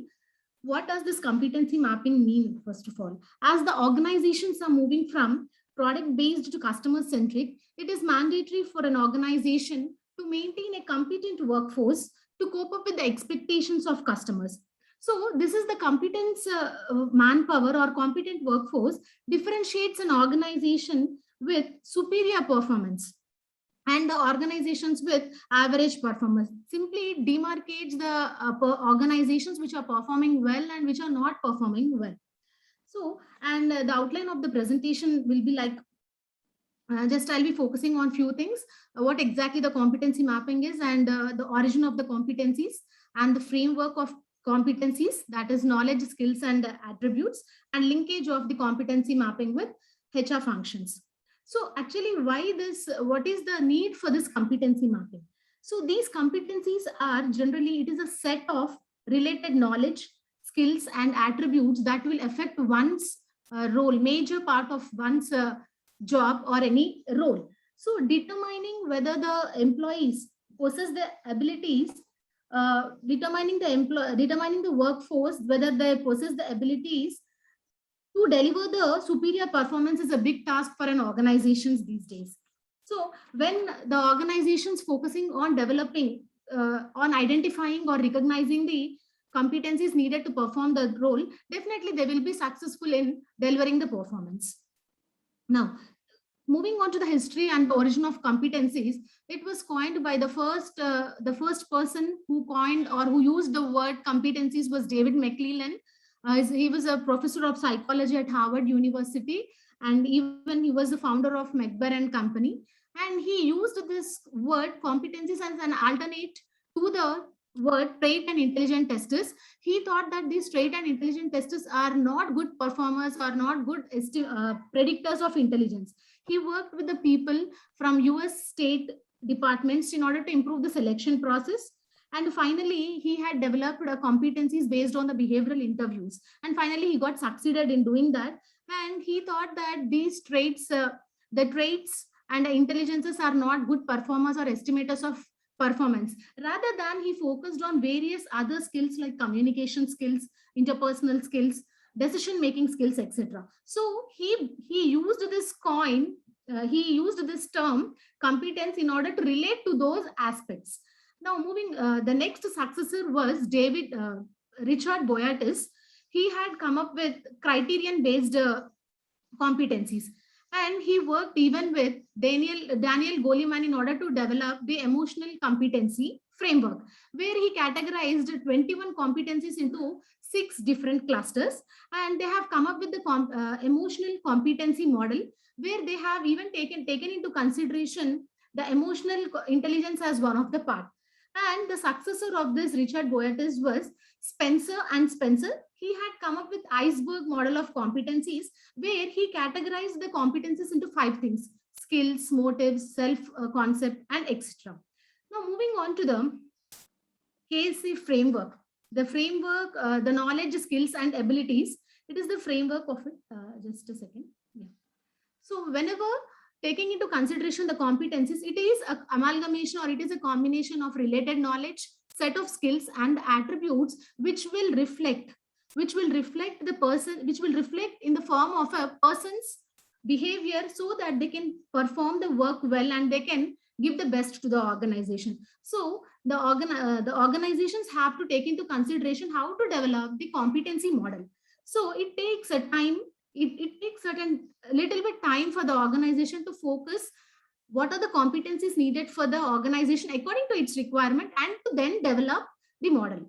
Now, moving on to the classification of the competencies, the particular slide or the image in the slide, that this particular image depicts the segmentation or the classification of competencies. It was given by C.K. Prahlad and Gary Hamel in 1990.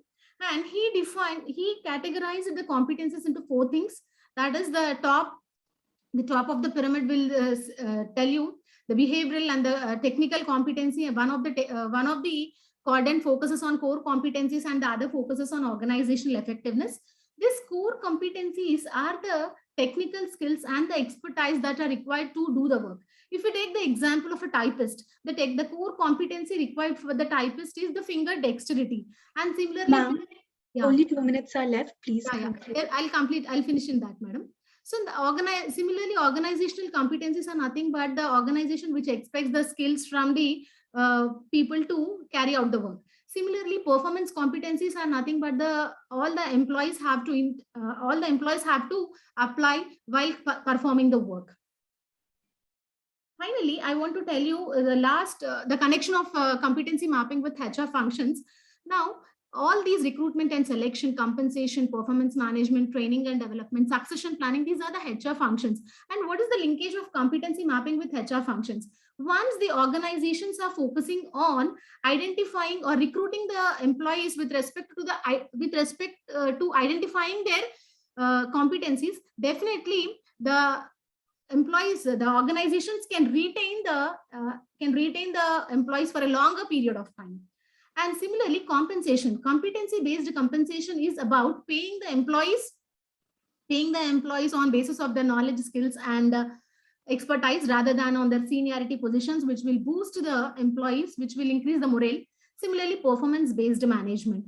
So whenever you are tying up this competency mapping and performance-based, obviously, whenever you are inculcating the training with respect to competency mapping by identifying the gap between the current skill and the desired skill set, definitely our performance of the organizations get boosted. And the last point is how the succession planning. It is an activity that an organization focuses on filling the vacancies in the top level management, which is absolutely unplanned. So definitely this identifying the traits that are required for the filling of the top vacant places will help an organization to retain the employees and to reduce the attrition rate. So I would like to conclude my presentation with one thing. So once the identification of the competencies in the organization is tough job. Once the key competencies are identified, it is easy for the organization to develop the competency model with respect to the requirements with respect to different levels of management, like top level, middle level, and low level. So once the competency mapping model is implemented in various organizations, definitely it will boost the productivity and with less cost. Thank you all. And once again, I would like to thank the ICFAI Law School for providing me an opportunity to present my paper. Thank you. Thank you so much, ma'am, for such an informative presentation. May I next call upon G. Hima Bindu to please proceed with your presentation. Ma'am, do we have you here? Okay, sir, I'm moving with the next one. Now we have Akash Krishnan. Sir, if you are here, then please begin with your presentation.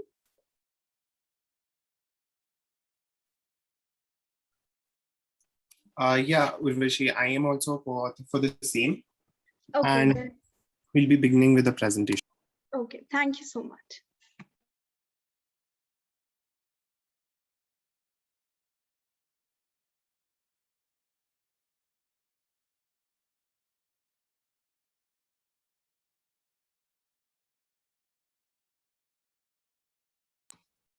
I hope the screen is visible.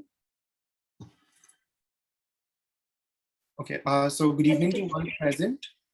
I, Apurv Gupta, along with Akash Krishnan, both final year students of ICFAI Law School, will be presenting the paper titled as Digital Revolution in Maritime Industry, Harnessing the Incongruence Views of Technology. Now, when I speak about the digital revolution in maritime industry, I basically refer to the change, the paradigmatic change that we've gone through the traditional approach and we've entered into the digital age. So with that, there are certain incongruence, or we can say conflicting views of technology that needs to be accepted and harnessed by us. So when we talk about digitalization with itself brings out various opportunities, creates various business opportunities for us, which are not only economically valuable for us, but even socially. As a result, we can say that the digital business strategy is consistent with simple tactical and operational goals. Speaking about the traditional business companies, they coordinate their business activities by combining radical and contemporary and complementary digital business models in the digital assets, which are the most important strategic resources compared to the traditional shipping business models. Next slide. So when we talk about the maritime in close proximity with the big data analytics, so there was certain traditional techniques that were used before the big data analytics we entered its invent. So those techniques involved going and collecting personally the data from the warehouses and the distribution centers. As a result, what happened was that it was not at all cost effective, not at all time friendly. So with the advent of big data analytics, the data is collected and analyzed from both traditional and unconventional sources, that too in real-time nodes. When we speak about big data, we can say that it is therefore playing an important role in the shipping designing as well, because it is used to manage the ship sensors. It provides predictive analysis in order to avoid any delays, improves the overall operational efficiency of a ship. Coming to the key areas where we can see that big data analytics are used, these are chartering, first of all. Chartering is simply the thing where you have to find the right ship for the cargo at the cheapest price possible. Now, earlier there was a middleman which was involved, an intermediary. So with the invent of big data analytics, we are eliminating the role of the intermediary over here. The next thing that we have is the operations. Speaking about the operations, there are two main branches of it, which is speed and maintenance. Now, if we go with the traditional approach, just giving a comparative analysis with the traditional and the digital age.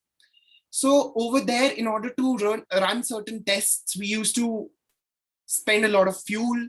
We used to even increase certain freight costs. So with big data, we can analyze our key data and reduce these fuel costs, freight costs, and schedules. Secondly, maintenance. Now, shipping vessels are also an asset, and every asset except for land is about to depreciate in the future time. So in order to prevent that wear and tear, we need to maintain it. And for maintaining, this big data analytics helps us to know as to which part of the ship needs maintenance and when shall we provide the maintenance. Then there are certain voyage operations such as replying to notes, emails, phone calls. All these things can be helpful for us with the big data analytics. Next slide.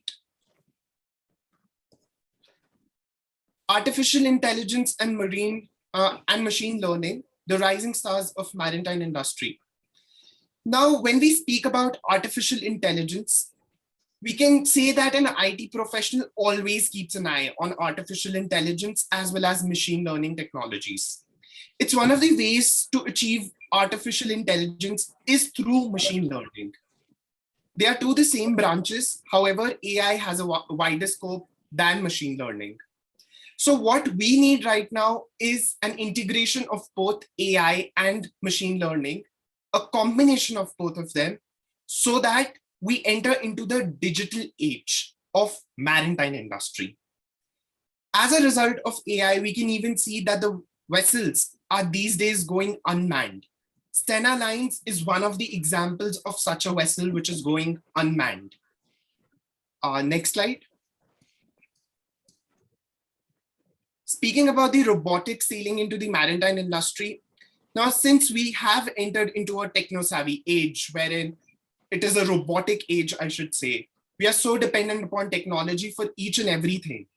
So similarly over here also, artificial intelligence through robotics plays an important role because it has revolutionized our mindsets. Only 2 minutes are left, so please wind up. Sure. One of the example is the US Maritime Administration, which along with CKIT has created a robotic vessel for oil refining. The other areas where we can see that robots have entered are robotic ship inspectors. Then we have Hullbug, which is one of the robots which is used for cleaning the hull of the ships. Then we have Reconscott robot, which is an anti-piracy robot. So all of these robots even help, in one or the other way to prevent the marine perils. With this, I will call upon my co-author, Akash Krishnan, to carry on with the presentation. To carry on with the presentation, I would begin with the concept of smart ships. Smart ships are basically, if you want to know about them, it is a real-time technology. That is, when the ship is in voyage, during the voyage, the sensors or the big data analytics which are present on the ship would send information to the shipping company on the shore, and also would help the ship to continue its operations. The basic advantages include fuel optimization, energy efficiency, and reduction in carbon emissions, because big data analysis basically predicts as to what is necessary for the ship during the voyage and would give an optimal plan as to how to achieve it. The second point in digitalization is digital twins. Digital twins, as normal human beings as well, is the digital twin of the ship which is there in the ocean. And this digital twin will help us analyze what is going to happen in future, even without the ship starting its voyage. It would help us know where the ship would go, what all conditions it might face. Based on all future predictions, it will give us an optimal voyage route for the entire journey. So the basic difference between these two being that one is a real-time ship and one is a digital twin in nature. It will give us future predictions based on knowledge without even the ship starting its journey. Coming to the future challenges in this area, since there is a lot of technology being involved, one could imagine the cybersecurity threat which would... Sir, your time is up. Please wind up. Yeah. So apart from cybersecurity threats, there's also a need for trained professionals in this area to manage the technology. And for the road ahead, there are several projects developed by China, Japan, companies like Rolls-Royce for smart ships. They are planning to introduce smart ships completely by the year of 2030. And when it comes to digital twins, DNV, Intel's MPA Shipping, etc., planning to do the same by 2030. So in conclusion, by 2030, we can expect an ocean which is going through without any manpower, without any involvement by men, and completely digital in nature. Thank you. Thank you so much for such an informative presentation. Now I would like to call Dhananjay Bharadwaj sir to please proceed with your presentation. Good afternoon. I am Dhananjay Bharadwaj, doing BBA LLB from NMIMS. So the topic for my research paper is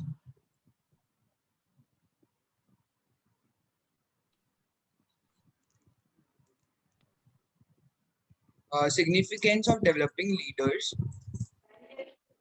for future organizational success. So starting with the basic introduction of leadership. Leadership is basically, am I audible? Yes, Dhananjay, you are. Yes, you are. Continue. So leadership is basically controlling and managing the activities among the company. So leaders are important for all lines of business in an organization, particularly because management and leadership are intertwined. When workers in a company want to take on leadership positions, they will be unsure of the best course of action. This is where leadership training programs come into action.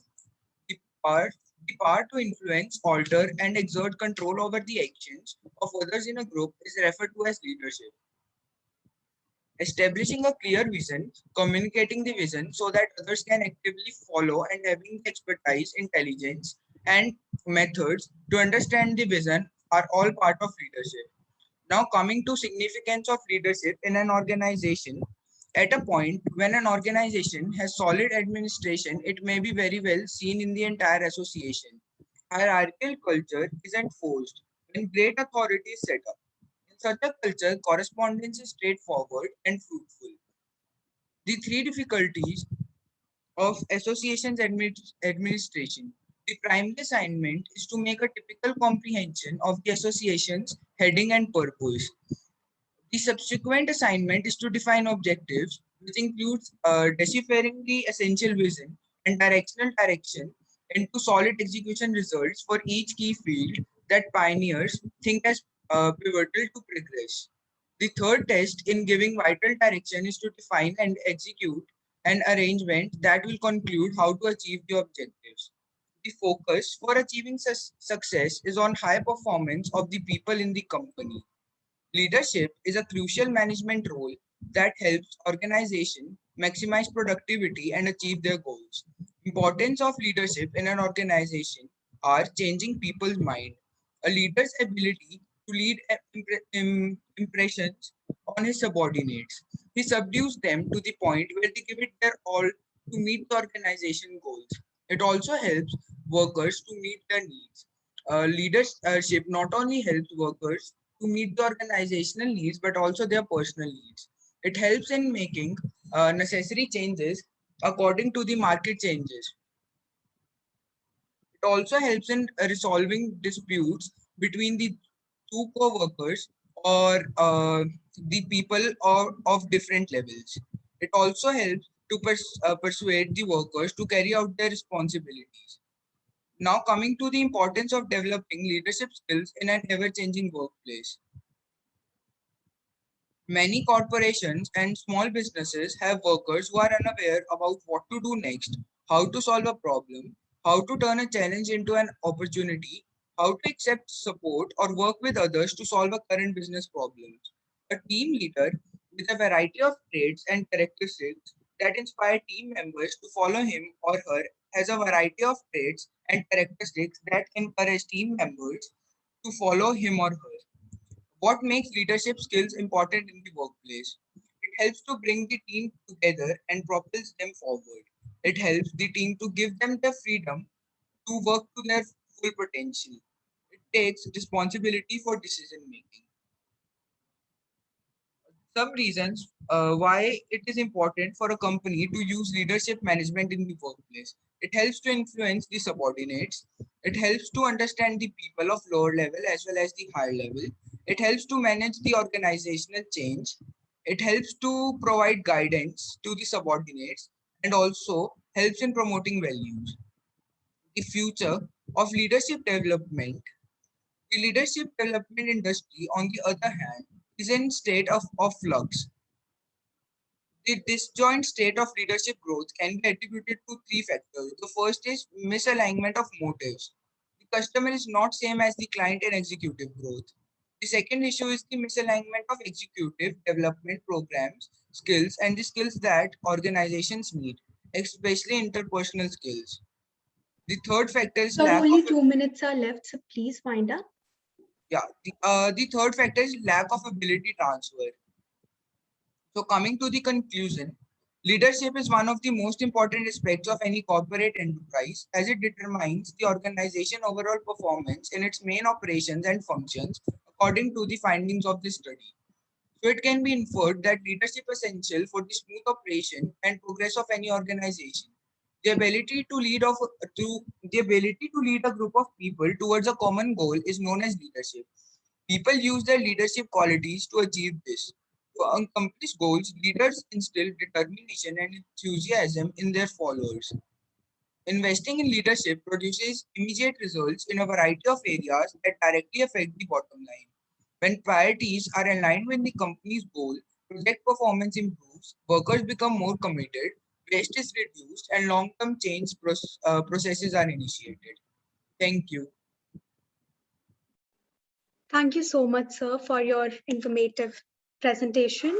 Now I would like to call upon Meera Jyotirmay ma'am, since she is facing certain technical glitches, so she'll be giving only an audio presentation.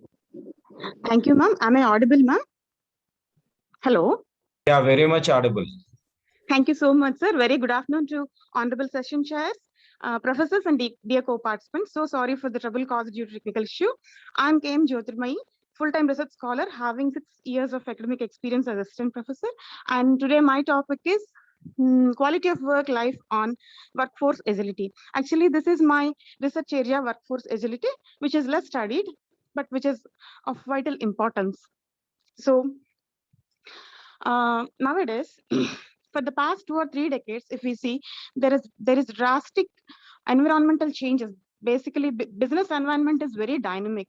So every organization is facing lots of challenges due to external as well as internal business environmental challenges. So volatility, uncertainty, ambiguity, and complexity has a phenomenal challenge to thrive in the competition. So every organization needs to be agile. So unless or until the business, the organization, the functional area is agile, no organization can thrive in this competitive and challenging scenario. So as a part and part of strategic management, the HR strategy should be aligned with corporate as well as business strategy. So in order to make the HR strategy successful, the workforce should be agile. So agility, workforce agility can be defined as the adaptability, flexibility, as well as resilient and innovative behavior of the employees. So there are many strong researchers all over the world have studied this concept, like Kidd, Alavi, Astosh Mudli, Sumuk Das, et al. So now I'm going to explain. So here my study focuses on how quality of work life can impact workforce agility. So quality of work life can be defined in many ways. For the purpose of my study, I have taken the definition as it is the cycle. It is a combination of physical, psychological, and social factors that influence employee satisfaction. So for the purpose of my study, I have taken 3 constructs that are physical, social, and psychological factors against the 3 workforce agile dimensions. Those are proactivity, adaptivity, and resilience. So for the purpose of this study, I'm going to before the research methodology, the review of literature. There are various authors who have studied thoroughly the quality of work life. So as it is an audio presentation, I'm not touching the review of literature in deeper. So coming to the go to methodology and the findings and conclusion, ma'am. Thank you, sir. So my research methodology is my respondent size is 216. My sampling sector is 6 banks, North Coastal AP. I have taken Likert scale. So for the purpose of reliability test, I have made Cronbach alpha 0.75. And my test methods are correlation regression. I have taken the constructs are physical, psychological, and social factors. And from these 3 constructs, I have taken 9 components. Those are safe work environment, job security, fairness and equity, employee emotions, skills and competencies, work-related stress, job demand, family and balance, and maintaining relations. And the 3 dimensions of workforce are proactivity, adaptivity, and resilience. So for the data analysis purpose, I have tested correlation as well as multiple regression. So the correlation test reveals that there is a direct and indirect relationship is proposed among all the factors, physical, psychological, and social factors with the workforce agility. And multiple regression analysis reveals that workforce agility, proactivity dimension in quality of work life multiple constructs is strongly related to workforce agility and psychological. Ma'am, only 2 minutes are left. Please wind up. Then I'll just skip it and I'll just go with the model summary. So within the population, 38.3 respondents agreed proactivity with quality of work life. In the variability within the population, 33.2 respondents are agreed adaptivity with quality of work life variables. In a variability within the population, 28.9% of respondents are agreed with resilience with quality of work-life variables. So coming to discussion, in the banking service, especially the employee's physical, psychological, and social factors plays a crucial role in workforce facility dimensions, all the 3 dimensions. So findings are quality of work life, physical environment, job security, fairness and equity, psychological job stress, skills and competencies, social balance at work, and all these have positive and significant influence on workforce facility. So it signifies the linkage of physical environment with the adaptivity as well as flexibility behavior. So findings, gaps, and coming to findings and gaps and suggestions. In the framework of work of linkage, empirically, there is a wide gap has observed in analysis. The differences are implicated such as employee job security and fairness and equity. Work stress, balance at work and family is needed for more improvement of workforce facility with the aid of strategic HR and employee customized training and development programs in a time schedule. So coming to conclusion. So in the banking organizations, job security, fairness and equity, psychological skills and emotional balance are to be focused, and they play a significant role to reinforce workforce facility. Thank you so much. Thank you, ma'am, for your informative presentation. May I now call upon Sir B. Anjan Kumar to kindly proceed with your presentation. Yes, madam. Very good evening. I would like to present.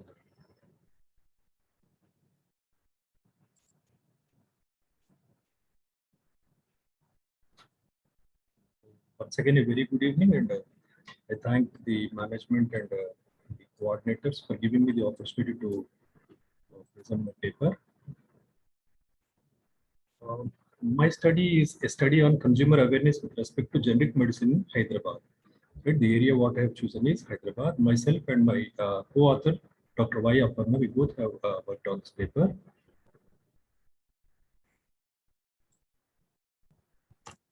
So the PPT goes as such like this, which will have abstract, introduction to the topic, literature, objectives, and the state and central government's initiatives towards generic medicines, methodology, results, discussion, conclusion, and suggestions are given. Coming to the topic as such, in fact, the topic why it has triggered my mind or my the co-author is while I was interacting with one of the pharmacists near my house, we were going through the discussion about the pricing, etc., of the drugs. So, in fact, he mentioned that, sir, in fact, generic drugs also work very well with this. So, why should we not? Why should you not think in that manner? Because I was asking for some discounts or so. Then, of course, I know about generic drugs, but then basically some kind of hindrance we find in ourselves, right? Either because of the quality or because of unavailability with us. So is the reason, there a kind of myth has formed in my mind, and I have discussed with co-author who is actually into the chemistry stream. So we both felt that working on this particular topic would be very helpful, so that the society can be benefited. So my topics has the primary would be about the knowing about the awareness in the city of Hyderabad with respect to the socio-economic conditions of the customers. So coming to the introduction of the topic, like all of us know that a lot of research is going in the pharma industry. Of course, with the advent of or should say that bad kind of thing. We are going through the pandemic, which has actually focused all the different industries towards the pharma industry, even as individuals, as the country, as the states, whatever you say, the focus has totally shifted.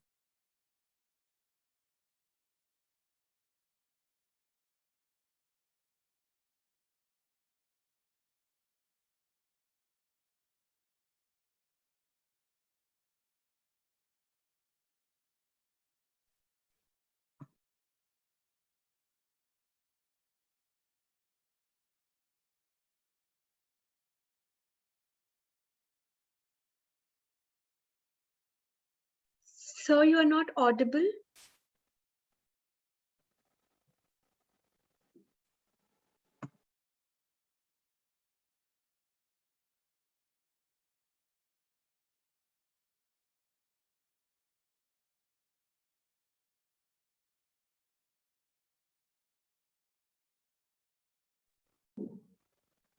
I think sir is facing certain technical issues. So I will call upon the next presenter. For now, we have Dr. Veera Swami to present his presentation. Sir, if you are here, then kindly please begin with your presentation.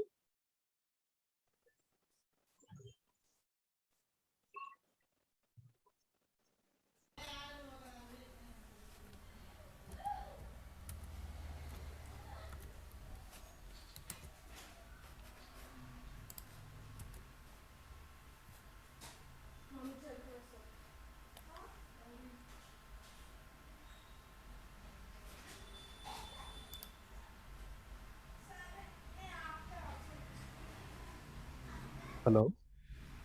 Sir, am I audible, sir? Yes. Hello. Yes. Yeah, I'm very Yes, sorry yes, sir. Yes, for sir. the inconvenience caused, sir. I have my PPT with, maybe I have also shared with you. If you can share also, well and good, or else I'll just continue with my oral presentation, sir. So the idea, like I was telling that, it is about the generic medicines, basically. So the pharma industry as such is going through a lot of research, which is going through, and they're spending huge amounts into that. So ultimately to have a groundbreaking inventions, right? So once we have this groundbreaking inventions, patents will be taken. So once the patent is over after the 20 years or whatever the countries, whatever rules are there, after that the manufacturers, the other manufacturers can certainly copy the drug, and they can come out with a less cost of the product.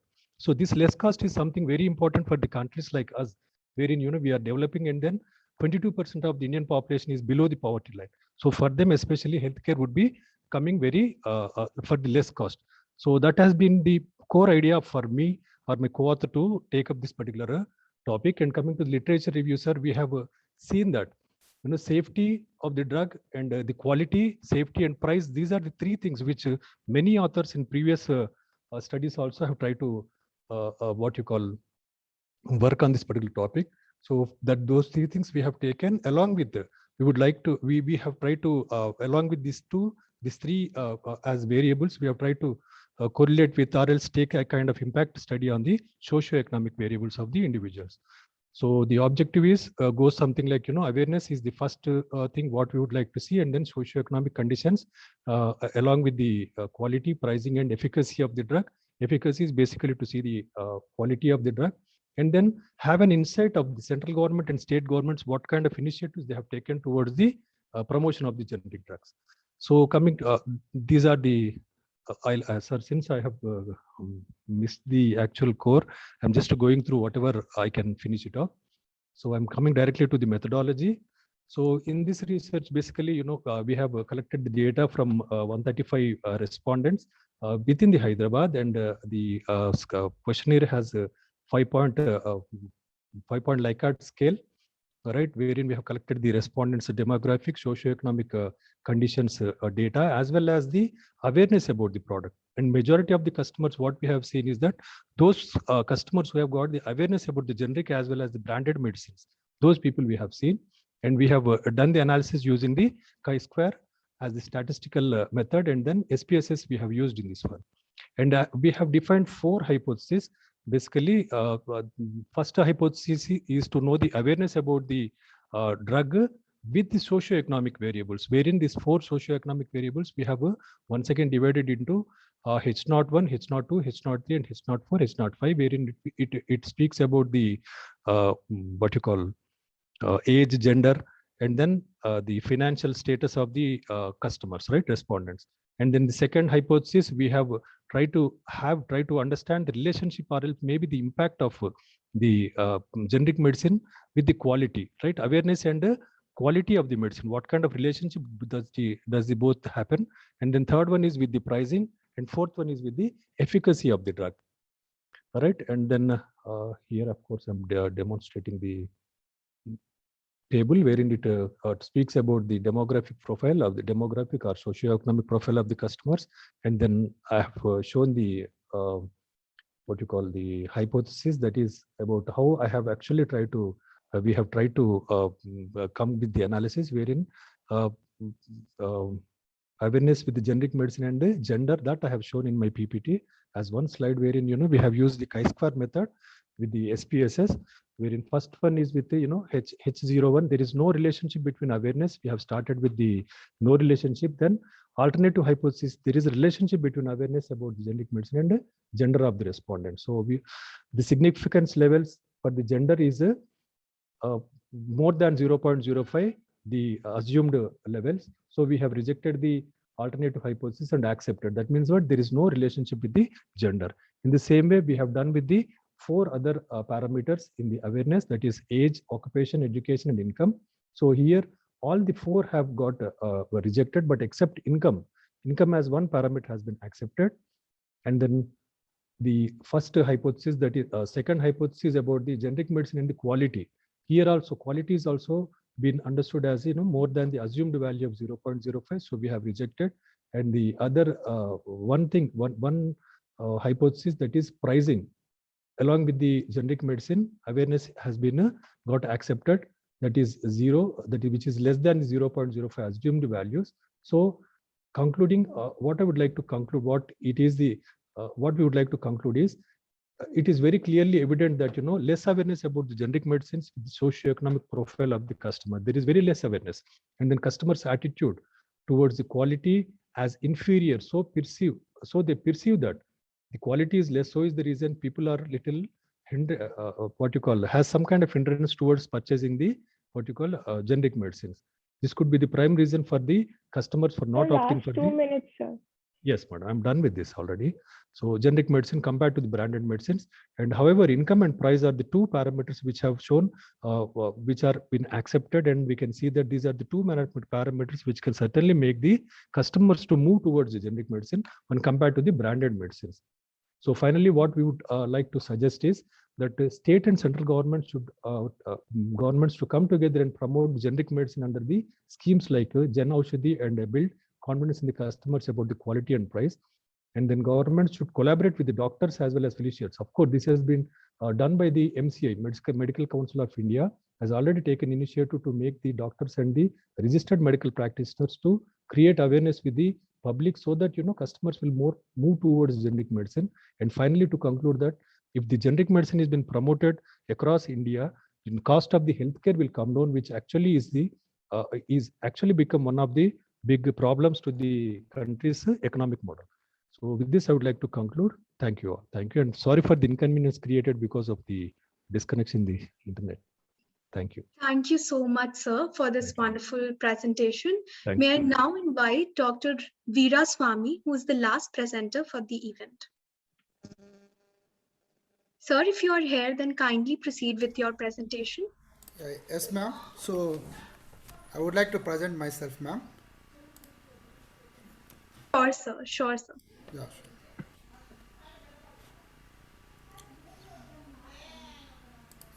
Yeah, is it visible, ma'am? Yes, sir, it is visible.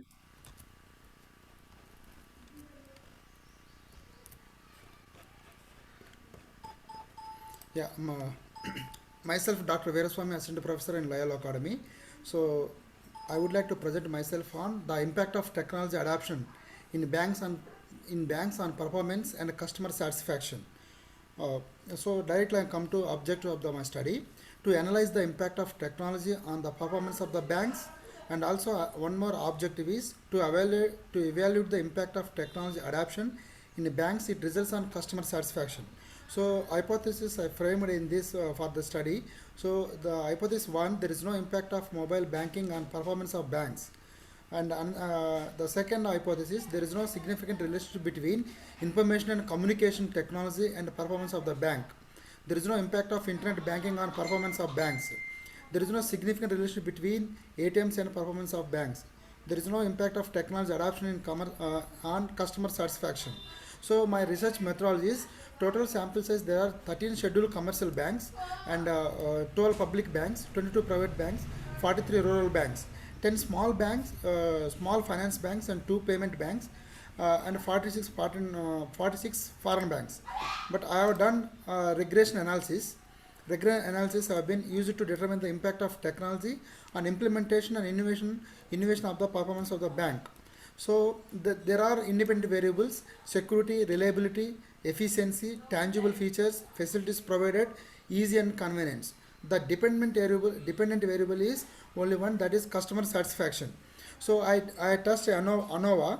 So it is a significant impact on customer satisfaction with the F value at 8.8 and 7.68. which is less than 0.0 level of significancy. So features like security of ATMs and the protection of the bank transactions have comparatively lesser impact on customer satisfaction, with the FA value is 3.3 and 4.5, which is less than 0 point level of significancy. And also I have done regression analysis. So that is impact on customer satisfaction. So the regression analysis is R squared and F values determined for models 1 and 2. That is there in my paper, model 1 and model 2. But in the PPT I didn't share this one. Models 1 and model 2. And representing model 1, dependent variant return on assets, and model 2 representing the dependent variable and return on equity. The weighted least squares regression analysis yields the following results. So results is there in the my paper. But actually it is in connection between mobile bank and bank performance is insignificant. The reason is due to the need for the high investment and low income margins, mobile banking cannot be applied to improve bank performance.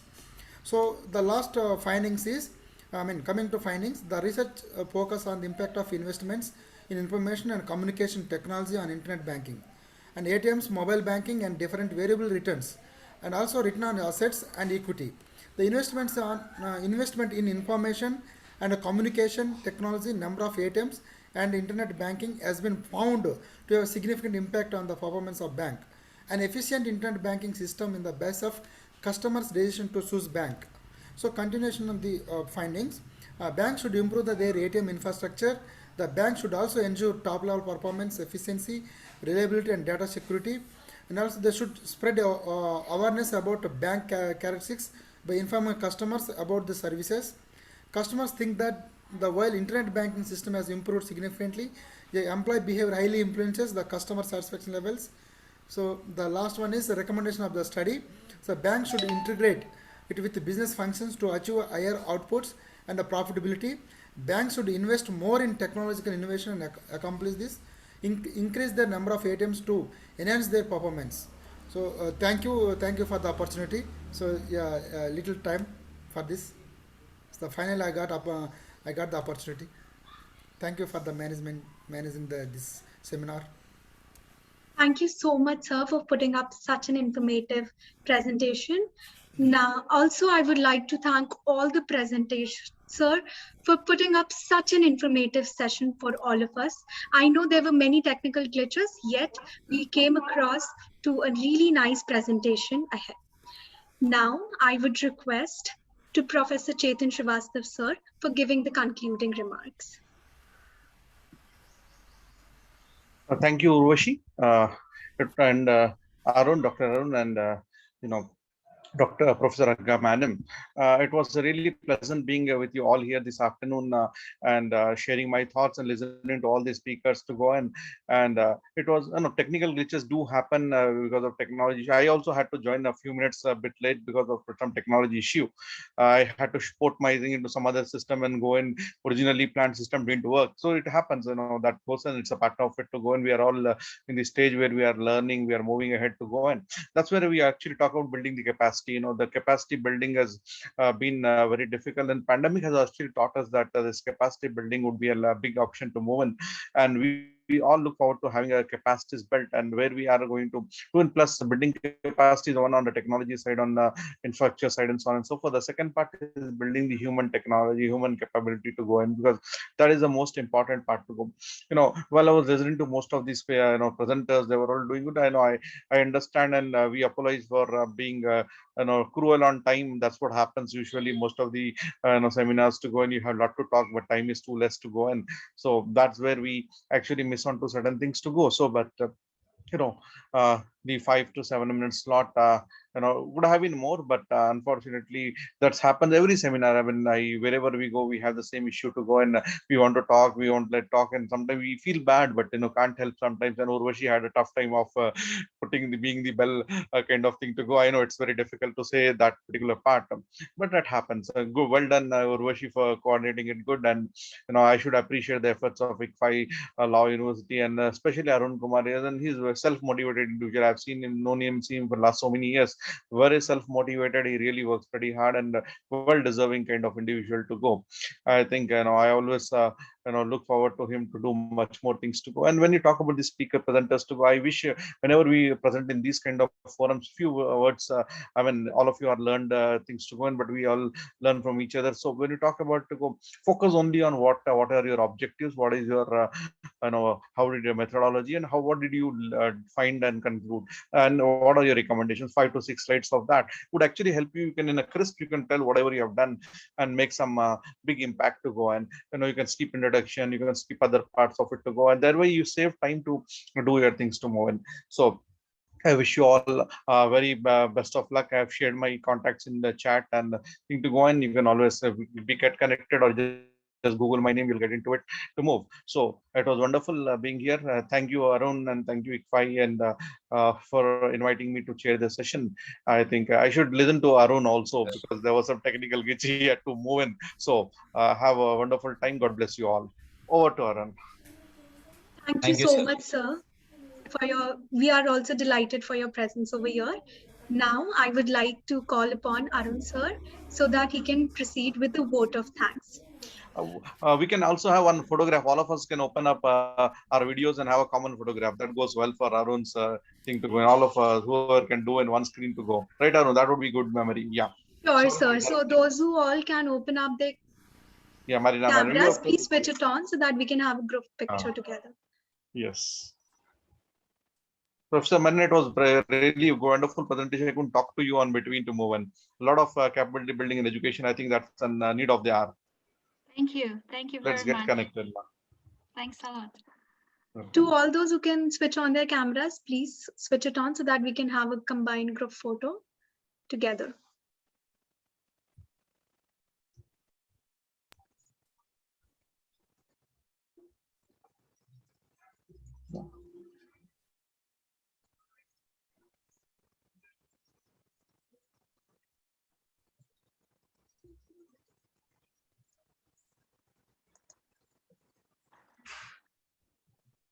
Yes. Arun. Yeah, thank you, sir. Thank you so much. As a coordinator of the conference, I would like to extend my heartfelt thanks to Professor Marina Ranga and Professor Chetan Srivastava, who has readily accepted our invitation, has taken out time for our for addressing our audience in our conference. I would like to extend my heartfelt thanks to our beloved director, Professor Ravi Narasimharao Garu, for his continuous support and encouragement. Last but not least, I am also thankful to my colleagues and my coordination team like Rakesh sir, Itivyas ma'am, Hariharan sir, Krishna sir, and technical coordinators like Urvasi or Shubham, Asta, Arshita for their support. Thank you one and all. Jai Hind. Thank you so much. At last, I would like to conclude by saying thank you all for being here, and I would like to express my sincere amount of gratitude for your presence over here in this conference. Thank you. Thank you. Thank you. Thank you. Thank you. You did good job. 71700. Yes. Thank you so much, sir. Thank you.